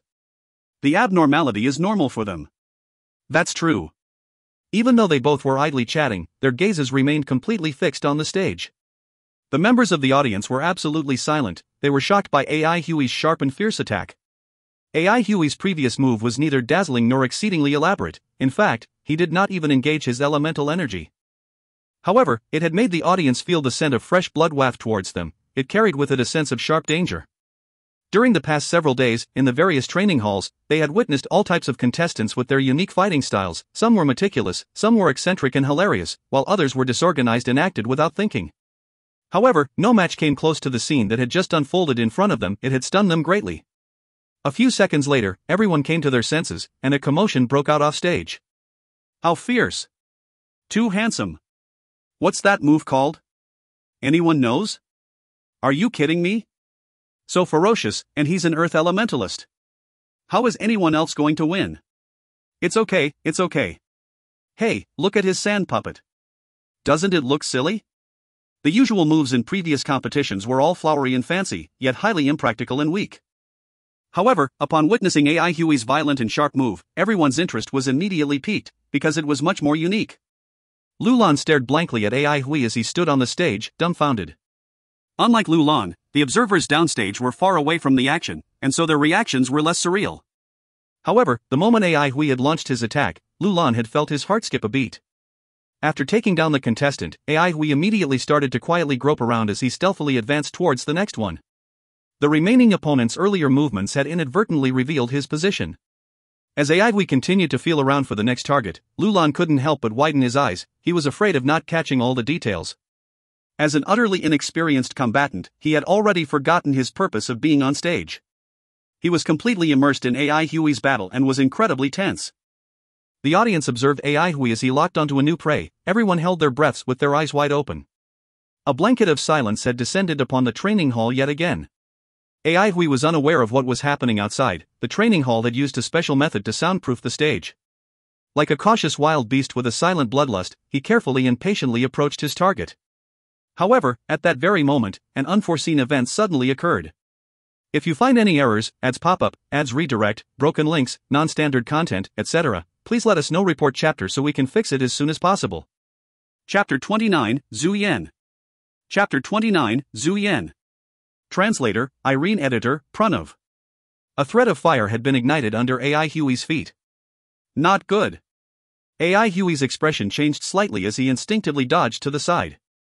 At that instant, with a smooth flip of the opponent's palm, AI Huey's former location was set ablaze. The contestant had not anticipated AI Huey's quick reaction, which ultimately led to the unexpected failure of his well-disguised attack.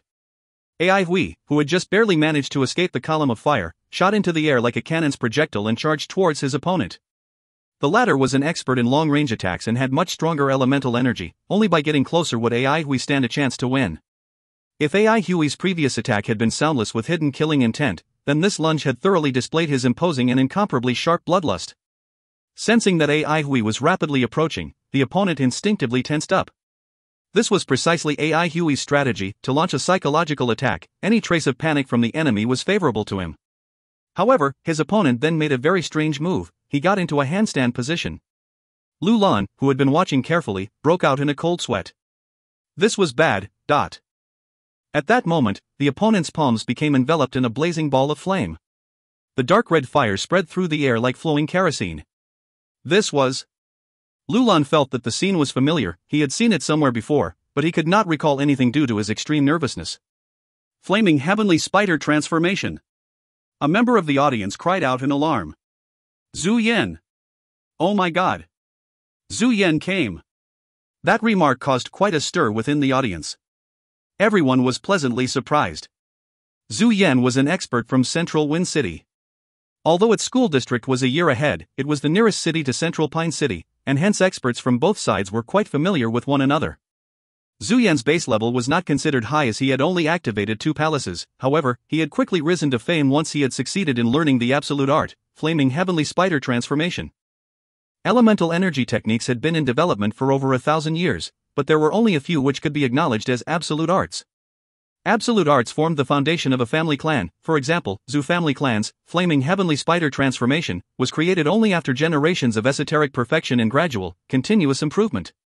However, when compared to the skills of the supreme manuals that had been passed down from the cultivation era, these absolute arts could be considered very young and new. Every family clan within the Avalon of 5 elements knew this exceedingly well, and hence no one dared to show disrespect and ignore their ancestors' contributions. Since the Zhu family's lineage was predominantly predisposed to the fire attribute, this absolute art perfectly suited them. However, due to the exceptionally high level of understanding that was required, mastering it was extremely tough, and so the number of descendants of each generation of the Zhu family who had managed to successfully learn flaming heavenly spider transformation had never exceeded 3. This had been the situation for many successive generations. Unfortunately, it was like an ironclad law which never changed. Flaming heavenly spider transformation was very hard to comprehend, but once it was understood, along with constant perfection and accumulation of elemental energy, one could smoothly become an expert. Zhu Yan was the first amongst his generation to understand flaming heavenly spider transformation. The Zhu family was a prominent clan of the Avalon of 5 elements, and the name of its greatest genius was naturally well known far and wide. Therefore, as soon as the spiderweb-like fire net had lit up the stage, Zhu Yan's origin had been swiftly recognized. The audience started to grow increasingly excited. It was not often that they could witness a fight with a talent like Zhu Yan. They were full of curiosity. To be called an absolute art, exactly how powerful was flaming heavenly spider transformation? The manager of the training hall was smiling so much that his chin could not be seen. The appearance of an expert like Zhu Yan was a big boost to his business. They were just missing Shi Shueman. If only he could invite her from the nearby Shi clan training hall, then the doorstep to his training hall would be broken from being trampled on by the throngs of people who would come to watch. Everyone was holding their breaths and gaping at the scene on the stage. They were waiting to witness the magnificent show that Zhu Yan was about to put on. Ai Hui's attack was as fast as lightning. The moment Zhu Yan had gotten into the handstand position, Ai Hui's fist was already flying through the air. Zhu Yan's heart trembled. His opponent's reaction had been much faster than he had expected. With both his palms planted firmly on the ground, everything within his surroundings was under Zhu Yan's control, and he could clearly sense the power of Ai Hui's punch. His opponent did not use any elemental energy, but the force of this blow was so outstandingly powerful that he could only have launched such a ferocious attack by compiling all of the energy from throughout his whole body. If this punch made contact, Zhu Yan felt that it would be best not to try. His reaction wasn't slow either. With a slight drop of his wrist, his body curved backwards like a bent bow. With a burst of energy from his waist and abdomen, he tensed his right, pencil-straight leg and filled it with elemental power. The blaze rose dramatically, and like a flaming heavy axe plummeting down from the heavens, it filled the air with a red color. A fist and a leg violently collided. Bang! An explosion rang out, and sparks could be seen flying through the air. Ai Hui only felt the rebound of an enormous wave of energy before he was sent soaring backward. Zhu Yan also retreated with his palms by many huge steps before stabilizing himself. Lu Lan was suddenly jerked back into reality, and without thinking, he rushed towards Ai Hui. Zhu Yan coolly looked on as his opponent's sand puppet saved his master. The raging energy and blood inside of his chest only soothed after a while. Ai Hui's earlier punch was similarly unpleasant for him. He had really not expected that his opponent would have such strength.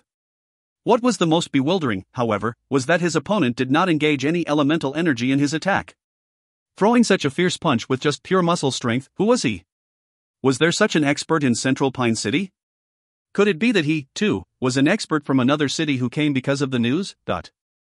Central Pine City's blind battles had become well known in the vicinity, and being so close to Central Pine City, Central Wind City was naturally interested in the battles as well.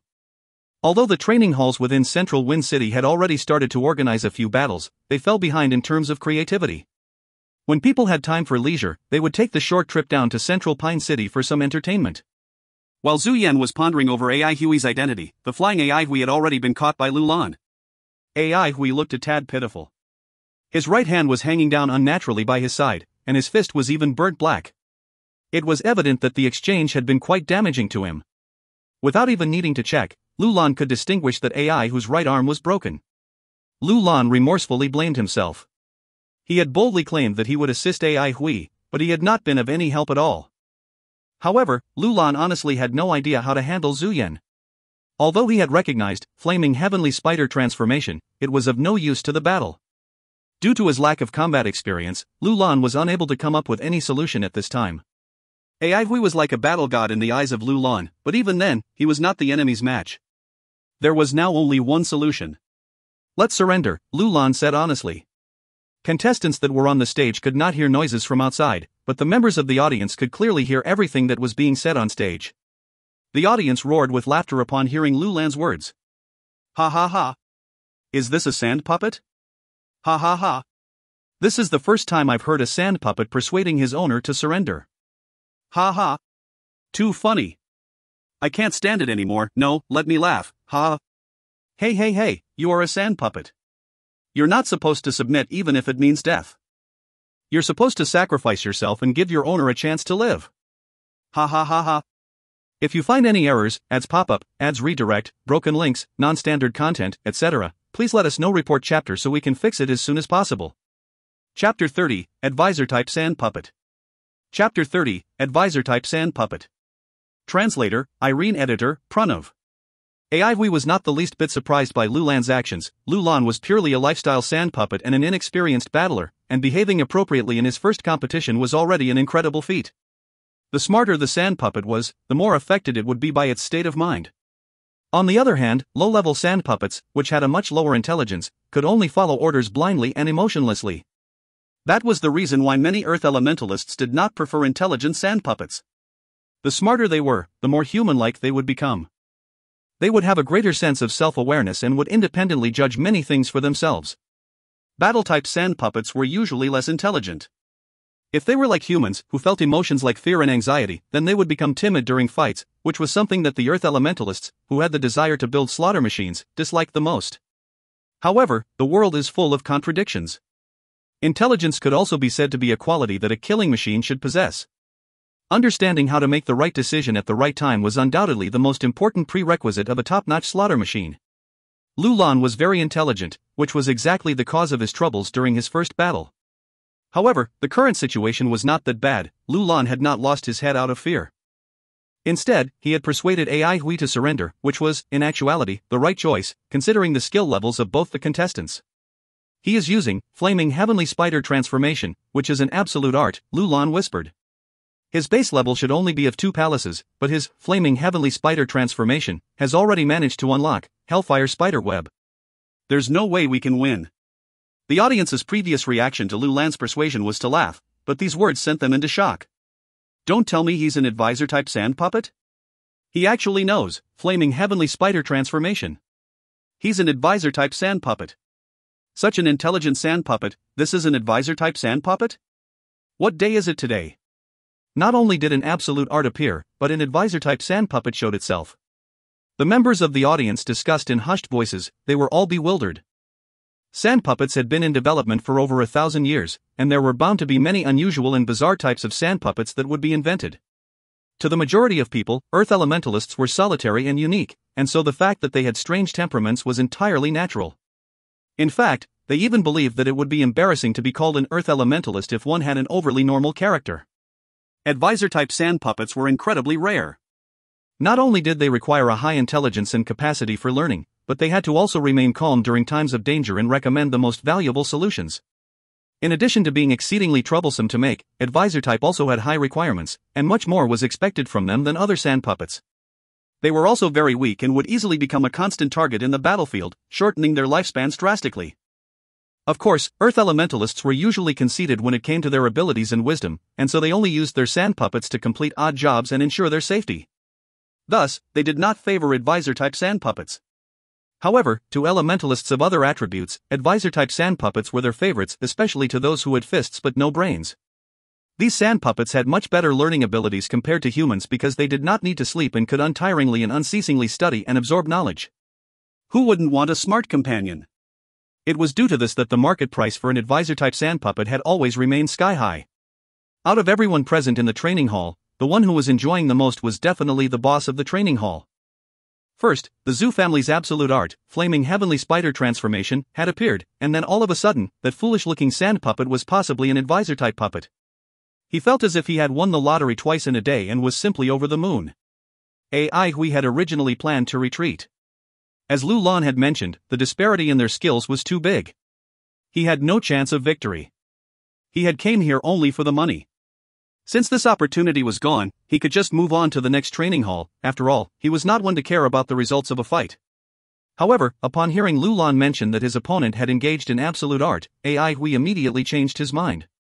He had stayed in the wilderness for 3 years and had met many strong elementalists, but there were none who possessed an absolute art. However, he had witnessed the yearning in the faces of eminent elementalists whenever they spoke about absolute arts.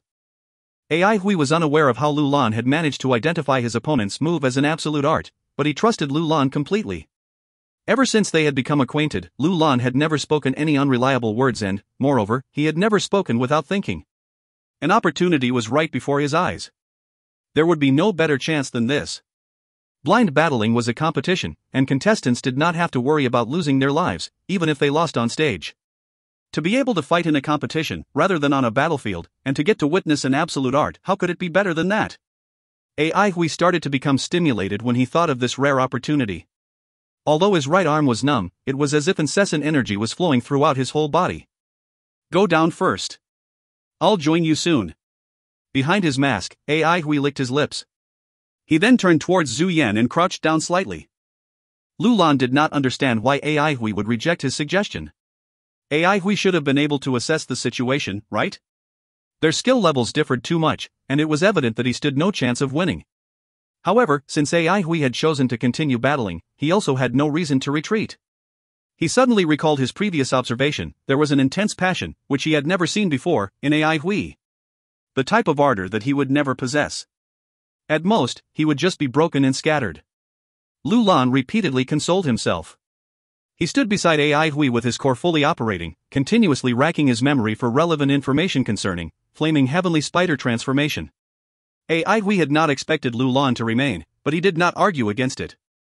Unlike others, AI Hui believed that this was an equally excellent opportunity for Lu Lan. Being able to witness an absolute art during his first battle was enviably honorable, but AI Hui did not even consider as to whether or not the newcomer would suffer from a mental blow or setback.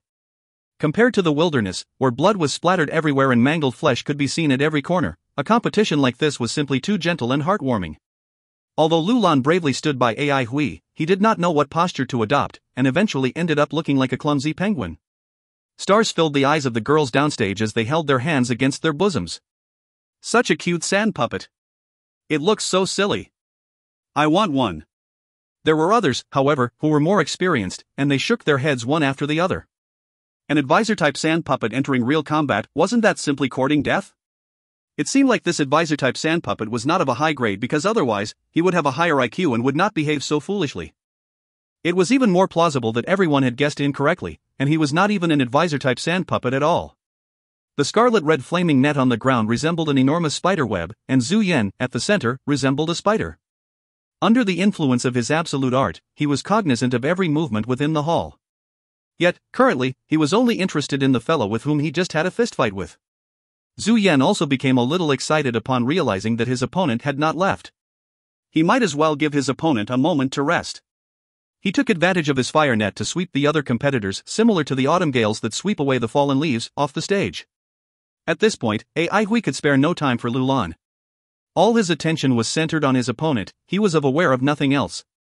If you find any errors, ads pop up, ads redirect, broken links, non-standard content, etc., please let us know. Report chapter so we can fix it as soon as possible. Chapter 31, Hellfire Spiderweb. Chapter 31, Hellfire Spiderweb. Translator, Irene. Editor, X. AI Hui's concentration had never been so fixated. The contestant before him was the strongest he had encountered so far. Showcasing superior skills, the obvious gap in strength killed all suspense as to who would claim victory, but this strangely galvanized AI Hui even more. Passionate, red-hot blood flowed in his veins like molten lava. He was moved by the fact that he was about to challenge one of the legendary absolute arts. Although his right arm was numb, hanging limply from his shoulder, and his vision was obscured in the darkness, his unprecedented focus led to an enhancement of the six senses. AI Hui clearly sensed his opponent, who didn't bother to conceal himself. From the strange handstand to the heat emitting from his palms, AI Hui could feel even the faint flickers of energy rippling along the ground. The motion of the elemental energy was minute and AI Hui had not detected it earlier. The surprise attack he had launched earlier had probably been detected through this weak energy web. The other side had already quietly cast an inescapable net, waiting for prey to intrude. Absolute art indeed, AI Hui admired. Setting traps was a technique he was also proficient in, but he had not previously detected this snare at all. Evidently, his rival had next-level skills. He suddenly thought of Lu Lan's earlier words. That guy could cast the Hellfire spider web. The spider was an arthropod that Ai Hui was familiar with. He had seen all kinds of spiders in the wilderness. Both the flaming heavenly spider transformation and Hellfire spider web appeared to be related to spiders. Perhaps this principle could lead to victory. Techniques were not named carelessly. Their names, more often than not, represented their characteristics. Ai Hui knew how to catch spiders like the back of his hand. His heart stirred. Could it be? His figure flashed as he abruptly charged forward. At the same time, he felt his opponent's body shift slightly. Indeed, as Ai Hui had deduced, the almost undetectable weak ripples on the ground were actually part of an extensive invisible network. His opponent was like a spider waiting within a spider web. The moment an intruder entered any corner of his web, it fell under his control. In such a short moment, Ai Hui could not think of a better idea. This was the first time Ai Hui had met an opponent who was vastly superior. Hellfire spider web was undoubtedly the most suitable technique to use in a blind battle. Since you do not dare to attack, let me. Zhu Yan became impatient. He yelled loudly and initiated an attack. He smacked his flame-clad left palm on the ground, and his body fiercely lunged toward Ai Hui. The darkness did not affect his aim at all. Borrowing the force of his lunge, his straightened legs garnered elemental energy, and he once again dove at Ai Hui like a sturdy hatchet. The sharp, sky-rending sound that followed brought with it the billowing crackle of flames. The ferocity of his attack was incomparable. Even the audience was awestruck by the sheer force of Zhu Yan's kick. As the attack approached, Ai Hui found himself beset by a feeling of helpless entrapment as the wind roared in his eardrums. His heart palpitated, but like a weak candle flame shielded from the wind, he still had a trace of clarity. He bit his tongue, allowing the sharp pain to rouse him. The incoming flame chopped down, like a solid hatchet blade. With all his might, Ai Hui threw himself to the side. Boom.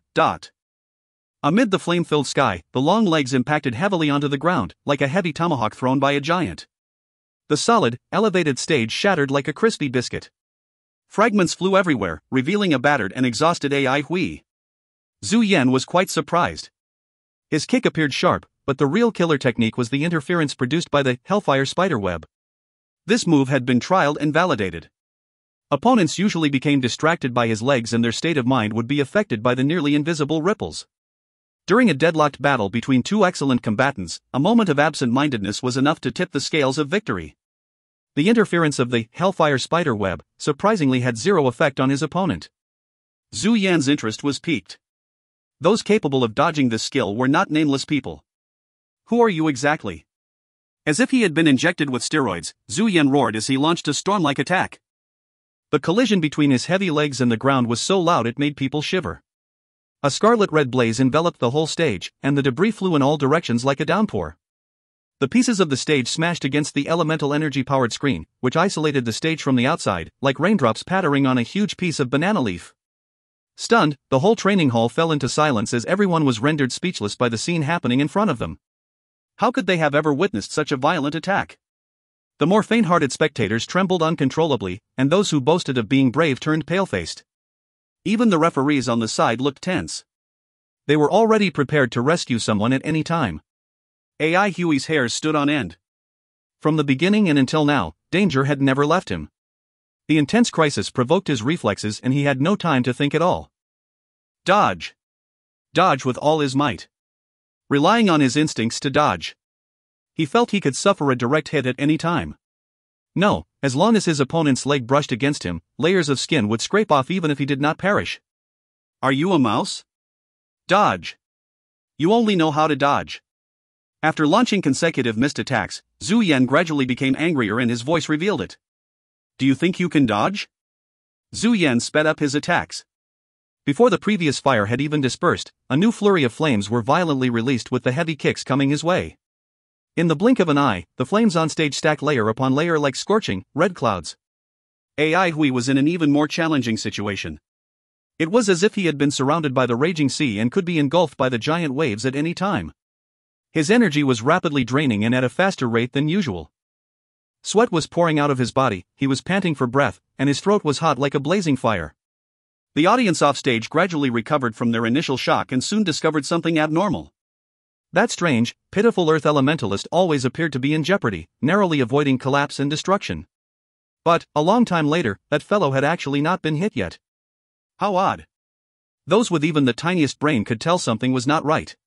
Dodging a move or two was possibly due to luck. More than 10 strikes? Absolutely not a fluke. Slowly, someone started to notice a possible explanation. That Earth Elementalist could anticipate Zhu Yan's attacks, and his actions were extremely nimble, lacking any slight delay in sloppiness. His moves were so fluid, it was as if his whole body had been coated with oil. With such smooth dodging, this was definitely not an obscure figure. Everyone was racking their brains to recall which Earth Elementalist was known to be an expert in this battling style. Wait, Earth Elementalist, everyone felt a sense of unexplainable awkwardness. If it had been another individual, they would receive it well, but remembering that the person on stage was an Earth Elementalist, the crowd felt uncomfortable. Such smooth battle moves carried out by an Earth Elementalist. What a violation of laws. Shouldn't an Earth Elementalist's moves be dictated by his sand puppet? Only at this point did everyone remember. Where was that slightly foolish sand puppet? If you find any errors, ads pop up, ads redirect, broken links, non-standard content, etc., please let us know. Report chapter so we can fix it as soon as possible. Chapter 32, Secret Signal. Chapter 32, Secret Signal. Translator, Irene. Editor, Pranav. Everyone had forgotten Lu Lan. Zhu Yan had initially paid no attention to Lu Lan. Additionally, he had been provoked by Ai Hui, and while fighting, he had naturally neglected a useless sand puppet. Ai Hui was in a highly strained state and was completely relying on his instincts and wealth of experience to dodge. He, too, had no time to spare for Lu Lan. The members of the audience were enthralled by Zhu Yan's dazzling and sharp moves and were staring, full of shock, at the stage. How could they possibly remember that clumsy sand puppet? All this while, Lu Lan was standing in a corner, watching Ai Hui dart around the stage. He pondered expressionlessly over the possible ways he could assist Ai Hui. He had completely recovered from his initial nervousness, but alas, it was now of no use. He was truly a rookie when it came to battling. He was completely unable to enter their combat. Ai Hui, whom he regarded as akin to a war god, was forced to flee around the stage without the least bit of energy to retaliate. The opponent's skills were too powerful. With such an absolute disparity between the strengths of both parties, Lu Lan could not come up with a practical idea to turn the situation around. If Ai Hui had stopped and asked, "Lu Lan, have you thought of something?" he would definitely respond, "We'd better surrender." He would then tell Ai Hui that judging from the current situational development, they were bound to be defeated at some point. Ai Hui's right arm was broken, and its treatment would cost quite a bit. If the fight continued, he would sustain more injuries, which in turn meant spending more money. He would then, as a loyal friend, remind Ai Hui that he was destitute. This was the most logical thing to do. Yet apparently, over here, all logic was thrown out of the window. Lu Lan vividly remembered Ai Hui's eyes. They were not bright but instead ice-cold and profound, while slightly flickering with an intense battle intent. Was that deeply hidden passion going to erupt at this moment? Lu Lan was a little envious. He did not understand why Ai Hui was so determined and reckless. Why did he choose to fight on, knowing that he was far weaker than his rival? Why didn't he surrender even after being chased around until he could not even hit back? Was that passion? Lu Lan seriously assessed himself but found no such passion within himself. He mocked himself. He really was thinking too much. Lu Lan, you're a sand puppet, he reminded himself. Nevertheless, to have a friend like Ai Hui was truly something to be happy about. Moreover, he was battling alongside Ai Hui. Suddenly remembering the battle, he scanned across the aggressive scene that was taking place not far away and muttered uncertainly to himself, somewhat alongside. He had been a little troubled, but his unhappiness immediately vanished like smoke into thin air. Although I do not have that kind of passion that you do, you are a friend. Lu Lan's one and only friend. That, in itself, was a sufficient reason to battle, Lu Lan said to himself. Lu Lan was a sand puppet. Lu Lan's body suddenly shattered and transformed into a pool of sand. The stage was filled with a surging airflow, and Lu Lan borrowed its energy to noiselessly hover in the air. Occasionally, fire fragments would pass through his body, but he displayed no reaction. He was like an unremarkable cloud, floating silently amongst the raging storm of violent flames. Lu Lan not only had a degree of understanding of flaming heavenly spider transformation, but he had also read descriptions of hellfire spider web. Flaming heavenly spider transformation had been classified as an absolute art mainly because of its enormous potential for growth. Once comprehended, the absolute art's strength would jump to a higher level with each palace opened. With a base level of only 2 palaces executing hellfire spider web, was remarkably difficult and at the very least, would be required for complete implementation. Hellfire Spiderweb, when executed with only 2 palaces, had an enormous loophole. It could affect only those enemies that were on the ground. If enemies approached from above, they would not trigger the response of Hellfire Spiderweb. It was a pity that AI Hui could not fly. However, as a matter of fact, all weakness were only significant when 2 opponents were of similar strength. In the current situation, with such a large gap in skill level, identifying a weakness was somewhat useless. Lulan floated in midair, as he calmly drifted along with the airflow. Lulan could feel that the opponent was consuming huge amounts of elemental energy and physical strength, and this was evident from his increasingly slow attacks and his large, heaving breaths. However, AI Hui was comparatively more miserable. His whole body was thoroughly exhausted. Lulan could even sense that AI Hui's legs were trembling. He could not help but admire AI Hui. Willpower was an unfamiliar word to a sand puppet. He had only read it in books previously, but today, he had finally witnessed AI Hui's marvelous determination for himself. He could now sincerely feel what willpower was. AI Hui was too awesome. At that moment, AI Hui lunged to the side, narrowly avoiding a massive leg that descended from the sky. Boom! It forcefully smashed on the ground. Yet another near miss. Seeing that the opponent was close by, Lulan decisively made his move. Zhu Yan had not expected Lulan's attack since all his focus was on AI Hui. Furthermore, the attack came from midair, which was not under the jurisdiction of his Hellfire Spiderweb. Whoosh! A clump of sand suddenly materialized and wrapped Zhu Yan up at lightning speed. A layer of fine sand started to make its way onto Zhu Yan's palms. Eventually, a thin layer of sand had appeared in between Zhu Yan's palms and the ground. Caught completely off guard, Zhu Yan's expression changed. With the layer of sand separating his palms from the floor, his connection with the Hellfire Spiderweb was affected. His sense of his surroundings immediately turned blurry. Rustle! Rustle! Rustle! Countless grains of fine sand started grinding against one another. The sound of grinding sand was like a bolt of lightning that pierced through the clouds and struck AI Hui, instantly illuminating his almost unconscious brain. Let's set a secret warning signal. The sound of grinding sand. Not too loud, just enough for me to be able to hear. His slackened pupils suddenly contracted as AI Hui's demeanor abruptly changed. He adjusted his posture and his right foot stomped vigorously on the ground. Creak! An ear-piercing sound, caused by the friction between his shoes and the ground, was generated, which was followed by a cloud of green smoke. AI Hui's body was in a steeply inclined position, almost parallel to the ground. He maintained his balance by placing his hands on the ground to support his body. AI Hui, who had just stopped himself, unhesitatingly garnered his last bit of strength and elemental energy. He then engaged all limbs before shooting out, like a spring, towards the miserable figure that was bundled up by the yellow sand. AI Hui arched his body slightly in midair. The moment his back touched something, his body reacted instinctively. Arching fish back. Boom! Unlike the explosive sounds that were being caused by Zhu Yan's massive legs, this sonic boom was exceptionally dull and muffled, as if it had come from deep underground.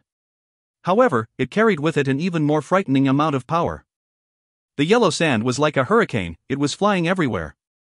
As if a wild rhinoceros had slammed into his body, Zhu Yan, with a resounding boom, was sent airborne before smashing against the isolation screen. A moment later, his limp body, which was spread out like a flatbread, started to slowly slide down. The referees at the side rushed towards him, and after a brief inspection, they sighed a collective breath of relief. No worries. He's just unconscious. There was only dead silence throughout the training hall. Everyone present was left utterly speechless by the turn of events. The arching fish back from earlier had drained every single drop of energy from AI Hui's body. He could not even lift a finger right now. Rustle! Rustle! Rustle! Countless granules of yellow sand rolled about on the ground, resembling many creeks converging. Soon, a large lump of sand, Lulan, appeared in front of AI Hui. The sand moved under AI Hui's body and propped him up, before gently sliding him off stage like moving quicksand. Everyone dazedly looked on in silence. They had yet to recover from the earlier shock. The golden sand did not pull AI Hui out through the exit, but instead, slid towards the manager of the training hall. Pooh! The massive quicksand spat out the soul-fogging grass, which landed on the manager's table. Then, a part of the flowing sand transformed into a palm and extended out in front of the manager. The manager was still standing in shock. After waiting for 10 seconds, the golden sand hand impatiently slapped down on the manager's table a few times, before moving back in front of the manager. It continuously gestured, with a thumb and index finger made of sand, as a hint. The manager instantly understood and hurriedly brought the prize money over, fluidly placing it on top of the palm of yellow sand. It was only then that the golden sand pulled Ai Hui through the deadly silent hall, before exiting under the astonished gazes of the dumbstruck crowd. If you find any errors, ads pop up, ads redirect, broken links, non-standard content, etc., please let us know. Report chapter so we can fix it as soon as possible. Chapter 33, Repercussions. Chapter 33, Repercussions. Translator, JL Editor, Pranav. Sure, Shuaman allowed herself to stop and catch her breath. However, she did this only after she managed to destroy 27 wooden stakes and shatter 37 iron targets consecutively. Wiping off the beads of perspiration that trickled down her forehead, Sure Shuaman realized that after venting her anger, her pent-up frustrations were finally relieved. She had initially been so confident about fighting a blind battle, but reality had given her a cruel slap in the face. Sure Shuaman felt that ever since she had encountered that scoundrel, her luck had started going downhill. Everything had become increasingly unfavorable for her. When she noticed Uncle Yongjing shuffling hurriedly in her direction, she halted her training, and a trace of hope inadvertently rose within her. Have you found any news of that scoundrel? Miss, we just received news that young Master Zhu Yan was beaten unconscious at a training hall. Sure Shuaman paused for a moment, before responding, Zhu Yan? He was knocked unconscious? What's the situation now? She had known Zhu Yan when she was a young girl. Both of their families were on good terms, and they were close family friends. Zhu Yan was younger than her by 2 years, and she had always seen him as a little brat. When they were both children, he had always followed her around like a shadow. However, when he grew older, his talent had also emerged. Nobody had expected that Zhu Yan would be the first in his family's younger generation to successfully comprehend flaming heavenly fire transformation. Since then, Sure Shuaman had hardly seen him, and she had reckoned that he was locked up at home training. As the sole seedling of the new generation, the Zhu family placed him with the utmost importance.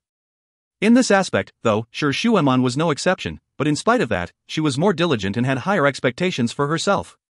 She did not need to live under the constant supervision of others, and as such, her family did not impose many restrictions on her. Yang Zhang replied, the Zhu family's servants took him home. That is good to hear, Sure Shuaman softly sighed with relief. Shortly after, her expression became grave, as she asked, what is the background of the opposite party? We are not sure yet. There have been many skilled practitioners from the outer states recently participating in blind battles at Central Pine City. Yang Zhang paused before continuing, currently, we only know that the other party is an earth elementalist. He also has a brilliant sand puppet that aided him in defeating young Master Zhu Yan in the blind battle. Blind battle? Sure Shuaman asked, surprised. Her first thought was of that scoundrel from the previous battle.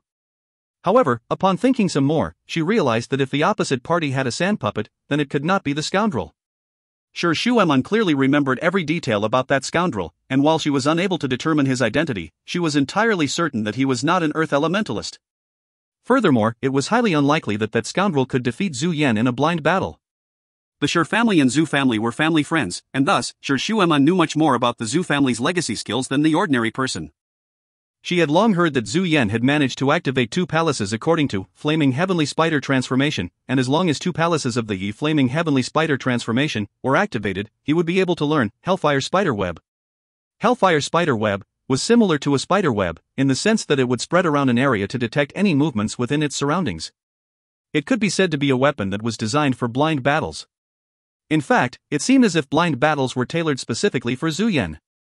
Sure Shuaman knew that in a standard duel, she had an 80% chance of defeating Zhu Yan. However, in a blind battle, Sure Shuaman clearly understood that she would not even stand a chance in defeating him. Yet Zhu Yan was actually beaten in a blind battle. Furthermore, he was knocked unconscious. One could imagine the astonishment that Sure Shuaman was feeling. She tried to recall the identities of skilled earth elementalists of the induction ground that could defeat Zhu Yan. While there were many Earth Elementalist members who were definitely stronger than Zhu Yan, it was difficult for her to pinpoint who exactly could defeat Zhu Yan in a blind battle. After gradually recovering from her shock, she sighed again. Perhaps it's a good thing, lest he becomes arrogant. Yang Zhang glanced at Sure Shuaman and laughed bitterly to himself. He, too, was shocked when he first heard the news. Central Pine City could be described as turbulent in recent times, but as a resident of Central Pine City for many years, he was used to the previous peace and quiet. In the induction ground, Central Pine City was a small city that never had many experts. However, the sudden boom in popularity of blind battles had brought about a drastic change in the environment of Central Pine City. The news of Zhu Yan's defeat and the mysterious Earth Elementalist was sure to spread like wildfire. Unfortunately, it would only attract the attention of more skilled experts. If news that the famous Shi Shuemon was hiding in his very own training ground was disclosed, then Central Pine City would get even more crowded. He sighed. He should not keep worrying blindly about such things. He could only laugh bitterly when he recalled that the blind battle was initially his idea. Ask around for more information on this Earth Elementalist, Shi Shuemon instructed.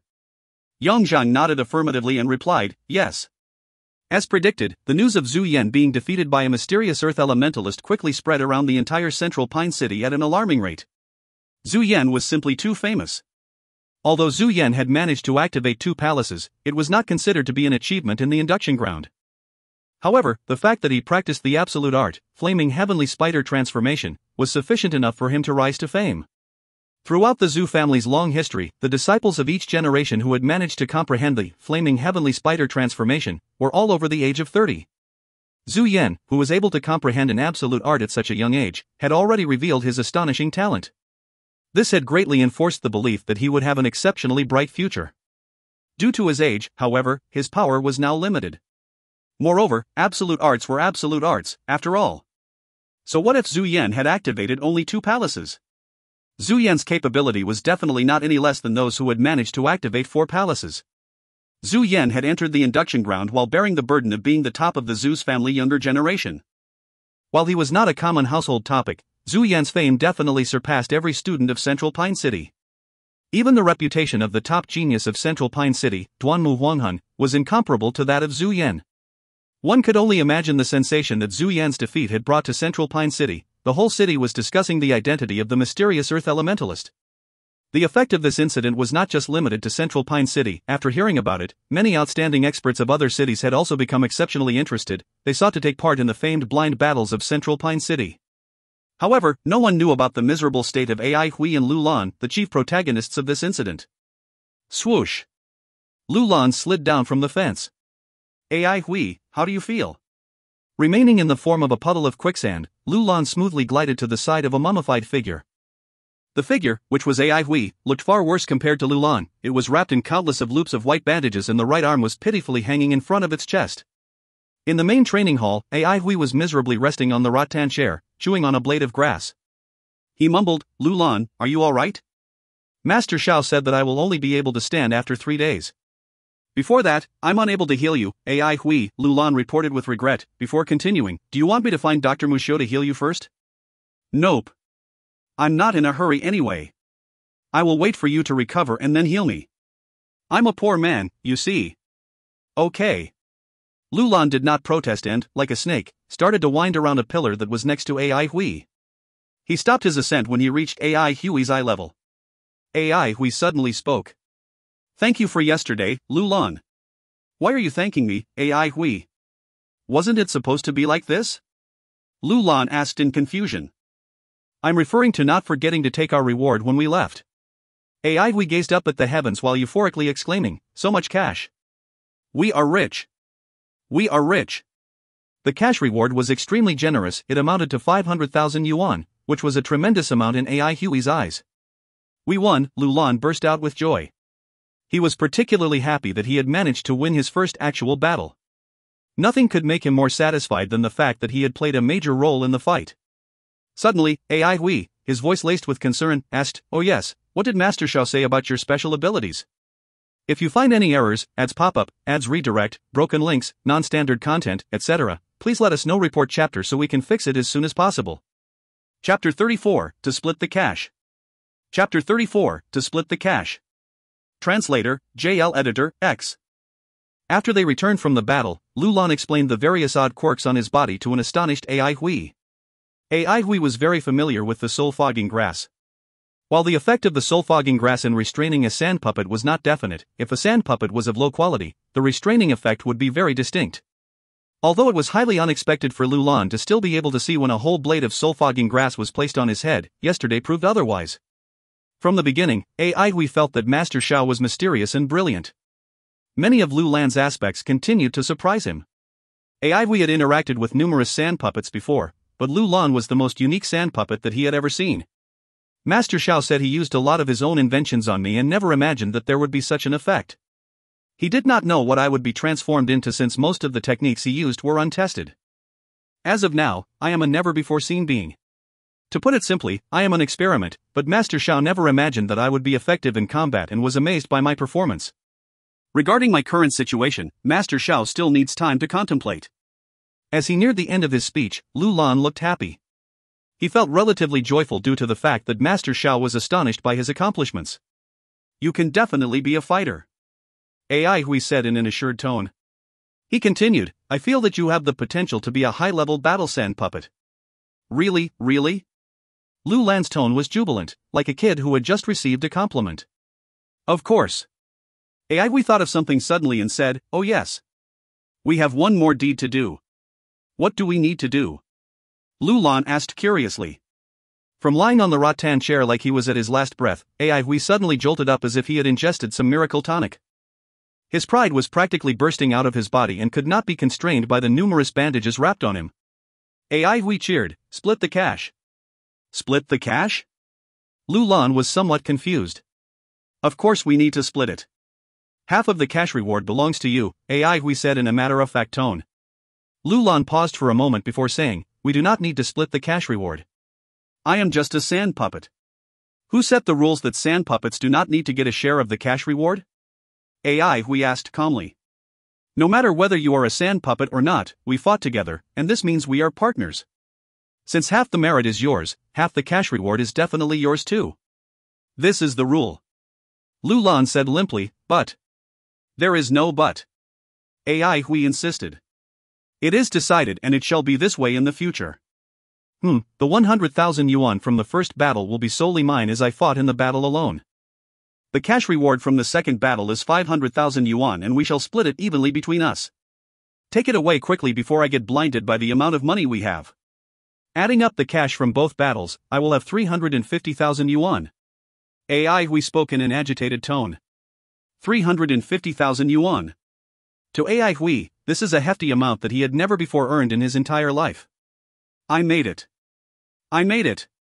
His mind was filled with that phrase. As he visualized the countless energy-replenishing tonic soups that he could now afford and their tantalizing smell, he unknowingly gulped. Oh heavens have mercy on Ai Hui. A country bumpkin like him had never seen such a large amount of money before. With a trace of sleepiness in his voice, Ai Hui asked, how are you going to spend the money, Lu Lan? Lu Lan was somewhat at a loss and said, I don't know. What, you don't even know what to spend on? Lu Lan, you are too silly haha. Ai Hui's voice was weary, and his speech was unclear. But Lu Lan truly did not know. He never thought that he would be given a share of the cash reward. Since the day he was first created, Lu Lan had countless interactions with money, such as when Master Shao sent him to buy ingredients, when he went shopping for daily groceries, and so on. However, the sand puppet had never had money that belonged solely to himself.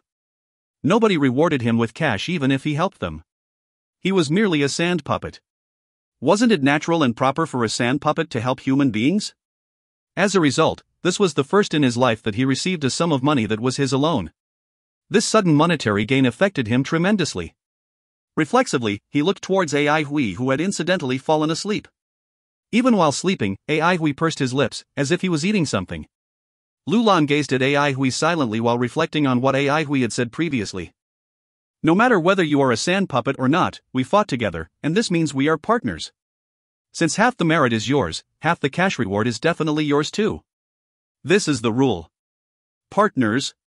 A feeling he never experienced before surged into him. Lu Lan did not know how to describe this feeling, but he felt that this would be a day he would remember for the rest of his life. On this day, Lu Lan finally had his own money.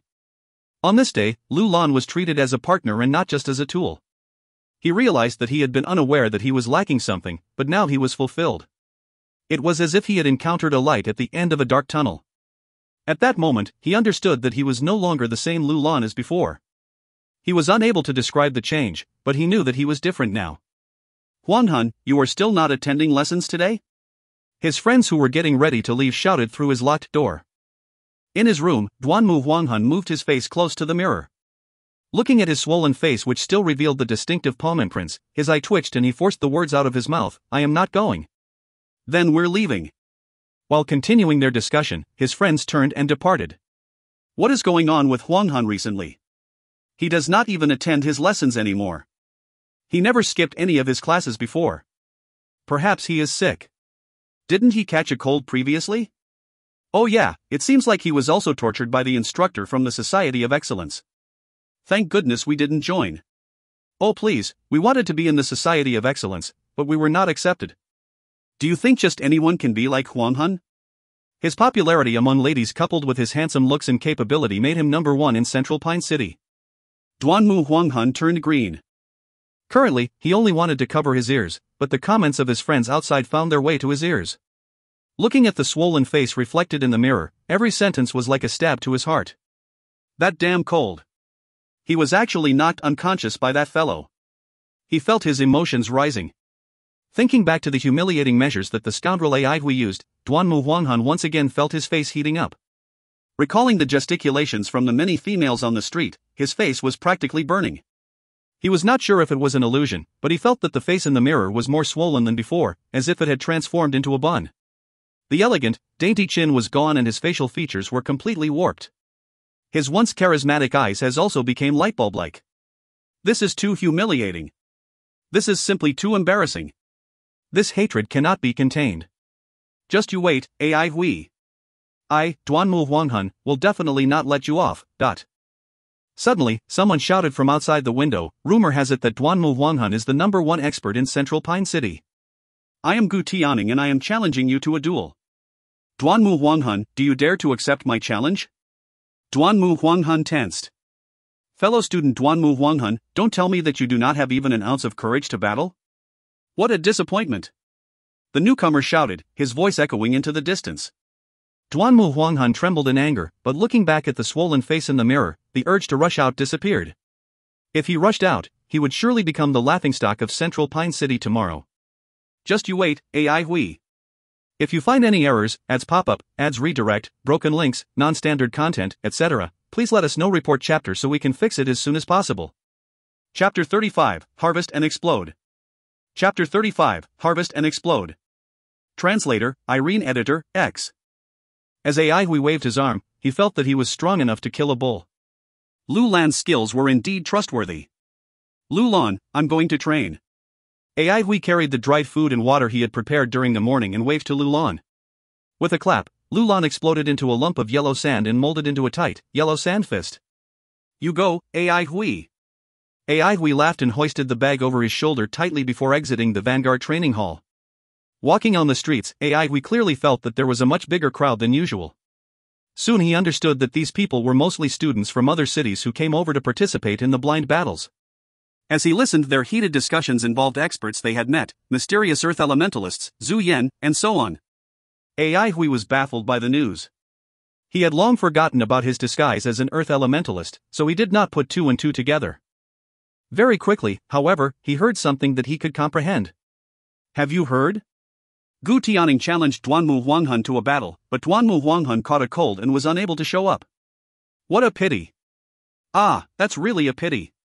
I have seen Gu Tianing's skills. He's powerful. He ranked within the top 50 of the induction ground at 49th. Plus, he's a berserker in battle. Duanmu Huanghan is the #1 talent in Central Pine City. He's the most outstanding kid in his family, so it definitely would have been an intense battle. That's why it's unfortunate.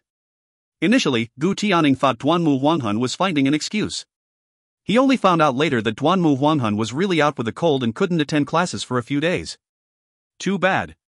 Ai Hui sneered while listening at the side. He despised Duanmu Huanghan greatly. What cold? Who is this guy fooling? If he had not personally cured Duanmu Huanghan, Ai Hui would have been deceived by this absurd excuse. Duanmu Huanghan appeared to be decent, but it seemed like his morals were questionable. Ai Hui, who was inwardly disdaining Duanmu Huanghan, soon forgot about this news after traveling less than 10 meters. Ai Hui never cared about things that were irrelevant to him. Although Duanmu Huanghan was a classmate, he was no different from any passerby in Ai Hui's eyes. Ai Hui was very cautious toward the world. He was insulated, apathetic, and did not care if this planet perished or prospered. He was only concerned about his own small world. The word friends had a completely different meaning to Ai Hui. Fatty was unscrupulous, stingy, greedy, and timid, but he was actually also a soft-hearted and kind person who tried to be on good terms with everyone.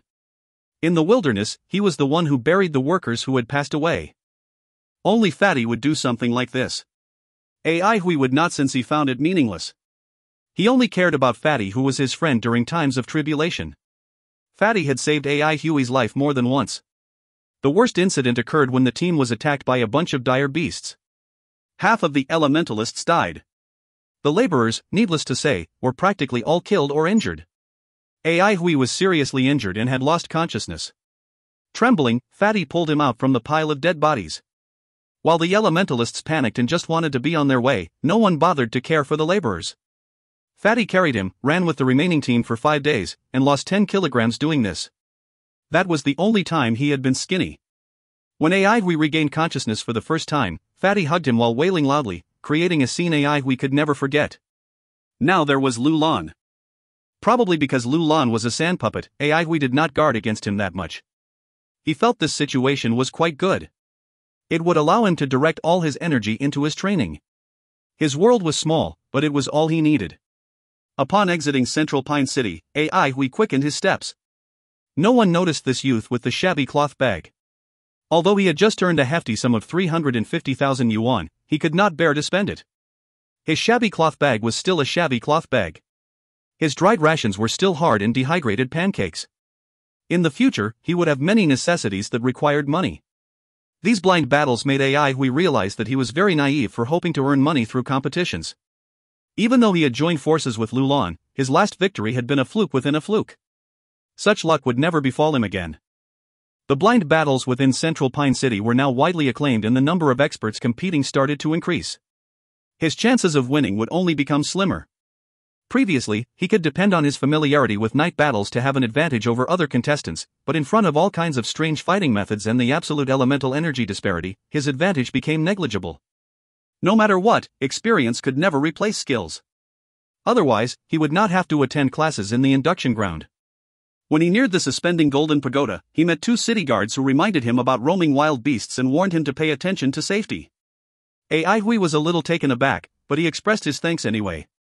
He had only been away for a few days, yet wild beasts started to appear. It looked like he had to be careful, so AI Hui raised his alertness. Having survived the wilderness, he naturally would not be the least bit careless. Arriving at the pagoda, AI Hui scanned his surroundings meticulously. It was more or less the same as when he had left this place a few days back. There were no marks left by the wild beasts, causing AI Hui to feel a little puzzled. Although he was not sure how the beast sightings came to be reported, AI Hui had extensive experience in this area and greater faith in his own judgment. Upon retrieving his well-hidden backless armor and seeing that it was safe without a scratch, AI Hui was relieved. This armor was quite expensive, and it could be considered as an important asset. He put the armor on and fastened it before starting his unique training. When AI Hui threw himself into the pagoda once again, he felt different from before. The metal wind still pierced into his bones, but the pain induced by the silver strands of metal element had lessened significantly. This caught AI Hui's attention.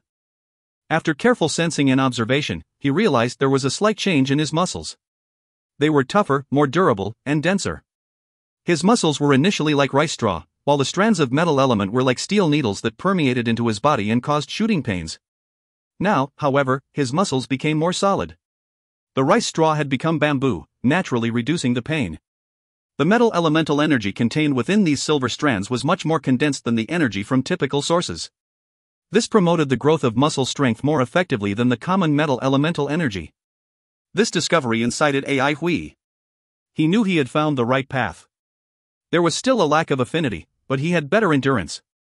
Although his absorption was less efficient, he could absorb a higher grade of elemental energy. The higher the grade, the more effective the training was for the body. There was nothing more exciting than unearthing a path that belonged to him. For this session, AI Hui persevered for an even longer time.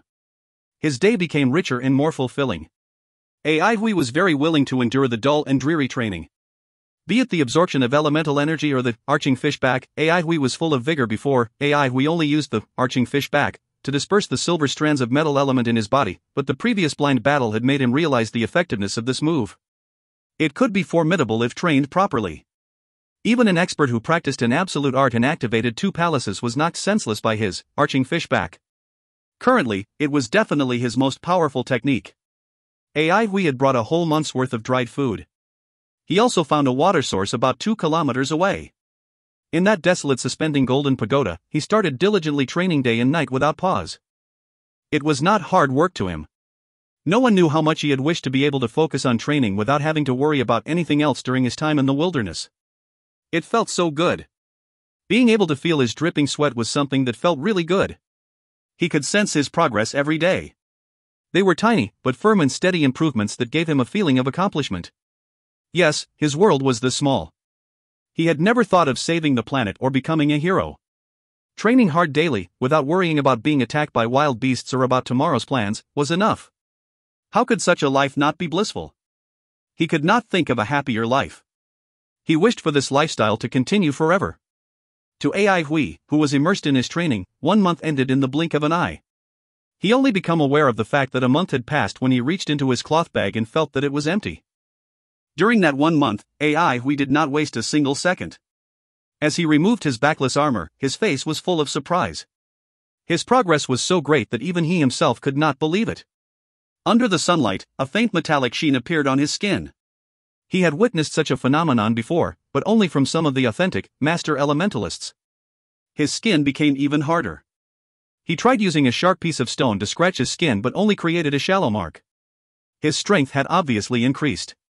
His muscles, which had been refined by metal elemental energy, could produce greater explosive force. His power was not weak to begin with, but it had now become alarmingly strong. Even without utilizing elemental energy, his base strength was 5 times more powerful. The elemental energy within his body had grown even more obviously. In the past, his elemental energy was thin like a thread, but now it was as thick as a toothpick. The growth in his elemental energy would bring about a comprehensive growth to his fighting capabilities. The force of his arching fish back was also boosted compared to before. It was evident from the big dent on the pagoda's wall. Before, the subtle indentation could only be seen with the naked eye when viewed up close. Now, it was extremely obvious and could easily be noticed. Judging from this pace, another 2 months was all Ai Hui needed before attempting to activate his natal residences. Ai Hui was not in a rush to activate the residences because he could feel his continuous progress, indicating his tempering had not reached bottleneck. His experience in the wilderness taught him that a robust body was essential at all times. He witnessed some master elementalists perish, even though they possessed exceptional elemental energy, due to weak physiques. His body could take it, so why shouldn't he take this chance to fortify it even further? Ai Hui managed to control his eager heart since he knew he was on the right path. He had seen a lot of swordplay manuals from the big sects and none failed to highlight the importance of the basics. These books should contain logic and truth if they had been passed down over tens of thousands of years. Ai Hui started salivating after suddenly recalling Lu Lan's elemental energy replenishing soup. Like a gust of wind he rushed toward Central Pine City. He was unaware that in the month he was gone, the world outside had been turned upside down. Defeated, Zhu Yan closed himself off from the world to train. Seeking a rematch in half a year, he proclaimed a written challenge addressed to that mysterious earth elementalist. Challenge notices were placed outside every institution within the induction ground. Sure Xuemon trained diligently as well. She felt that her skills were insufficient to defeat her enemy and was preparing for more arduous closed-door training to sharpen her combat ability. Central Pine City had become the most popular city within the induction ground. The blind battling trend swept across the induction ground since it was a novel system of competition that attracted much interest. Teachers discussed blind battling techniques in classes and some more progressive schools even started to prepare lessons dedicated to blind battles. During this month, within Central Pine City, the limelight belonged solely to one person, Duanmu Huanghan. Duanmu Huanghan was renowned as the #1 genius among Central Pine City's current batch of students and people thought highly of him. He was also one of the more popular students in the city. The rise in popularity of blind battling brought along many expert fighters from outside of Central Pine. When many talented combatants gathered, there were naturally people who wanted to challenge Duanmu Huanghan, especially after he rejected Gu Tianing's duel request. Sure, he had a cold, but many still scorned and looked down on him. Rumors spread that he was strong in appearance, but weak in reality, leading many fame-seeking students to challenge him one after another. Duanmu Huanghan consequently exploded. He consecutively defeated 9 seniors, who were all at least 4 years older than him, within a week and spontaneously silenced the gossip. But this was just the beginning. With a belly full of anger, Duanmu Huanghan wasn't satisfied just yet. During the next week, he headed down to different training halls to declare challenges to their respective experts. 15 consecutive wins in a week. One of his defeated opponents even had 6 palaces activated. Such a terrifying combat record immediately boosted his reputation within the induction ground. The bloodthirsty Duanmu Huanghun had no intention to stop, however. In the third week, he fought his way out of Central Pine City and into the rankings of the induction ground. He challenged and defeated the 49th ranked Gu Tianing, the 33rd ranked Shui Ziyuan, and the 25th ranked Fu Hua. The entire induction ground was momentarily silenced. He jumped up to 17th in the newly announced rankings, becoming the only new student to place within the top 20. He also became the leading student of this year's new students. Historically speaking, the number of new students who managed to accomplish this could be counted on one hand.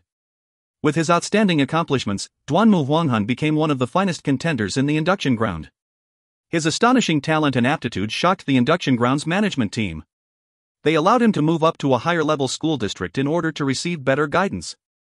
Upon hearing the news, countless school districts were quick to react.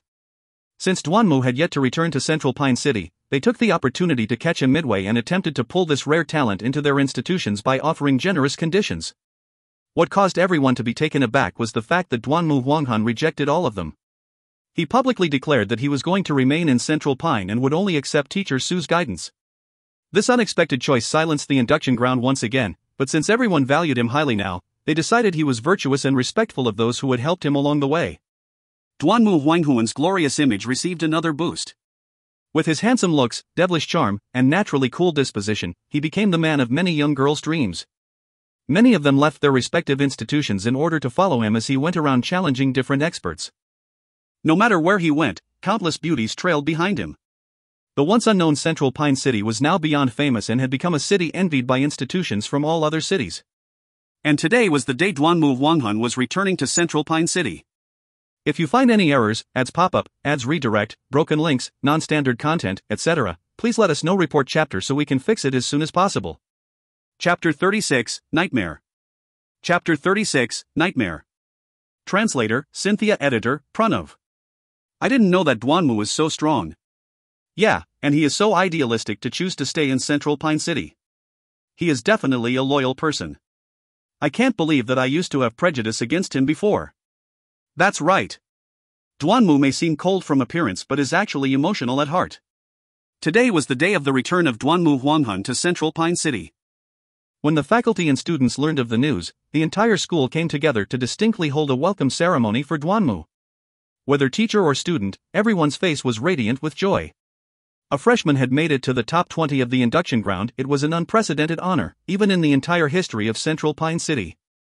It not only brought fame but also tangible benefits to the city.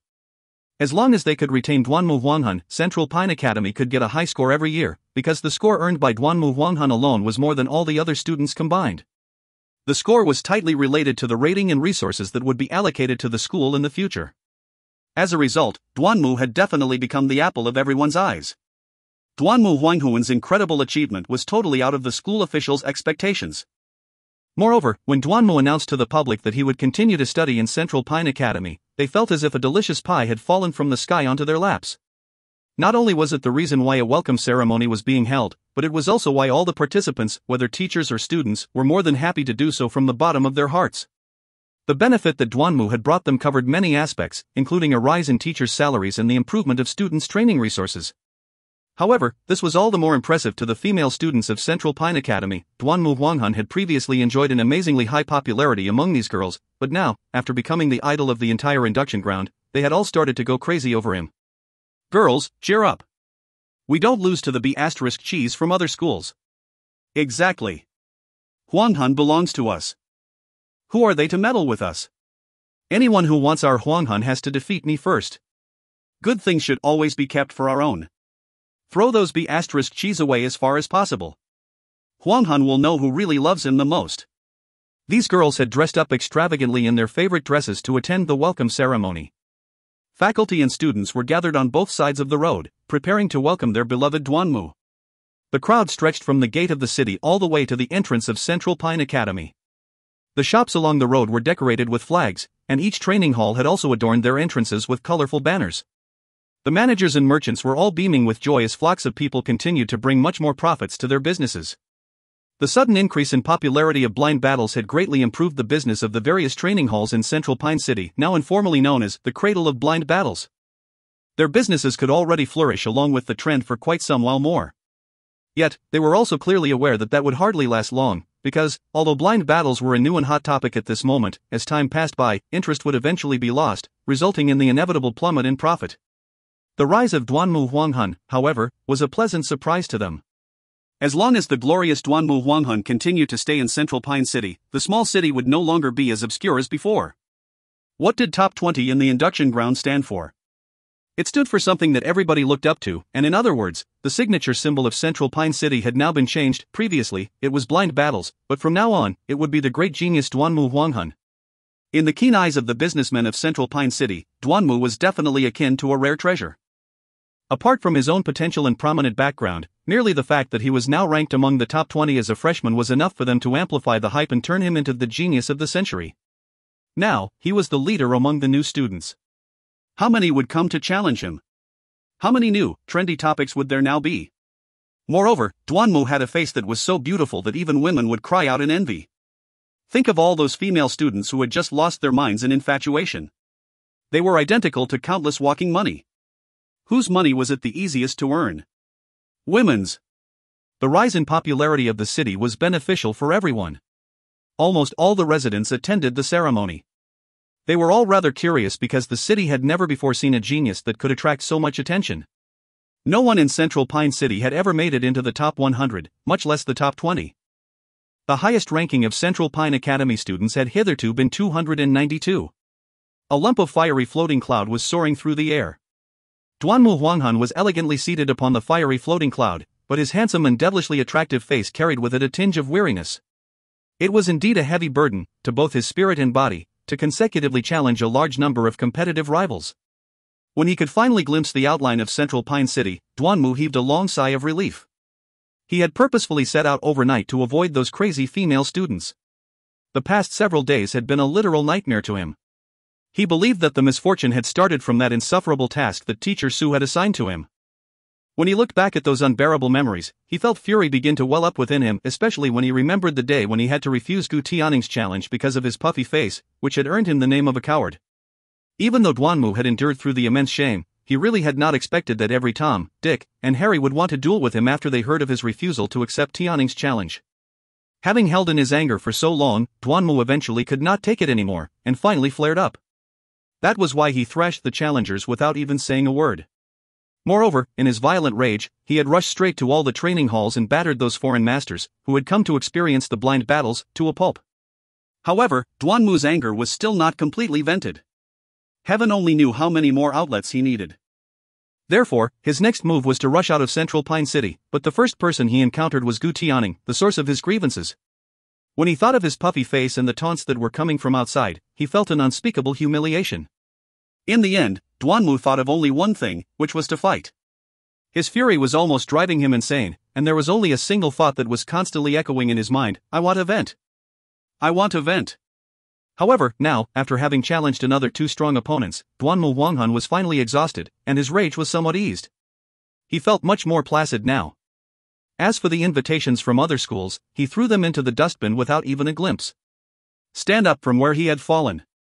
He could not let Ai Hui off the hook so easily. He would not leave Central Pine Academy unless the resentment between them was settled. His intent for revenge was indeed hard to curb. When he thought of his puffy face, the killer intent within him became slightly uncontrollable. He did not even have the courage to recall that horrible scene. Damn! It was all because of Ai Hui. He was his nightmare, and he must destroy him. Noticing the welcoming crowd at the city gate, he gracefully smoothed down his clothes, held his chin high and raised his head. His face returned to being cold and devilishly charming. His vanity was greatly content as he returned as a triumphant hero. Under the burning gazes of the crowd, the fiery floating cloud stopped unhurriedly at the city gate. Everyone behind the gate held their breath. Duanmu Huanghuan's cold yet handsome face quickly attracted attention.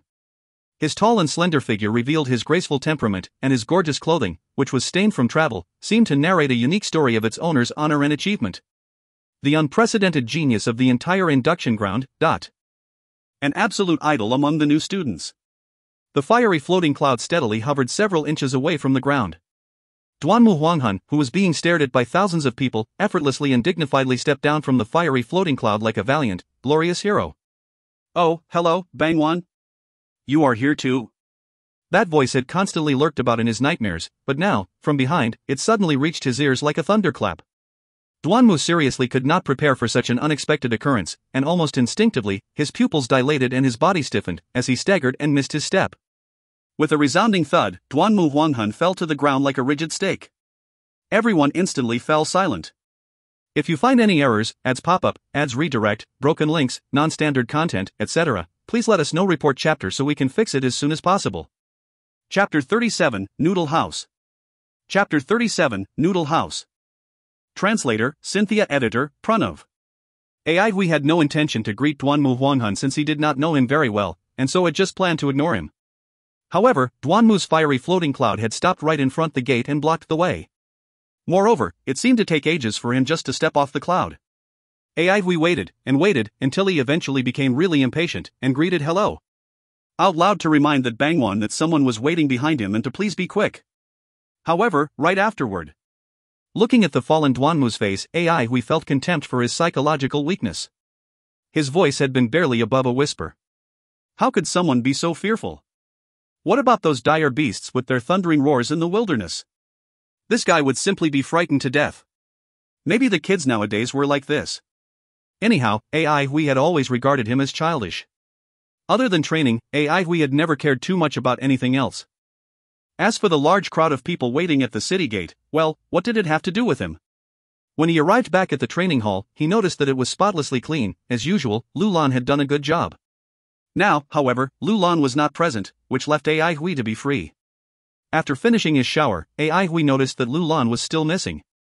All his hopes were dashed. It seemed like there would be no soup today. As it was still early, he decided to head out and have some noodles. Yes, noodles, which would cost him 150 yuan for a single bowl. After all, now that he had 350,000 yuan on hand, he considered himself to be rather rich and could eat as much as he liked. Hui had only been eating pancakes for the past month, and his mouth watered at just the thought of those noodles.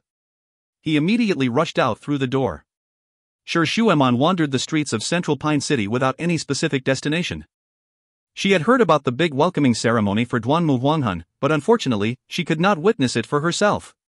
She had also learned from Uncle Yong Zhang that after jumping off the fiery floating cloud, Duanmu had toppled over onto the ground in exhaustion. People were marveling at the hardship he had endured through to attain his current achievement. Shueman also admired his unprecedented feat of consecutively challenging 3 experts of the top 50 in just 1 week. It truly was no surprise that he was exhausted. She herself had only managed to achieve the top 100 during her first year of college. It was no wonder that Duanmu Huanghan was being honored as the genius of the century. Nevertheless, she had no interest in Duanmu Huanghan. She was only interested in that mysterious expert who had defeated her. She once suspected that Duanmu Huanghan might be the one, but had shortly rejected the notion. Duanmu Huanghan was of an apparent noble temperament totally different from that of the mysterious master. Shueman was wearing an elemental energy mask to avoid being recognized by others, and now, she appeared to be an ordinary girl student. Ever since that fateful blind battle, she would often come to Central Pine City in her free time, and she soon became familiar with its topography. In fact, she was presently enjoying the feeling of strolling aimlessly after an intense training session. Detecting a mouth-watering aroma of food, Shueman suddenly began to feel hungry. Turning to the source, she noticed a noodle house. Actually, she seldom ate out at restaurants. To be more specific, she seldom ate anything except elemental food. On account of her constant training, she was stringent with her diet. Her daily diet only consisted of elemental food that was specially made for enhancing the results of her training. Therefore, she hesitated. But she eventually succumbed to the temptation.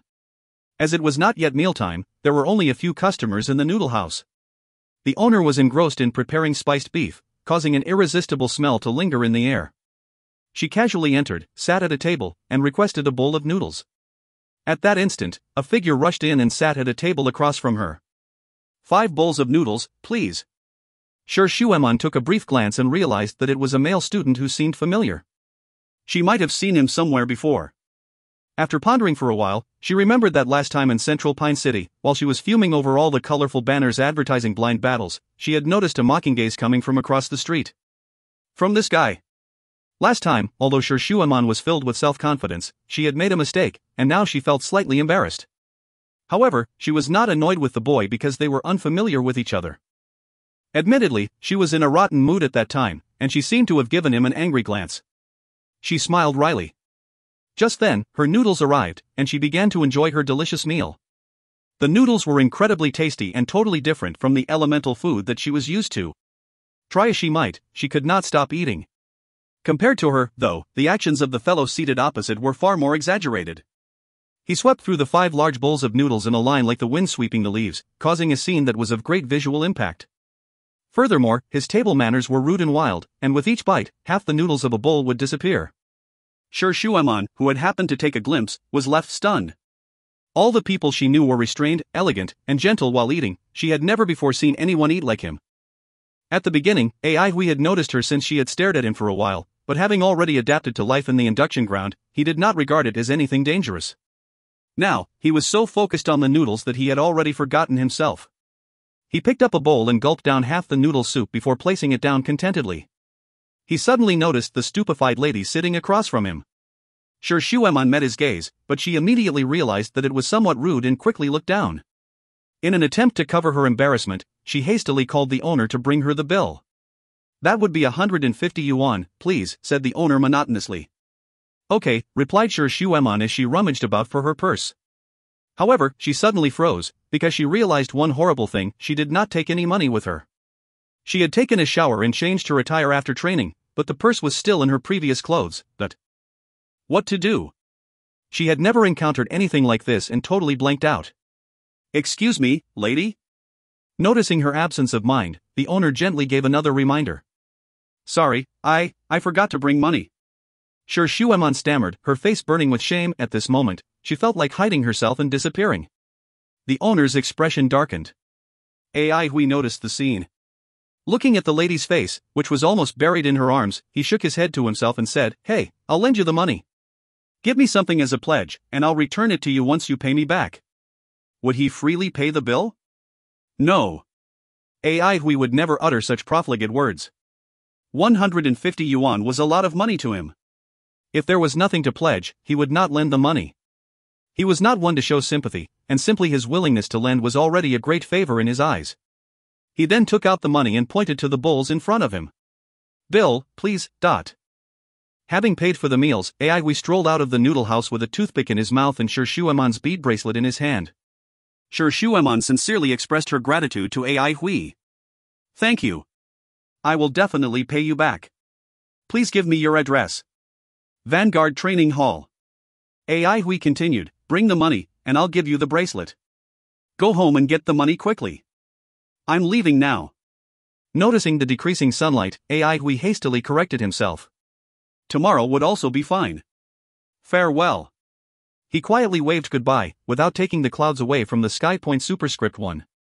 Note 1. The original text is extracted from a modern poem which is well known in China.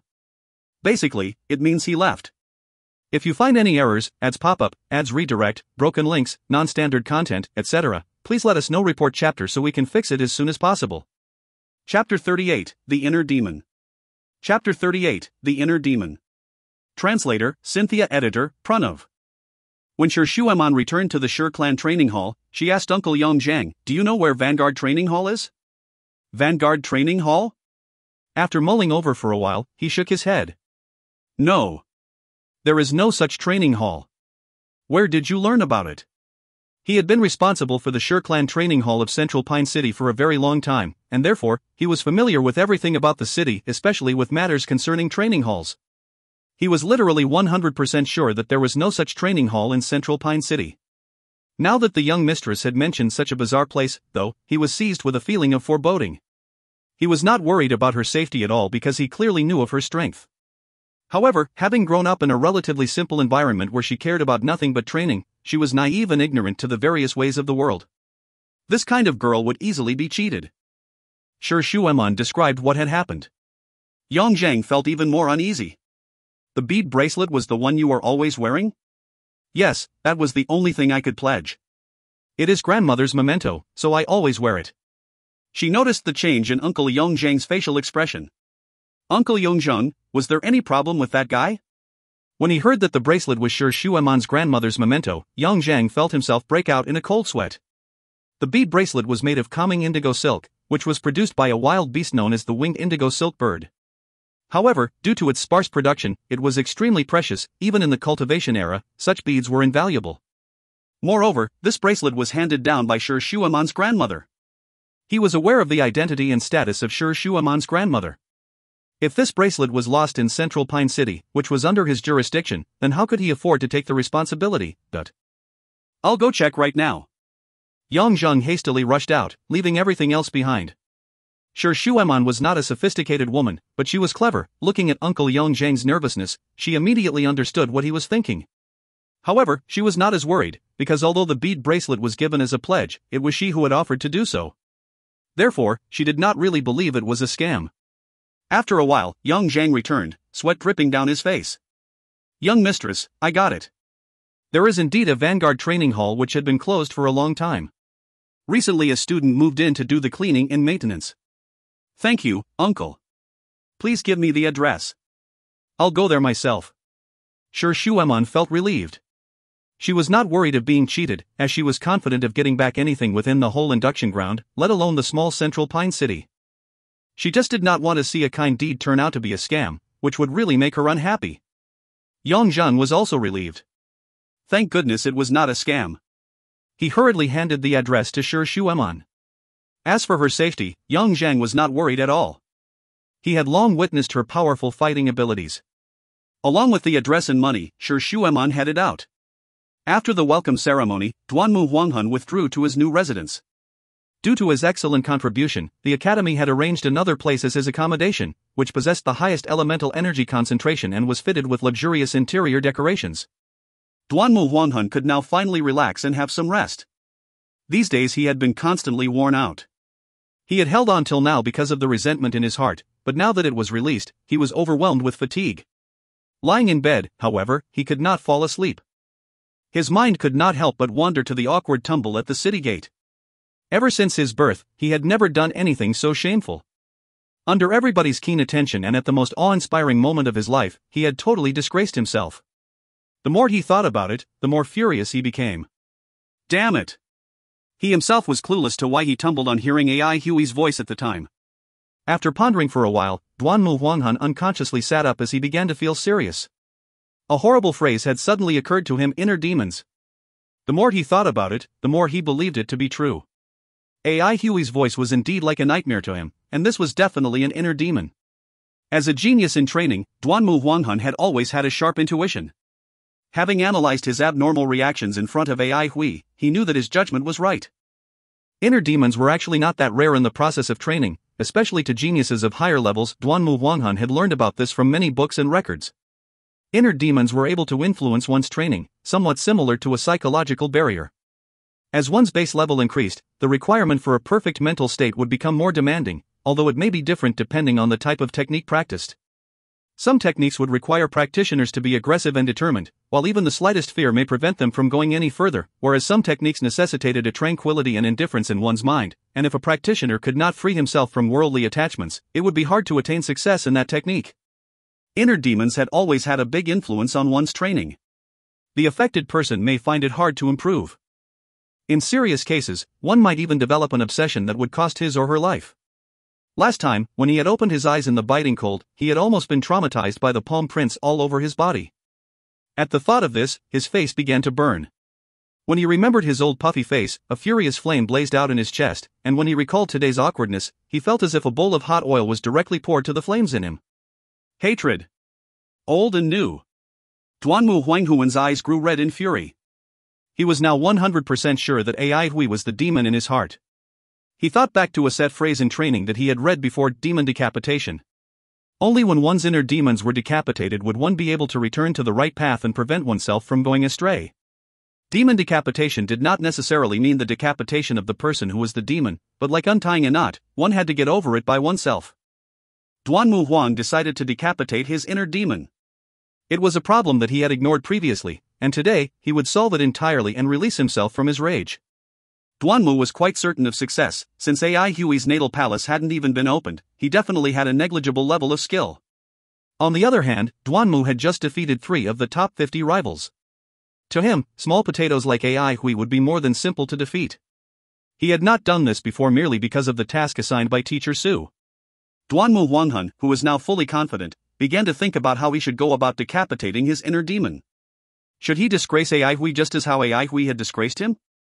Once this idea occurred to him, Duanmu became exhilarated. Yes, that was it. He thought over each step. First, make him catch a cold, and then treat it in the way as AI Hui had done.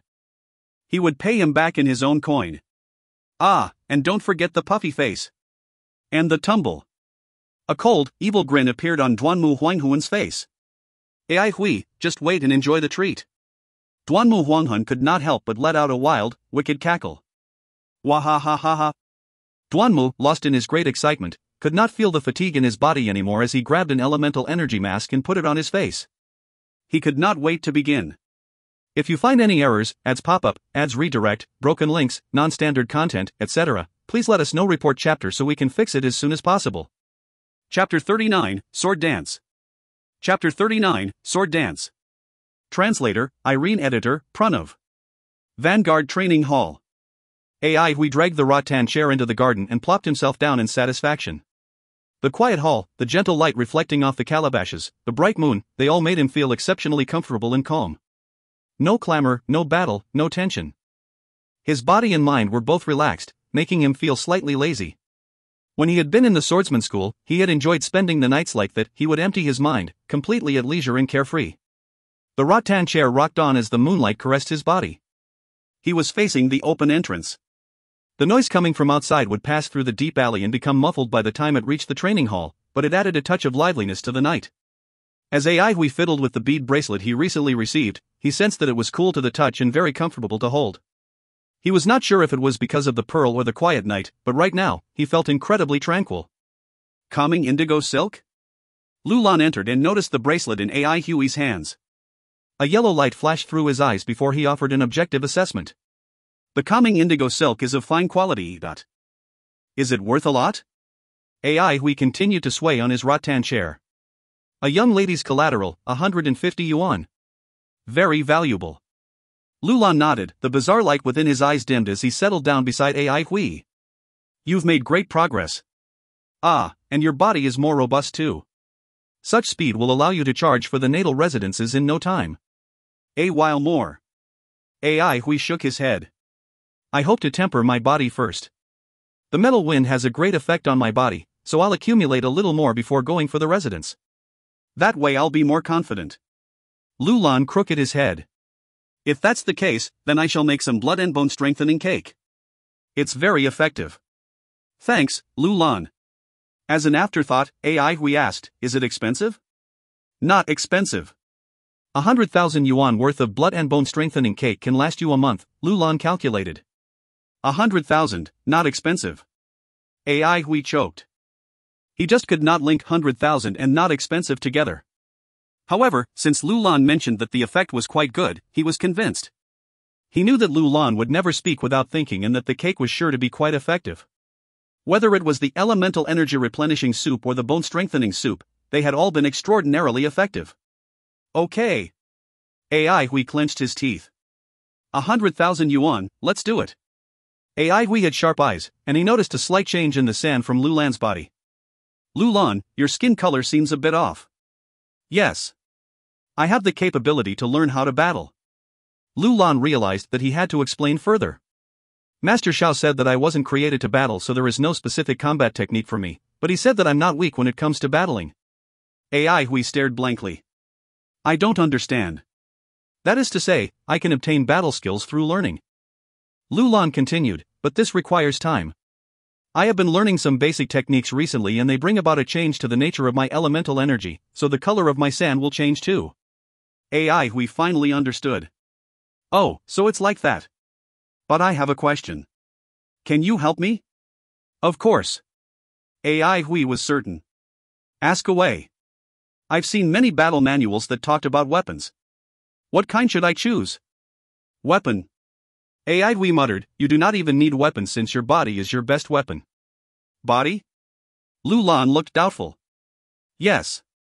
AI Hui sat up straight and his expression became earnest. You can shapeshift as you please, you can become soft, you can become hard. Aren't you your best weapon? Battling may be complicated, but it can also be very simple. Just like last time, you became a sand cloud and disturbed his vision, disconnecting the link between his hellfire spider web and himself. That was amazing. It is the key to scoring more victories. It is? Lu Lan rejoiced upon hearing a compliment. Yes, you are actually very powerful. As long as you can use your body well, you'll be in an invincible position. Ai Hui looked serious. Battling is when you utilize your advantage to attack your opponent's weakness. Ai Hui, you're amazing. You know so much. Lu Lan was full of admiration, but then he peered at Ai Hui curiously. Then what weapon do you use? I use a sword. Lu Lan recalled the grass sword in the room and realization dawned on him. Come to think of it, you do have a grass sword, but I've never seen you use it.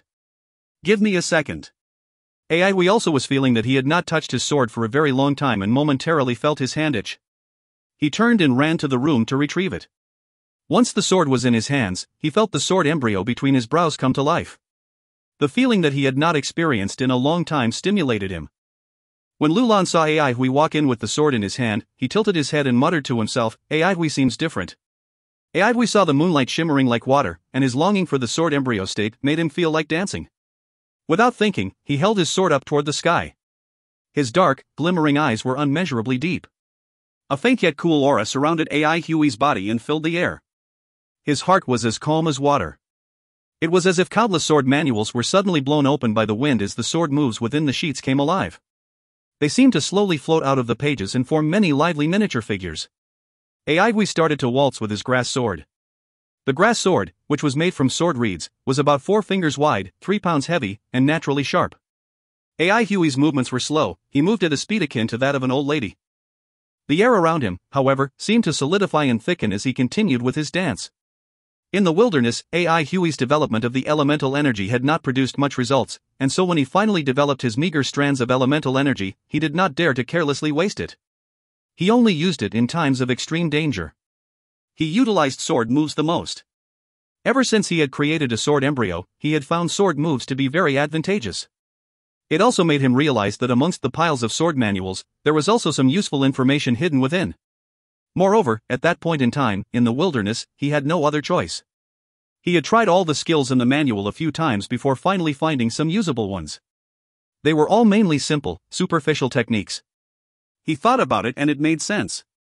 The more powerful moves required a greater spiritual force and thus were no longer useful. Contrarily, the simple, shallow techniques involved the operation of energy from the muscles and were hence more effective in today's era. The pace of Ai Hui's sword dance increased and he appeared to be extremely focused. Although the tip of the grass sword had no shine, the sword was reflecting the moonlight, making it float about the surroundings like a silverfish playing chase. It was indeed a heavenly sight. He did not notice that there was someone by the door. Shueman was extremely shocked. She had not expected to see such breathtaking swordplay in this city. Sword lessons were taught in the induction ground too, but she had never seen such beautiful swordsmanship. Could he be Central Pine City's hidden talent? All of a sudden, Shueman's gaze fell onto the pearl that was on Ai Hui's wrist. Her head throbbed as her face quickly turned pale. If you find any errors, ads pop up, ads redirect, broken links, non-standard content, etc. Please let us know. Report chapter so we can fix it as soon as possible. Chapter 40, 80 million worth of rage. Chapter 40, 80 million worth of rage. Translator, JL Editor, Pranav. Shueman could hardly believe her eyes. The calming indigo silk on Ai Hui's wrist was like a candle placed above a fire grill, gradually melting into gluey liquid, as it unceasingly penetrated into Ai Hui's skin. It was as if she had experienced a mental blow. Her mind went blank. That was the treasure that her deceased grandmother had given her. She had been wearing it ever since she was young and hardly took it off. Looking at it was akin to looking back at her loving grandmother who would constantly dote on her. She still remembered the time her grandmother had given her the bracelet. Her grandmother had smiled while saying, "My darling granddaughter, you must take good care of this calming indigo silk. When you grow up and meet your Mr. Right, give this string of calming indigo silk to him. This is the best token of love that you can give." It was produced by the winged indigo silk bird. But Shueman regained her senses and bolted forward. Her voice laced with tears, she cried out, "My beads!" Ai Hui quivered and was immediately jolted out of the sword embryo state. He realized that it was the young girl from the noodle shop and remarked, "Oh, it's you. Why are you crying? Give me 150 yuan and I will return the beads." following which AI Hui touched his wrist and was instantly shocked motionless. Something doesn't feel right. Pausing momentarily, he looked down at his wrist and became flabbergasted. There was only a bare string on his wrist. Where were the beads? He looked to the floor, but there were no signs of the beads anywhere. AI Hui, the pearls have been absorbed into your skin, Lulan said honestly. Absorbed into my skin? AI Hui was struck dumb. What sort of situation was this? How could it be absorbed? He hurriedly checked his body. When he noticed that the surrounding of the sword embryo seed had an additional circle of blue mist, he could not help but take in a deep breath. Indeed, it had been absorbed by him.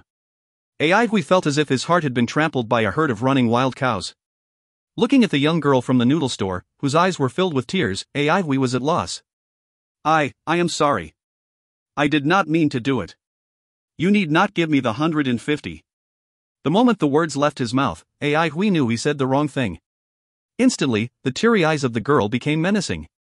AI Hui hurriedly added, I will pay. I will pay. That was a treasure that belonged to my deceased grandmother, Sher Shuaman cried out.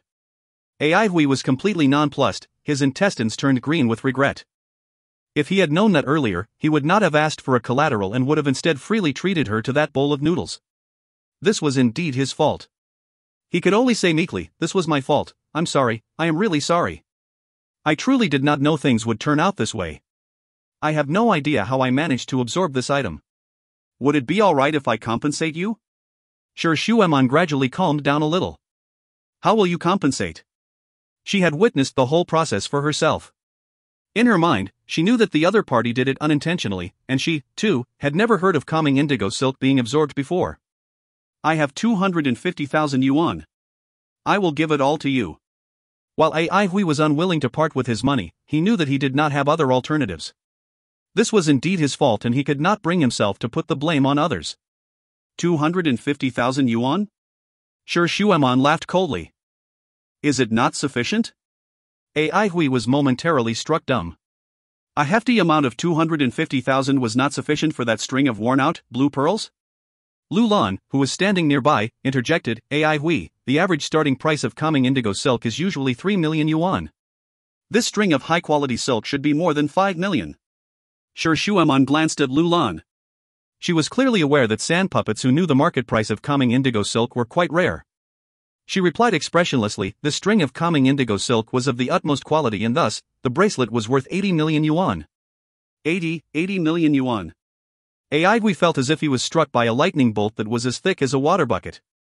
He was utterly devastated. His mouth dropped open and his eyeballs almost popped out of his sockets. Every single muscle on his body was as rigid as steel. AI Hui felt like countless somber shadows were cast upon his life. 80 million. Oh, Grandaunt, what were you trying to accomplish by parading across the city with beads worth 80 million yuan? Oh, Grandaunt, you had brought out pearls worth 80 million yuan, but why could you not even bring out 150 yuan in cash? How big of an amount do you think 150 yuan was, for you to use an 80 million yuan bead bracelet as collateral? Sword embryo, you disgraceful fellow. How dare you absorb that string of beads that were worth 80 million yuan? How black-hearted are you? You are even worse than fatty. 80 million, my. AI Hui did not know what to do. He had gone through a lot in his life, having experienced many life-threatening incidents in his time in the wilderness, but those experiences were thoroughly useless for the current situation. He would rather face every single wild beast in the wilderness than face this young girl from the noodle shop. One thing was sure, though, that even if he sold himself, he would still be unable to earn 80 million yuan. Well, AI Hui had nothing to lose now. I have no idea what to do. Even if you put me for sale, I am not worth 80 million yuan. Noodle shop girl, I will do whatever you say. I will definitely not renege on this debt. Humph. If it wasn't for the fact that you did it unintentionally, you would have been dead today, Sher Shuaman said coldly. AI Hui glared at Sher Shuaman in fury and wanted to say, a gentleman can be killed but not humiliated. However, under the direct, ominous gaze of Sher Shuaman, he simply muttered under his breath and turned around. That damned sword embryo. Why couldn't he be like Fatty? If he was Fatty, he would have said something pretentiously, like, if I owe you money, I am your master. Given that I owe you 80 million yuan, I am the master of masters. You should wait upon me. Fine. He had some morals after all and was unable to commit such a shameless act. Ai Hui was crestfallen. For a moment, Sir Shueman was also at a loss. The calming indigo silk was gone. Should she kill this person? No matter what had happened, the person did help her out of goodwill at the noodle house. She had also observed the entire process of the calming indigo silk being absorbed, and she knew that it was unintentional. Make him pay? Even if she sold this chap, the amount she would get would definitely not be sufficient to cover the 80 million yuan worth calming indigo silk. Bash him? That would be letting him off too easily. At that moment, Sir Shueman was feeling sullen and down. In truth, she did not care about that 80 million, but her heart was broken beyond repair over losing her grandmother's treasure. Hence, Sir Shueman could not bring herself to just let him go either. The two of them silently faced each other, rigidly standing. Lu Lan was speechless as looked at the two of them. He added weakly, while it might not be of much use, I have 250,000 yuan. Ai Hui shook his head. I should own up to my own wrongdoings, Lu Lan. I do not need your money. Sir Shueman gave a cold hump again and kept silent. Suddenly, Ai Hui violently turned and looked upwards to the fence. Who's there? At the very same moment, Sir Shueman fiercely turned towards the fence and asked, Who's there? The two of them had spoken in unison. Ha ha! An evil cackle was heard as a black figure appeared on top of the fence. Sir Shueman had sharp eyes and instantly recognized that the opposite party was wearing an elemental energy mask. With a voice that sounded like she was forcing the words through her teeth, she indignantly asked, Why are you acting so mysterious? She had completely forgotten that she, too, was wearing an elemental energy mask. Ai Hui, I can't believe you actually have a sweetheart, the dark figure on the fence exclaimed eerily. Sweetheart? Ai Hui and Sir Shueman simultaneously furrowed their brows. Put. Was this chap worthy to be called my sweetheart? The rage, which had been restrained by Sir Shueman the entire night, instantly erupted. Put. I do not want a sweetheart who doesn't even bring out 150 yuan. She resulted in me being extorted by that damned sword embryo of a hefty amount of 80 million yuan. The fury that Ai Hui had been holding back also exploded. Sir Shueman's figure turned green as it disappeared from its position. With a gloomy expression, Ai Hui wordlessly charged forward with his sword. If you find any errors, ads pop up, ads redirect, broken links, non-standard content, etc., please let us know. Report chapter so we can fix it as soon as possible. Chapter 41, 1/. Chapter 41, 1/. Translator, YH Editor, Pranav. Duanmu Huanghun had theorized numerous possible scenarios in his mind, but the scene in front of him was totally out of his expectations. He started to laugh. This guy who had not attended a single introductory lesson nor opened any of his natal palaces had actually dared to challenge someone of his caliber. Duanmu Huanghun was truly speechless at his audacity. As for Ai Hui's sweetheart, well, someone who was attracted to a wretched fool like Ai Hui could not possibly have any skill. Today shall be the day I sort out these two adulterers and decapitate my inner demon. Duanmu Huanghun let out an evil cackle, his eyes were practically glowing. The next moment, however, his smile froze. A blurry figure materialized right in front of him like a watery illusion. Fragments of a face, which certainly did not seem to belong to a beauty, appeared to pull together in front of his eyes. So, fast. A flawless palm, as white as snow, gently pressed on his shoulder. Duanmu Huanghuan's pupils widened into large circles. Dong! A deep, low boom, like that of a cannon firing, resounded. The sound was truly intimidating. The exquisite palm stood out like a full moon in the dark night, as surging streams of air formed a ring around it. The ring, which had yet to dissipate, was similar to the smoke rising from the barrel of a rifle that had just fired. Duanmu Huanghuan's body had disappeared. He instantly flung through the air like a cannonball, smashing hard into the opposite wall and causing a large piece of the wall to collapse onto the ground. Amidst the rubble, Duanmu Huanghun struggled to get back to his feet. A rattan shield weaved out of brambles could be seen on his shoulder. That blow had left him feeling dizzy, and he was currently seeing stars. What fearsome strength! Was Ai Hui's sweetheart actually a wild bull? This was not rational. How does Ai Hui have such a ferocious girl? Although Duanmu Huanghuan's mind was completely fogged up, he quickly realized the predicament he was in. He could feel that his reactions had become sluggish. Dang it! His body was extremely worn out, his strength totally drained. Most of his effort was given to try and stay clear-headed, and his body could now no longer keep up. That blow was so powerful that his muscles were still trembling, and as a result of his immense fatigue, he was unable to control the elemental energy within his body. At that very moment, Ai Hui jumped onto the wall, sword in hand. As he was leaping through the air, AI Huey's anger intensified. When he noticed a figure struggling to climb out of the rubble, he shot off the wall without any hesitation, pouncing straight towards his target's silhouette. From mid-air, he saw the girl from the noodle shop appear beside his target. She noiselessly drove her palm into the target's rattan shield. This made AI Hui even angrier. Not only did she finish the noodles, she was not even going to leave him any soup. He viciously charged in their direction. Boom! A sonic boom rang out again, and a ring-shaped surge of air exploded outwards.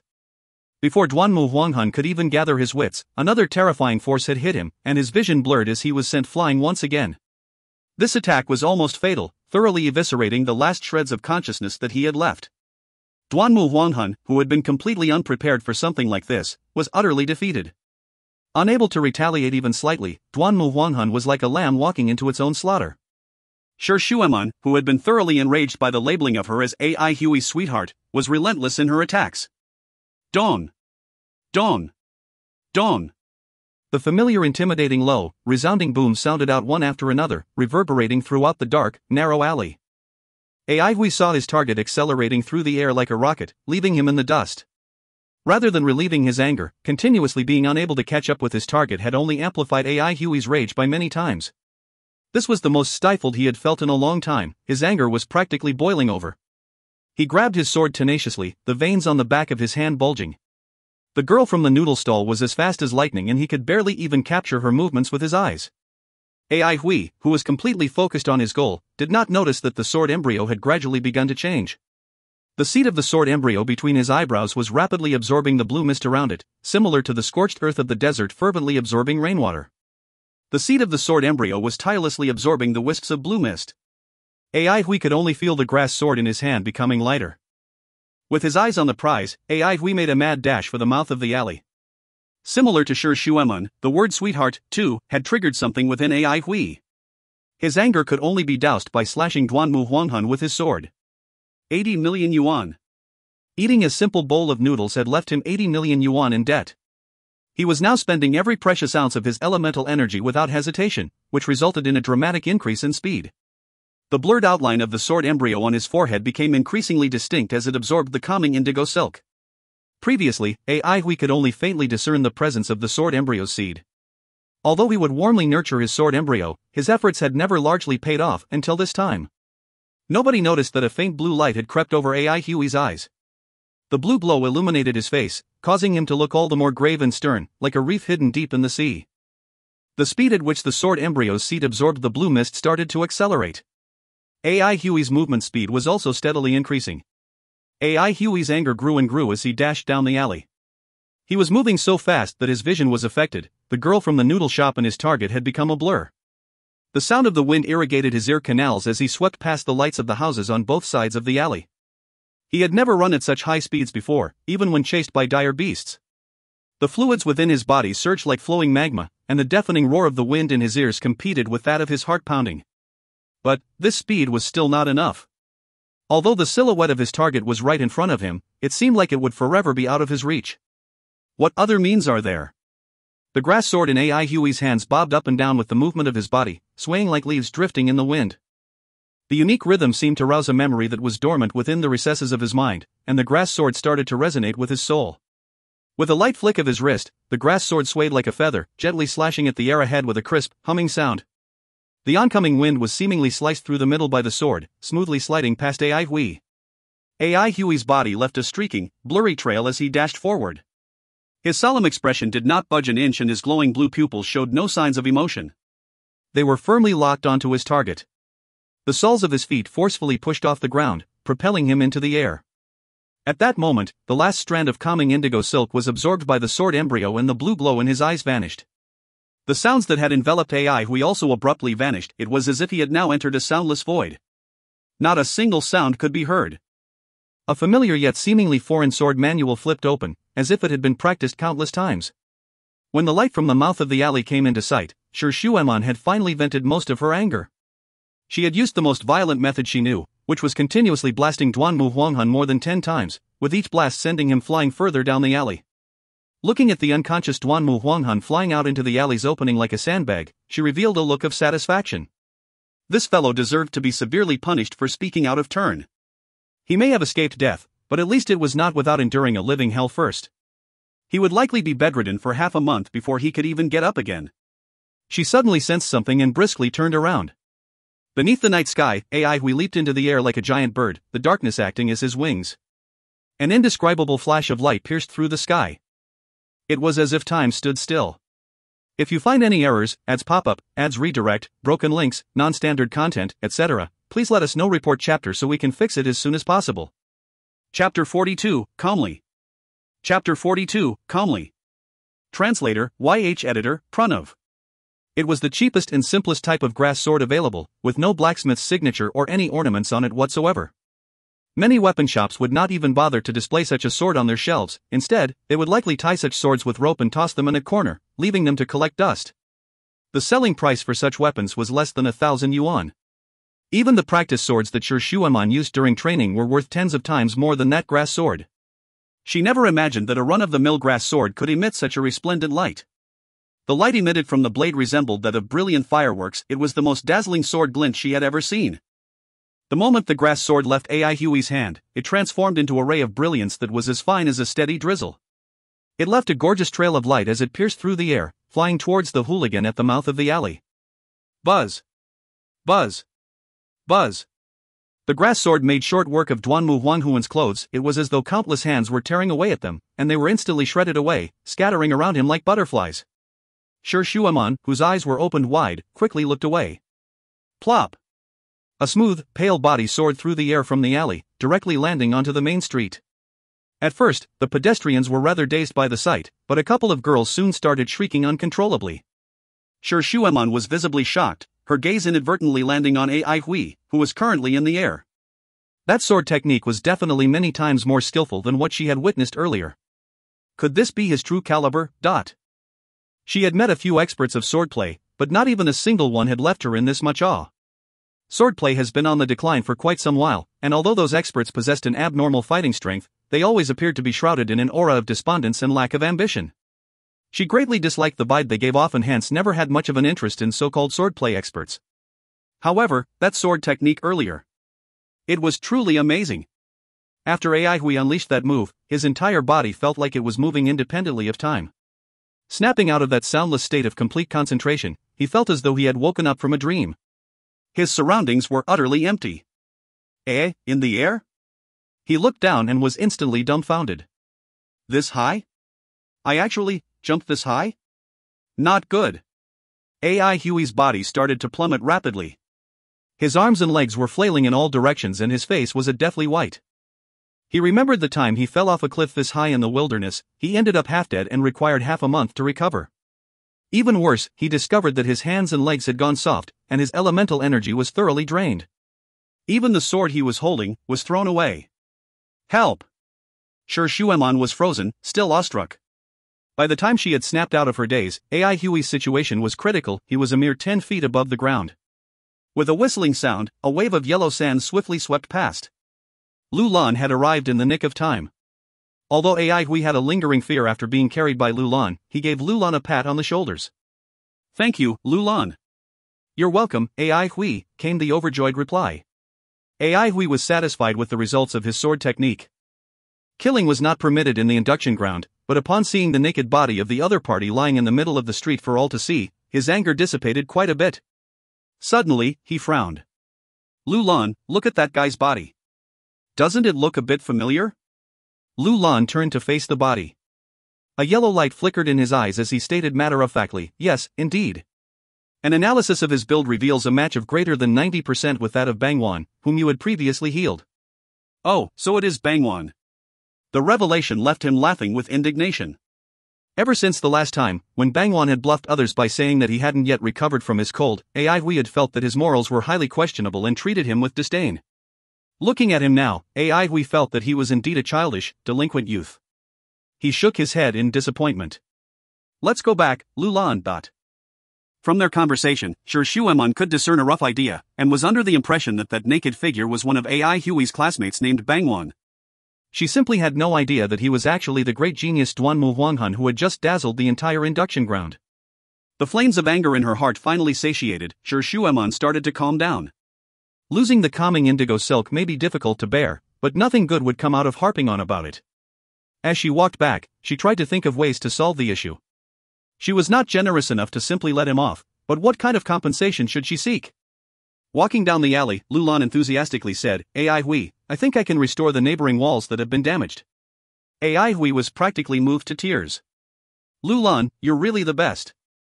I'm just a sand puppet." Lulan was especially glad that he could help Ai Hui. Only with Lulan could he experience the warmth of spring. Ai Hui was deeply touched. He turned around to face the girl from the noodle shop, his face grim. "So tell me, how exactly do you want me to settle this?" Sure, Shuemon had just thought of something, but Ai Hui's tone made her furrow her long, shapely brows. She retorted, "Your tone makes it sound as if I'm the one who owes you 80 million yuan. Ai Hui was momentarily embarrassed, so he relaxed his tone. "Just tell me, what do I have to do?" "You definitely can't return the 80 million yuan all at one go," Sure Shueman said while giving Ai Hui a glance. "I have two conditions. The first is that you must become my sparring partner for swordplay and instruct me accordingly. The next would be to help me find someone." Ai Hui heaved a sigh of relief. "Great. It's a deal then. I'll teach you swordplay as well as help you to find that person in exchange for writing off my debt of 80 million yuan. You wish?" Sure Shuemon exclaimed grimly. "This is only the interest." Ai Hui was instantly enraged, and he warned, "Noodle shop girl, you better not take advantage of me." Sure Shuemon remained unmoved. She said flatly, "How about you ask your sand puppet friend for the current interest rates that are out on the market?" Ai Hui looked towards Lulan. Lulan reported honestly, the interest rates on loans generally start from 10%. 10% was not really all that much. Wait, what's 10% of 80 million yuan? 8 million. Ai Hui's eyes grew wide with fear. "See, I didn't try to cheat you." Sure Shuemon glared at him. "You think your swordplay is worth 8 million? Ai Hui did not even utter a word. With the ongoing decline of swordsmanship, even renowned experts of swordplay would not command 8 million yuan. Moreover, Ai Hui was not so conceited to claim that his swordplay was on par with that of those experts. The greatest tragedy in the world was to be stuck without a retort against the logical and factual arguments of others. "I'm giving you the task of finding the person because you live in Central Pine City and should thus be more familiar with it." Although Sure Shuemon felt that entrusting this task to such a fellow was rather ridiculous, any additional aid would be beneficial. Ai Hui asked dejectedly, "What does this person look like?" "No idea." Sure Shuemon shook her head. Ai Hui looked at Sure Shuemon, suspicion written all over his face. "Are you trying to make a fool out of me? How am I supposed to find someone without knowing what he looks like?" Sure Shuemon muttered, "The last time I met him was in a blind battle at the training hall. Starting your search from the training ground should make things easier." "Training hall?" he blurted. It was now Ai Hui's turn to sneer. "Lulan, how many training halls are there in Central Pine City?" Lulan once again stated matter-of-factly, 46. Sure Shuemon declared, "But of course, I still have more information. If you find any errors, ads pop-up, ads redirect, broken links, non-standard content, etc., please let us know. Report chapter so we can fix it as soon as possible." Chapter 43, The Pervert and the Message Tree. Chapter 43, The Pervert and the Message Tree. Translator, YH Editor, Pranav. Duanmu Huanghun woke up in a daze. There appeared to be a commotion around him. Why was he feeling so cold? Why were his hands and feet all soft and his body so sore? Was he sick? Duanmu Huanghun opened his eyes with much effort. Through his hazy vision, he saw quite a number of human-shaped figures surrounding him from above. Could it be that the senior leadership was here to visit him out of concern for his illness? The sounds around him gradually became more distinct. Wow, what an exhibitionist, He's really not wearing any clothes at all. Heavens, our school actually has people like that. Could he be a rapist? Maybe he was caught in adultery? Not wearing any clothes, feeling cold from head to toe. When realization dawned upon Duanmu Huanghun, he forced his eyes open. His face was planted on the ground, and he was surrounded by a large number of legs. The cooling sensation all over his body made him freeze in horror. All he wanted to do now was to dig a hole and hide in it. Too vicious. Duanmu Huanghun almost stopped breathing.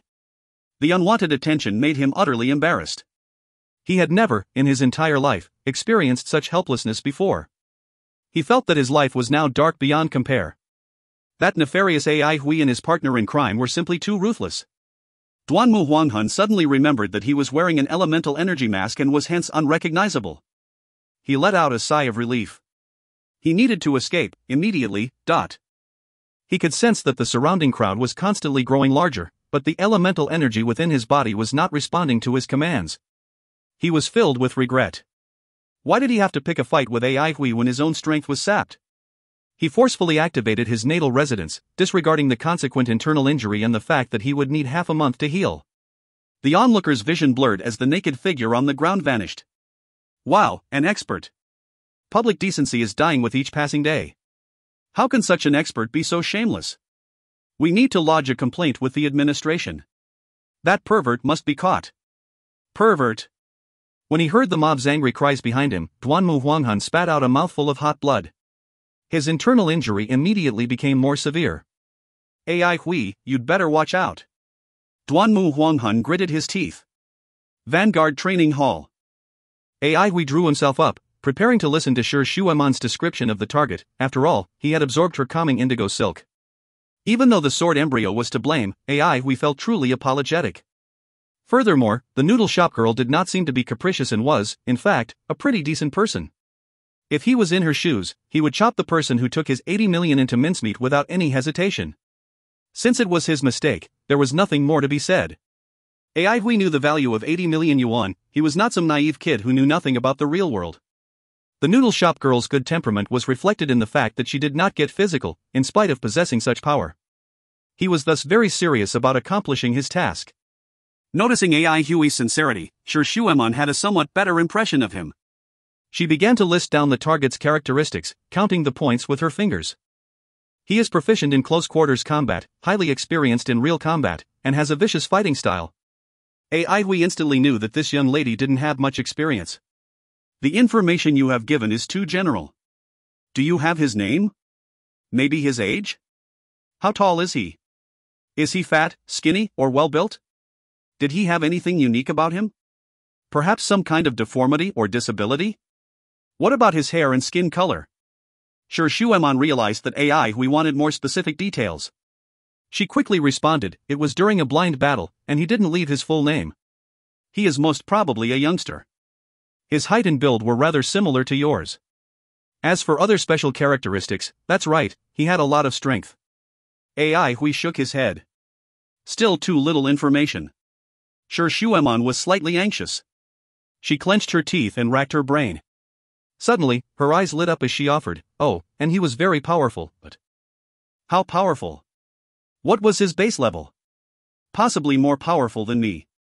She then added, not much stronger but not much weaker either. AI Hui nodded and agreed, that does narrow our search down by quite a bit. He was not simply shooting his mouth off. The power that she had exhibited earlier had sent a lingering fear crawling up his spine. Even someone as arrogant as Duanmu Huanghan was beaten to a pulp. He reflected for a while, before asking prudently, what's your base level? It's fine if you're not willing to share. Shi Shueman replied spontaneously, I have achieved 6 palaces. Absolute arts? Of course. Even though AI Hui had already known she was fierce and powerful, discovering her base level still made him involuntarily suck in air through his teeth. This girl, even Fatty, would not dare to tell her that the debtor is the boss, but... AI Hui was glad that he had no plans to renege on his debt, otherwise, he might have already ended up in the sewers as a pile of dregs. He sighed lightly, hiding his astonishment. The target must be a renowned expert, further limiting the scope of our search. Little did he expect the seemingly ordinary girl from the noodle shop to shake her head and disagree. No. I am very familiar with all the renowned experts of the induction ground, and he is not one of them. The target is definitely a new student, someone who I have not traded blows with before. AI Hui's mind buzzed, the hidden implications of her words are rather frightening. What did she mean by being familiar with the renowned experts? Judging from the phrase not traded blows with before, they were definitely more than just acquaintances. Furthermore, she had said it with absolute certainty. Didn't that imply that she had sparred with them before? AI Hui felt his mouth turn dry. How unlucky must he be to owe someone so powerful 80 million yuan? He took a deep breath, trying to remain calm. How could any of the new students possibly have such a base level of 6 palaces? Why not? She countered, disagreeing. For all we know, he could have a strange character and prefers to keep a low profile. Maybe he enjoys preying on the weak. AI Hui considered the idea for a while. In other words, the target is a new student, who is actually an expert, with a build similar to mine. Also, his base level might be of 6 palaces or possibly even higher, knows an absolute art, has a vicious fighting style, and is proficient in blind battling as well as submission moves. That should be about it. Sure, Shuemon was very pleased. Although he was young, AI Hui's maturity, calmness, and attention to detail left her highly satisfied. AI Hui decided to first temper her expectations. I will put my best effort for this task, but luck usually plays a large role in finding someone. I cannot guarantee success. It's all right, Sure Shuemon casually replied. You owe me 80 million yuan anyway, and I'm sure we'll find plenty of things that you can do to pay off the yearly interest. As for reneging on your debt, nobody in the entire induction ground has dared to do such a thing to me before. The noodle shop girl's callous words made the hairs on the back of AI Hui's neck stand on end. AI Hui swallowed hard. What about the swordplay coaching? I should be in the city once per fortnight. When the time comes, I'll look for you here. Sure Shuemon observed her surroundings. It just so happens that this is also a training hall. I'll notify you one day in advance. Luckily there's a message tree too, so keep a lookout for it. Message tree? AI Hui had no idea of what she was talking about. Sure Shuemon could tell that AI Hui was clueless. She pointed at a seemingly unremarkable tree in the corner of the yard and explained, that is a message tree. The leaves of a message tree are different from those of a normal tree, as every single leaf has the same pattern of veins. When it receives a message, the tree drops one of its leaves with the message written on it. It is a wood elemental technique. Did you not learn this in class? AI Hui was astounded. He had not noticed anything special about that tree despite having swept the courtyard many times. Sure Shuemon walked to the message tree and plucked one of its leaves. She produced a book seemingly out of nowhere. She opened the book and placed the leaf on one of its pages, and a warm glow soon enveloped the leaf. Sure Shuemon suddenly cried out in shock. If you find any errors, ads pop-up, ads redirect, broken links, non-standard content, etc., please let us know. Report chapter so we can fix it as soon as possible. Chapter 44, First Generation Message Tree. Chapter 44, First Generation Message Tree. Translator, YH Editor, Pranav. Hearing her cry out in surprise, AI Hui could not help but ask, is there a problem? Sure Shuemon shook her head and only spoke a moment later. It's nothing. I just didn't expect the pattern of veins on this message tree to be this ancient. Ancient? AI Hui was muddled. Sure Shuemon raised her head and looked at him strangely. You didn't learn this in school? I am a new student. AI Hui exclaimed. He had a poor foundational knowledge and a low base level, yet his swordplay was strangely brilliant. Sure Shuemon glanced at him, wondering who could have groomed such a freak. She began to explain. Message trees were invented by wood elementalists from the jadeite forest. These wood elementalists discovered that trees communicated using a unique language, which allowed them to transmit very fragmented information.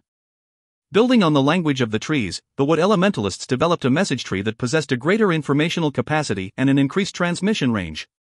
Message trees differentiate from one another through the patterns on their veins. As the trees became more widely used, the wood elementalists in the jadeite forest realized that trees' venation was not complex enough to handle the increasing demand. As a result, they developed the second generation of message trees which have a more complex pattern of veins.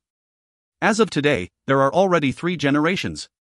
AI Hui asked thoughtfully, so is this a first generation or second generation message tree?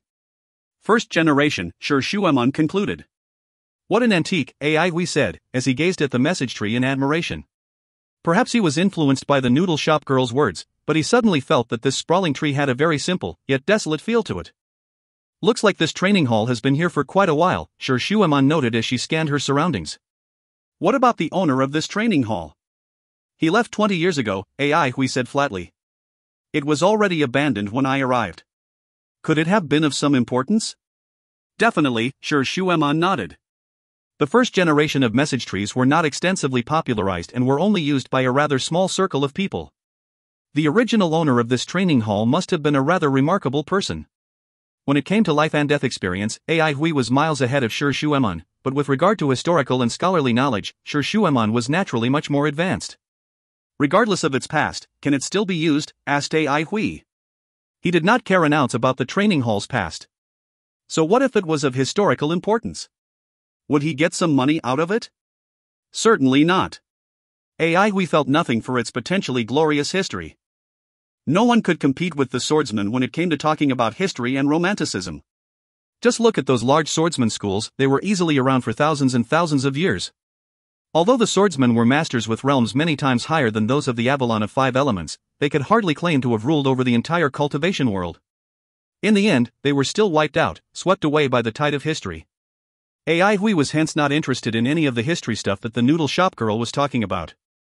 First generation or not, the most important matter was whether it could still be used. It can be used, Sure Shueman answered, a little bit astonished. Someone who found out that he was staying in a training ground of such historical significance should be excited and curious to find out more, and maybe even hope to uncover an absolute art or two. The person standing in front of her, however, was completely aloof. It's settled then, Ai Hui said, nodding. Sure Shueman shut her book. Looking at the time, she also nodded. Okay, keep a watch on your message tree. If you have any information for me, you can send it to me via the message tree as well. Here is a leaf from my message tree, although I doubt you'd know how to use it. Sure Shueman placed her own leaf on the branch from which she previously plucked a leaf. A soft, green light appeared between the leaf and the branch, joining the two.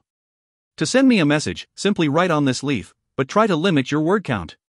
Messages that I send you will appear here as well. Remember to take note and receive them. Ai Hui turned his head and called out, Lulan, I'll leave this to you. Come find me at the usual place if there's anything. Alright, Ai Hui, Lulan replied happily. Sure Shueman glared at him and commanded coldly, you'd better practice hard. The more powerful you become, the sooner you'll be able to repay your debt of 80 million yuan. With that, she swiftly departed. Ai Hui let out a huge sigh as he collapsed into the rattan chair. He whined, Lulan, why am I so unlucky? A yellow light flickered in Lulan's eyes as he deeply pondered the question. A few moments later, he returned back to normal and stated truthfully, this question is too profound for me, Ai Hui. I don't have any answer. 80 million yuan. Ai Hui felt his eyelids grow heavy, and the regular sound of his sighs lulled him into dreamland. Lulan had already left when Ai Hui suddenly woke up in the dead of night. The moment he opened his eyes, he was met with a sky full of stars. He lost himself for a moment, deeply awed by the boundless and mysterious night sky. It took a good while before he snapped out of it, and he then promptly sat up in his chair. During his training in the suspending golden pagoda, his biggest change was that he was able to fall asleep because the intensity of his training would completely exhaust him. Resting against the walls of the pagoda, he would often fall asleep without even realizing it. The seed of the sword embryo came to his mind. Although that detestable thing had absorbed the calming indigo silk, which was worth 80 million yuan, it had allowed him to unleash such an amazing sword technique. His first thought was to reach for his sword, but he soon let out a bitter laugh. His only grass sword was already destroyed. He shook his head and couldn't help but let out another laugh. Since he was not able to sleep, he would train. 2 days later, Ai Hui was carrying travel bags that were bursting with blood and bone strengthening cake as he waved farewell to Lulan. Goodbye, Lulan, he shouted. Lulan dissolved into a pile of sand, subsequently transforming into a huge clenched fist of yellow sand. Ai Hui, all the best. Lulan shouted in return. The sun's warmth enveloped everyone on the streets. Ai Hui had gotten rid of the misfortune of the past 2 days, sweeping the debt to the back of his mind. He was now filled with hope for the future and self-motivation. Did you know? 2 nights ago, an extremely skilled pervert appeared here. Oh yes, I've heard of it. A naked man reportedly ran onto the main street. Indeed, it's so scary. What's more, the pervert was highly skilled. Seriously. What if he takes a fancy to me? How am I supposed to retaliate? I'm so worried. A pity it's not our Huanghan, otherwise I would gladly not resist. What nonsense. Our Huanghan is such an upright young man. I haven't seen our Huanghan for the past few days though. Our idol is injured, I heard he needs to rest for at least 10 days. Have you forgotten that he tired himself out too much when he entered the city and fell as a result? He must have been injured since then. I don't even know how serious it is, how worrying. Yes, he's so delicate yet he still went to challenge Gu Tianing and the others. It's so heart-wrenching that he's so stubborn. That's what I love about him. Listening to the bunch of young girls chattering away, Ai Hui sneered in his heart. That childish, delinquent brat. That double-crossing backstabber. He was such a disgrace. He deserved to be spurned. Ai Hui raised his head loftily and walked out the city gate, full of disdain. When he eventually reached the suspending golden pagoda, Ai Hui felt stirred up quite a bit. Such training may be seen by others as dull and arduous, but to AI Hui, it instead made him excited and gave him a feeling that he was steadily progressing. If you find any errors, ads pop up, ads redirect, broken links, non-standard content, etc., please let us know. Report chapter so we can fix it as soon as possible. Chapter 45, Unlocking the Natal Residence. Chapter 45, Unlocking the Natal Residence. Translator, YH Editor, Pranav. The metal winds of the suspending golden pagoda howled and screeched, but AI Hui remained unmoved. It was as though he had fallen asleep. He seemed to have simply given himself up to the wrath of the metal winds, allowing them to fling him around the pagoda as they pleased. The metallic luster on his skin became deeper with each passing day, and before long, it gave his skin the appearance of old copper. This was the sign that AI Hui's copper skin was about to take shape. Tempering the body with the metal element had always followed a certain dogma. The development of copper skin, iron muscles, steel bones, silver marrow, and golden blood represented the 5 stages of such temperance, and achieving all 5 stages resulted in a very rarely seen metal element body of the purest form. However, it was as they say, it is easy to develop elemental energy, but difficult to temper one's body. This meant that as long as one had a decent aptitude, they could have some improvement through the accumulation of small amounts of elemental energy. On the other hand, body tempering required one to go through various long and arduous processes, making it difficult to achieve success without sufficient patience and determination. Within the Avalon of 5 elements, there had always been controversy regarding metal element body tempering. Many elementalists believed that even with immense training, the human body could never match up to the physical prowess of dire beasts and that thus, body tempering was not a worthwhile pursuit. Furthermore, as one's base level increased, the fighting potential granted by elemental energy would start to far outclass that of the physical body. As a matter of fact, the opening of each palace would grant an incredible boon to one's elemental energy, advancing their fighting ability by leaps and bounds. More advanced body tempering techniques, however, had a less direct effect on one's fighting ability. Despite that, mainstream practices still involved at least some level of body tempering. The common opinion was that although elemental energy has a greater destructive power, a robust, perceptive body was more capable of utilizing elemental energy. This was also the path that was followed by most metal elementalists. Even the first stage, copper skin, was usually only attained by students who had opened 6 palaces. Besides the low cost-benefit ratio, beginners would often not choose to practice body tempering because the elemental energy they absorbed during the initial stages of learning tended to be of a more gentle nature, and such gentle elemental energy made it difficult to advance in body tempering. That problem, however, was non-existent for AI Hui. The metal elemental energy in the metal winds are extremely harsh, and apart from tempering AI Hui's physical body, the scattered metal elemental energy also yielded a purer form of elemental energy than what was absorbed by most beginners. As a result, even though he had a lower quantity of refined elemental energy, its purity was unmatched. Armed with Lulan's blood and bone strengthening cake, AI Hui's training sessions were even more effective. AI Hui improved by leaps and bounds, particularly in tempering his metal element body. Lulan's blood and bone strengthening cake was so effective that it almost moved AI Hui to tears. Not only was it useful in healing his internal injuries, the cake was also very helpful to his body tempering. Since AI Hui had not opened his natal residence yet, the elemental energy was especially damaging to his flesh. AI Hui was aware of the many bodily changes he was experiencing, of which his increasing physical strength was the most obvious. If he ever fought head-to-head with that guy with the flaming heavenly spider transformation, again, AI Hui would most certainly not be as easily exhausted. If he mastered copper skin as well, he would then be able to withstand that fellow's powerful legs, and the fight would boil down to a battle of endurance of elemental energy. The previous engagement may have been short and pathetic, but AI Hui had received considerable benefit from it. His base level may not have increased, but the battle was an immense eye-opener and had raised his confidence. He was extremely motivated after seeing the absolute art. To this date, he was still trying to figure out how his opponent's flaming heavenly spider transformation worked. It amazed him to no end. The advanced elementalists he had met in the wilderness were truly formidable, but at the very least he knew where their power came from. However, the mysteries of the absolute arts were beyond his superficial knowledge. If his opponent had been more experienced in combat, he would have been easily defeated, and Lu Lan and he would not have stood any chance of victory. That very battle also made him more confident. He had not opened his natal residence yet and was thus considerably weaker than his opponent. Despite that, he was able to hold his own for long, and was eventually even able to make a comeback and defeat his opponent with, admittedly, Lu Lan's help. The victory certainly gave him a reason to feel proud. He was not as weak as he had initially thought. Body tempering was an unexpected surprise, but AI Hui did not lose sight of his main objective, pursuing elemental energy. As time crept by, the elemental energy within AI Huey's body increased, the metallic luster on his skin further deepened, and the pagoda wall became dented a little more. Every single day was filled with progress. AI Hui lost himself in his training, barely noticing the flow of time. He was disheveled, filthy, and exuded an unpleasant smell. Although he had finished consuming all the blood and bone strengthening cake, AI Hui did not return to the city. He had a strong premonition that his breakthrough was nigh. Bang! Bang! Bang! As was his routine, he slammed into the pagoda wall with his arching fish back. The contact between the sturdy metal wall and his back muscles generated a loud, booming noise. Beads of sweat exploded into a fine mist, engulfing AI Hui as it surged forth with each slam. After the last trace of metal elemental energy had been scattered, AI Hui would sit cross-legged as always. Something felt different the moment he began to circulate his elemental energy. The circulation of refined elemental energy was usually smooth and easily controlled. Now, however, the elemental energy within his body felt rather wild, and circulated with great momentum, surging and raging against his control.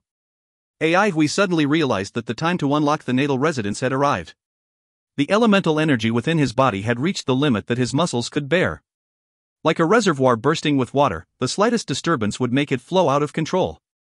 Unlocking the natal residence was AI Huey's first goal, and he was well prepared for it. The induction ground had a wealth of experience when it came to unlocking the natal residence, as they had encountered all kinds of situations before, and they hence had a solid treatise on the subject. AI Hui had learned from his past experiences that adequate preparation was the key to maintaining his composure. He valued the unlocking of the natal residence highly, and hence had a thorough understanding of every possible situation that may occur. Very few people would develop their elemental energy to such an extent before unlocking their natal residence. After all, the amount of elemental energy that can be stored in the physical body was pathetically little compared to the natal residence, and it was an endeavor that did not have any evident benefits. Few, however, did not mean none. Throughout history, there had been several others who had similar conditions to AI Hui, some by chance and others on purpose. The facts for such scenarios were also very clear. At this moment, he remained completely unfazed, calm and collected. He channeled his thoughts, slowly pushing the elemental energy of his body. Slowing down was the key to circulating elemental energy that was in such a state of overflow. Steadily circulating the elemental energy, he gradually increased its speed, preventing it from going out of control. AI Huey's body began to emit a ring of silver light rays, a phenomenon caused by the circulation of elemental energy that had been developed to the brim. It indicated the dispersal of elemental energy and was certainly not good news. Following his slow acceleration of elemental energy, the light gradually disappeared, and AI Hui descended into a state of quietness. It was almost as if he was asleep. However, the situation within AI Huey's body was entirely different. If you find any errors, ads pop up, ads redirect, broken links, non-standard content, etc., please let us know. Report chapter so we can fix it as soon as possible. Chapter 46, The Opening of the Natal Residence. Chapter 46, The Opening of the Natal Residence. Translator, JL Editor, Pranav. With the passing of each day, AI Huey's elemental energy circulation speed increased by 1 point. After 6 consecutive days, the elemental energy within AI Huey's body had increased to its maximum limit. AI Hui felt that if it circulated any faster, he would lose control of his elemental energy. At present, AI Hui was almost drowning in the roaring revolution of the elemental energy within his body. It seemed to resemble the raging tornado of the suspending golden pagoda. This was the first time AI Hui experienced the astonishing effect of the revolution of the elemental energy, and if he had not read about similar situations, he would have now been at a loss of what to do. AI Hui was exceptionally calm since he was prepared for various different scenarios. What was there to be worried about? Spinning with maximum speed, the elemental energy ignited a roar within his body, and his muscles started to tremble uncontrollably. In the midst of this high-frequency vibration, the elemental energy resembled the rushing torrents of a tsunami as it poured into AI Huey's lungs. In the past, whenever the revolution of the elemental energy had reached his lungs, it would meet an invisible barrier and would split into pieces like a delicate piece of paper. AI Hui jolted. His lungs had suddenly started to emit intense silver rays, which penetrated through his whole body. Despite sitting in the darkness, AI Huey's silver lungs were clearly visible. He involuntarily took a deep breath and heard a long hiss, which had a vague resemblance to the sound of a golden horn. Like a whale inhaling in rivers, a clear, visible stream of air current poured into AI Huey's nose and rapidly entered his lungs. This sound was the initial indicator of the natal residence being opened. In reality, the moment the lungs residence had opened, it had generated a form of suction, affecting the air particles, and in turn, creating the sound. AI Hui was unable to describe how comfortable he was feeling. It was as if he was injected with a new lease of life. All his fatigue was gone with a flourish, and the initial, violent elemental energy had stabilized immediately, becoming unusually meek. He was unable to control the joy that spread across his face. Although he had found his path and was confident of opening the natal residence when he had first started training in the suspending golden pagoda, he was still unable to control the delight of actually achieving his goal. He now accomplished the first goal he had made after entering the induction ground. He was, in fact, slightly shocked, and was in a momentary state of disbelief. This was much faster than he had initially expected. The pressure that he had been experiencing since arriving at the induction ground now lessened significantly. At least he would not have to worry about being unable to open the natal residence within a year. AI Hui, having matured at an early age, could gradually calm down from his state of happiness. The opening of the natal residence was just the beginning. To be a qualified elementalist who can be officially registered in the book, he still had a long way to go. AI Hui widened his eyes and started to inspect his body. A few moments later, he was unable to resist the trace of happiness that spread to his face. The opening of the natal residence had indeed brought about tremendous changes to his body. The most distinct improvement was in the revolution of his elemental energy. The speed had increased tremendously. AI Hui reckoned that the speed had been increased by onefold. This implied that the time for one complete revolution was now halved, and hence his elemental energy would be refined with speed greater by onefold in one day. At that moment, AI Hui finally understood why average beginners were unwilling to train their elemental energy to the optimal point before attempting to open the natal residence. After opening the natal residence, the efficiency of his training was drastically different compared to earlier. Furthermore, the improvement brought about by the faster revolution of the elemental energy had an enormous impact on improving his battle skills. This also implied that the amount of time to develop the elemental energy was halved, while the potential force of the elemental energy had improved by onefold. The little pride that AI Hui was feeling vanished like smoke in thin air. His battling experience and keen sixth senses would help a lot in combat, but regarding absolute skills, he was totally lacking. Opening the natal residence had a tremendous impact. Whenever a palace was opened, his strength would increase by leap and bounds. What would happen if he managed to open 8 palaces? What kind of formidable speed would his elemental energy rotate with? An immobile fist does not hold any threat, and similarly, motionless elemental energy would also be harmless. The effect of elemental energy would only be exhibited when it was in motion. Having a rich combat experience, AI Hui was able to easily understand this point. His opponent's moves were as fast as lightning. The effect of his opponent's training was stronger by 10 or even hundreds of times. Experience would definitely not be sufficient enough to make up for the drastic gap between their abilities. AI Hui calmed down and went to the front of the fence. He took a deep breath, and using his back, he knocked violently toward the suspending golden pagoda. The moment his back was in contact with the wall, his entire body trembled. Arching fish back. Bang, dot. With a booming noise that was much clearer and louder than usual, the wall of the pagoda, which was harder than steel, became like rubber. The wall sank lower into the ground as a noticeable dent appeared on it. Next to it was the dent that he had made when he was previously training the arching fish back. There was a notable difference between the two. Despite having trained in the arching fish back for so long, the initial dent was only half as deep as the dent that he had just made. The increase of his elemental energy was indeed extraordinary. AI Hui's heart was filled with gratitude. Coming to the induction ground was indeed the correct decision. AI Hui was perfectly content and did not continue his training. Instead, he prepared to head back to the city. He needed time to adapt to the changes of his new body and to supplement his newly found knowledge. What he had learned previously was basically all about the opening of the natal residence, and now that he had reached a new base level, he had practically no knowledge of the later stages. A hasty but blind training session would only hinder his progress towards his goal.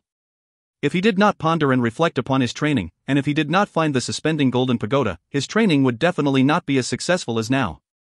Training was like a long battle, sufficient preparation was a must if he wanted to succeed.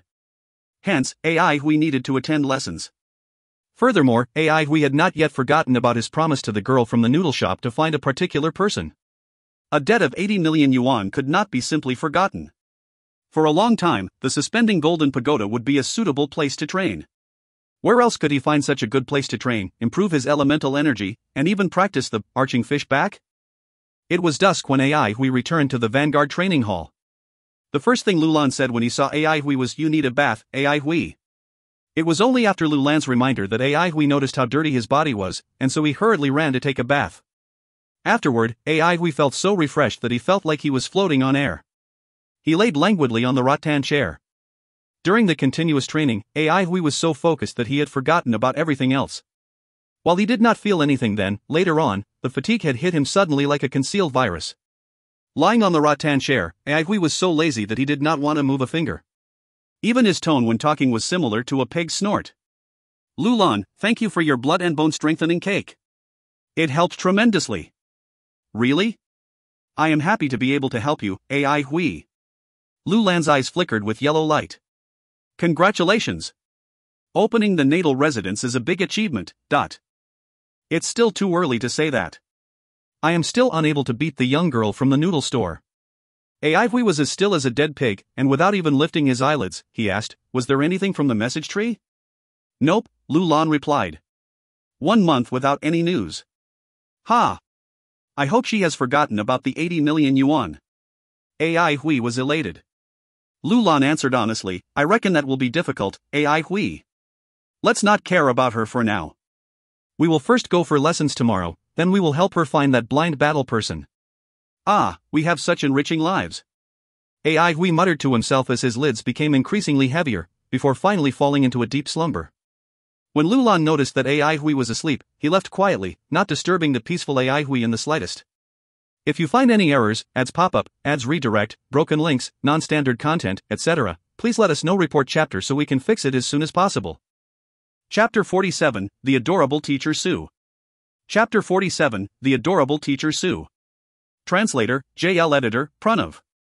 After AI Hui had managed to open the natal residence, he no longer stuck out like a sore thumb in the school, which was something worth celebrating.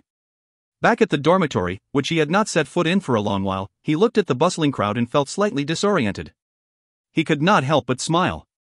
Could it be that he had become sentimental after leaving the wilderness? When he thought back, he realized that it had been a few months since he had left the wilderness, and he had indeed changed tremendously. He could fall asleep in peace instead of hiding in a corner while clutching a sword. He could accept people within close proximity without the desire to kill them to get rid of any possible threats. He could leisurely talk to Lulan and gaze at the stars while lying on the rattan chair instead of constantly having his guard up against any potential danger. He did not know if these changes were good or bad, but for now, he was not going to reject them. If this type of life were to continue, he would, in fact, be very happy. He suddenly came across Teacher Sue along the way, whose face revealed a look of pride. Student AI Hui, you have improved a lot. To be able to open the natal residence in such a short period, you must have put in tremendous efforts.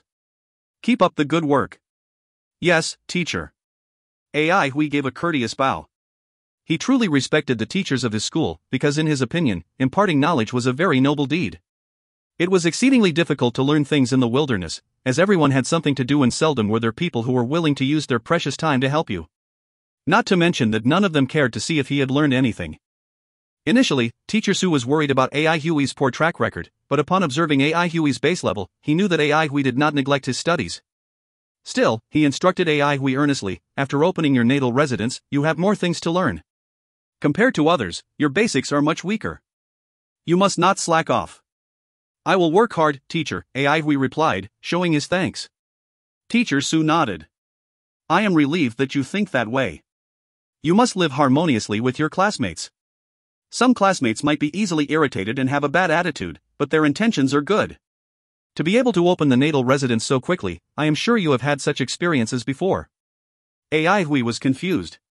What did Teacher Sue mean by saying this? Was it to get him to avoid conflicts with his classmates? Nevertheless, he nodded respectfully. I will remember this, teacher. Teacher Sue was very pleased with AI Hui's attitude. A respectful and diligent student would naturally be a good student. His vast teaching experience had enabled him to interact with many students. It did not matter if the basics were weak, as they can be learned gradually. As long as the students were equipped with a good attitude, then there would be an improvement. Since such students would not take shortcuts, they would have firm foundations. While it would be difficult for them to become a prominent hero in their own way, they would be able to be the backbone of the Avalon of 5 elements. Previously, I did not mention this to you as you had yet to open your natal residence. The school has many activities that you should actively participate in to expand your boundaries. After a period of time, all of you will have missions to execute. These would be considered as practical lessons and also as part of the assessments from the school, Teacher Sue patiently said. Students have to go on missions, too? AI Hui was somewhat surprised. Teacher Su laughed. Of course. All of you are here to learn skills at the induction ground. What's the point of learning but not utilizing? You don't have to worry too much. The missions would be easy in the beginning and only grow harder when your abilities become stronger. In the future, all of you will meet with various scenarios which would be more complicated and dangerous. More practice would be beneficial. I will do my best, teacher, AI Hui answered seriously. Teacher Su was finished with his preaching and told AI Hui, go for your lessons. Looking at AI Hui's retreating back, Teacher Shui felt a little rueful. AI Hui's situation was the most unusual in his class. A laborer who did not manage to open his natal residence actually managed to stay in the wilderness for 3 years and also come out alive. Truth be told, he could hardly imagine what AI Hui had gone through in the past 3 years and how he had managed to stay alive. Teacher Shui had always disliked and opposed the Avalon of 5 Elements recruitment of laborers from the old territory. However, he was not influential enough to change anything. When he first saw AI Hui, he saw a thirst in AI Hui's eyes, a thirst for knowledge. To a teacher, there was nothing more touching than this. Therefore, he personally made a trip to find Duanmu Huanghan to request him to help AI Hui. At present, it appeared that Duanmu Huanghan did a good job. He was aware of AI Hui's aptitude. For AI Hui to be able to open his natal residence in such a short amount of time, without a doubt, it must have been Duanmu Huanghuan's doing. Teacher Su was very pleased with his own decision. He had no qualms about Duanmu Huanghuan's gifts and capability. The splendid results from his previous military battles proved everything. By helping AI Hui, Duanmu Huanghan showcased his responsibility and compassionate heart. This made Teacher Su delighted. His gaze soon fell upon the walking Duanmu Huanghan. Duanmu Huanghan also noticed Teacher Su and hurriedly bowed. Teacher Su, have you recovered from your injuries? Teacher Su concernedly asked, before continuing immediately in a reproachful tone, Student Duanmu, in the future, please do not be so competitive. While rankings may be significant, your body is of the utmost importance. You are still young and have a long way to go. Do not place too much emphasis on these useless rankings. Look at you, you pushed yourself over your limits which resulted in taking a month to recover. Do not do such things in future. I will heed your teachings, teacher. Huanghan will definitely not make such rash decisions in future. Duanmu Huanghan hastily, yet politely replied. He felt a pang of guilt in his heart. Your talent is excellent, given that you achieved a lot at a young age, and I am not worried about your training. I am more concerned about your moral ethics. Teacher Su looked solemn. With a stern tone, he continued, no matter how exceptional a person is, without a good character, it will ruin everything. Just like previously, there was actually a student running naked in public. When that happened, it was humiliating for the entire Central Pine Academy. This has brought about much fury, and we are determined to uncover what happened. No matter how powerful the person's background is, once the truth is revealed, we will definitely not let him off. Student Duanmu, why are you perspiring so badly? Duanmu Huanghan had started to look increasingly guilty. He forced out a laugh.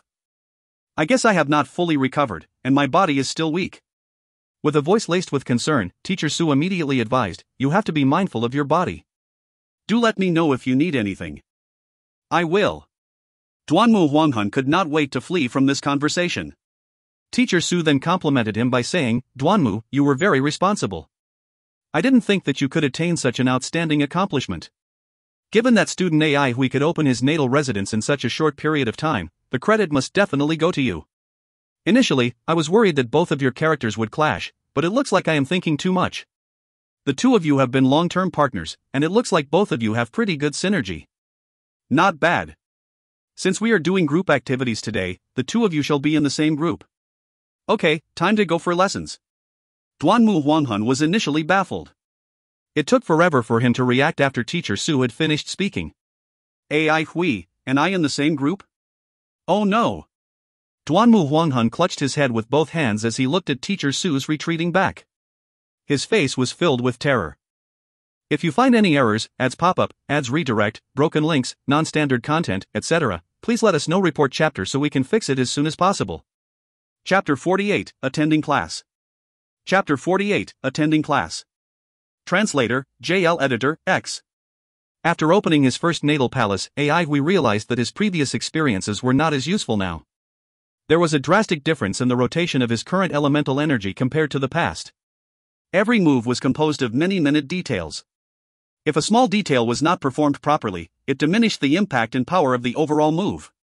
How to distribute the energy, how to revolve the elemental energy, when to speed up, when to slow down, all these details determined the ultimate power of a move. Due to his wealth of practical experiences, Ai Hui was an ardent individual. He had not spent time contemplating abstract ideas, and he did not believe himself capable of such conceptualizations. While he was able to achieve some level of success in the suspending golden pagoda, he was not complacent. Teacher Dong was clear in his explanations, and he himself had spent a long time in the wilderness.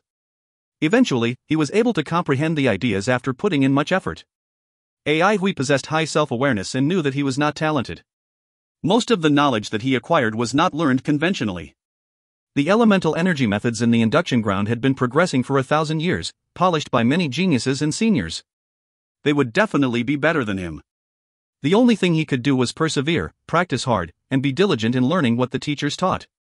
What was considered studious? It was to understand every detail that the teachers taught. Why was it fast here and why was it slow there? One would only be considered well-educated after breaking the information into smaller pieces, thoroughly deciphering these segments, and properly executing based on this knowledge. The ticking time bomb of academic dismissal was no longer a threat with the opening of his natal residence. He now had 4 years to learn at his own pace without rushing through. As long as he was diligent and steadfast in his studies for these 4 years, he could probably become registered as a documented elementalist. While the outcome was uncertain, this was a goal he was working hard to achieve. Having seen so much life and death, Ai Hui had a clear understanding of the different facets of life. He saw the frailty which prevented people from having ambitious thoughts and unrealistic plans. While the teacher explained the basics in the training class, Ai Hui paid very close attention. Only a quarter of the class was present, with the rest of the seats empty. Most of those in attendance were from the old territory. As this was a really basic class, there was little content that the students from the Avalon of 5 Elements had not already learned. Central Pine Academy allowed students to have the freedom of choice in their lessons. Since the background of every student varied, the guidance they required differed as well. Students similar to the genius Duanmu Huanghun were way ahead of the other normal students. Typical classes had no meaning for them. Central Pine Academy considered this scenario and appointed the most outstanding teacher to guide those exceptional students. Outside the classroom, outstanding students also had the guidance of the Society of Excellence. Ai Hui never thought of himself as a genius, but he also never felt that Duanmu Huanghun was a genius, that disdainful, childish, rude youth, but Ai Hui greedily absorbed whatever the teacher was teaching. The teacher's surname was Wang. He taught the fundamentals, such as what to take note of during training after the opening of the natal residence, what new moves could be learned, and which teacher to consult to learn those moves. Every aspect of the Avalon of 5 Elements was closely tied to elemental energy. More than once, Ai Hui heard from the teacher that in order to establish a more comprehensive 5 Elements elemental energy, the system must be perfected to attain the level of the cultivation era from hundreds of thousands of years ago. The teacher's high regard for the cultivation world caught Ai Hui by surprise, but he gradually understood why. The Avalon of 5 Elements was established from the ruins of the cultivation world. From a certain point of view, they originated from the same source. However, the Avalon of 5 Elements only had 1,500 years of history. It was not even considered an infant when compared to the long history and glory of the cultivation world. When the teacher lectured about the proliferation of elemental energy training system in the old territory, Ai Hui could very well relate to the topic. Before entering the wilderness, he had always lived in the old territory. Compared to the Avalon of 5 Elements, the old territory was a completely different world. It was once the center of the cultivation world, but now had regressed to the level of a rural area. Life in the old territory was very slow and quiet. Under the protection of the Avalon of 5 Elements, there were no dire beasts or barbarian tribes. The old territory was not a place where training was often discussed. The concentration of elemental energy was very low, it did not have dire beasts, and it also lacked the materials for training. Furthermore, it lacked the guidance of teachers and the environment for training was very weak, though this situation had improved in recent years. Many elementalists who originated from the old territory would return to their hometowns when they reached a certain age and set up training halls to guide the locals in elemental energy training. The teacher could not stop blabbering during his lecture and occasionally criticized some of the policies of the Avalon of 5 Elements. Ai Hui realized that the teachers in the induction ground had their personal preferences. For example, Teacher Dong liked to talk about the history of the Avalon of the 5 Elements, and Teacher Wang, who was in front of him, loved to speak about the future. This probably had to do with the influence of the induction ground. Regardless of whether it was an influential family or the 13 divisions, it was difficult to sway the induction ground. Not only did Ai Hui not think these lectures were boring, he actually listened with avid interest. No matter if it was the past or the future, they were all things that he had no prior knowledge of, so he listened to expand his horizons. Suppose that each of you just opened your natal residence. I would not recommend immediately starting the training of new moves. Why? Because these techniques can easily limit our understanding towards elemental energy. Much of our understanding toward elemental energy was superficial. Some disagreed, arguing that the 5 residences and 8 palaces were perfect and complete. Certainly, when compared to the old elemental energy system, the current 5 residences and 8 palaces system is far more mature and complete. It is widely known that, to date, the development of elemental energy had only been in progress for 1,000 years. Look at the previous cultivation era. The cultivation system was so boundless and vast, yet so detailed. Comparatively, the 5 residences and 8 palaces methodology was meager and crude. Therefore, everyone should be familiarized with their own elemental energy. Understanding this would be like understanding a partner. However, the students were evidently uninterested in this viewpoint. The academic atmosphere in the induction ground was very liberal, especially for the teachers who faced even fewer restrictions. As long as the teachers completed their work, the school would not intervene in their personal affairs. The lively and progressive atmosphere enabled the induction ground to have the most numerous theories and schools of thought in the Avalon of 5 elements. It was also touted that the number of teachers in the induction ground was equivalent to the number of researchers and schools of thought. The students had long become accustomed and immune to each teacher's personal research interest. Not every teacher's theories were of interest to the students. Apparently, the teachers were used to such reactions. Those extravagant and flashy moves were the most attractive for beginners. In their eyes, flamboyance was an indication of power. The teachers were once students and also familiar with such mindsets. All right. I know what you students want to learn. No matter how easy a move is, to properly practice, you must take note of your personal attribute. The easier the move, the more details you must take note of. The teacher saw that the students had long since lost their interest, so he decided to end the class. He felt slightly helpless. It seemed that since he was born, nobody else was interested in whatever topics he wanted to learn about. While there were many lectures on topics like this in the induction ground, it still made him feel emotional. The students could not wait to leave, eager to prepare and practice their own combat techniques. The teacher was collecting his stuff and preparing to leave when a voice rang out. Teacher, could you explain further? How do we improve our comprehension of our elemental energy? If you find any errors, ads pop-up, ads redirect, broken links, non-standard content, etc., please let us know. Report chapter so we can fix it as soon as possible. Chapter 49, To Take a Disciple. Chapter 49, To Take a Disciple. Translator, JL Editor, X. The teacher paused, but he quickly regained his senses. He could hardly believe his ears. What did you just say? Ai Hui repeated his question. I think teacher's ideas were very interesting and would like to understand more. Is this possible? Upon hearing this, the teacher almost cried tears of joy. Oh heavens, have mercy on him. Finally, someone was interested in his theories. For many years, he had proposed his theories, but no one was interested. Furthermore, as he did not have research subjects, it caused his theories to lack evidence and undermine the validity of his ideas. Nobody would believe a theory that had never been proven. What was even worse was that without a research subject, he could not continue his study. He was beyond a certain age and his elemental energy had long since left the beginner's stage, so he was unable to prove that his theories were correct using himself as a subject. At the induction ground, there was only one method for a completely novel theory to gain everyone's approval: the new theory must be proven to be correct. And how to prove it? A successful case study was needed. If a student trained based on his theories and attained some progress by gaining special abilities or becoming some type of expert, this would validate the theory and provide evidence that it was useful. If many students achieved success through his theories, this result would be sufficient for his new theory to be regarded as useful and desirable in the induction ground. Many a time, the teacher had fantasized that his theories would become famous in the induction ground and that he would be respected as a worthy figure. However, reality was cruel and his theories were currently of no interest to anyone. He did not even have a single subject to help further his research. Until today.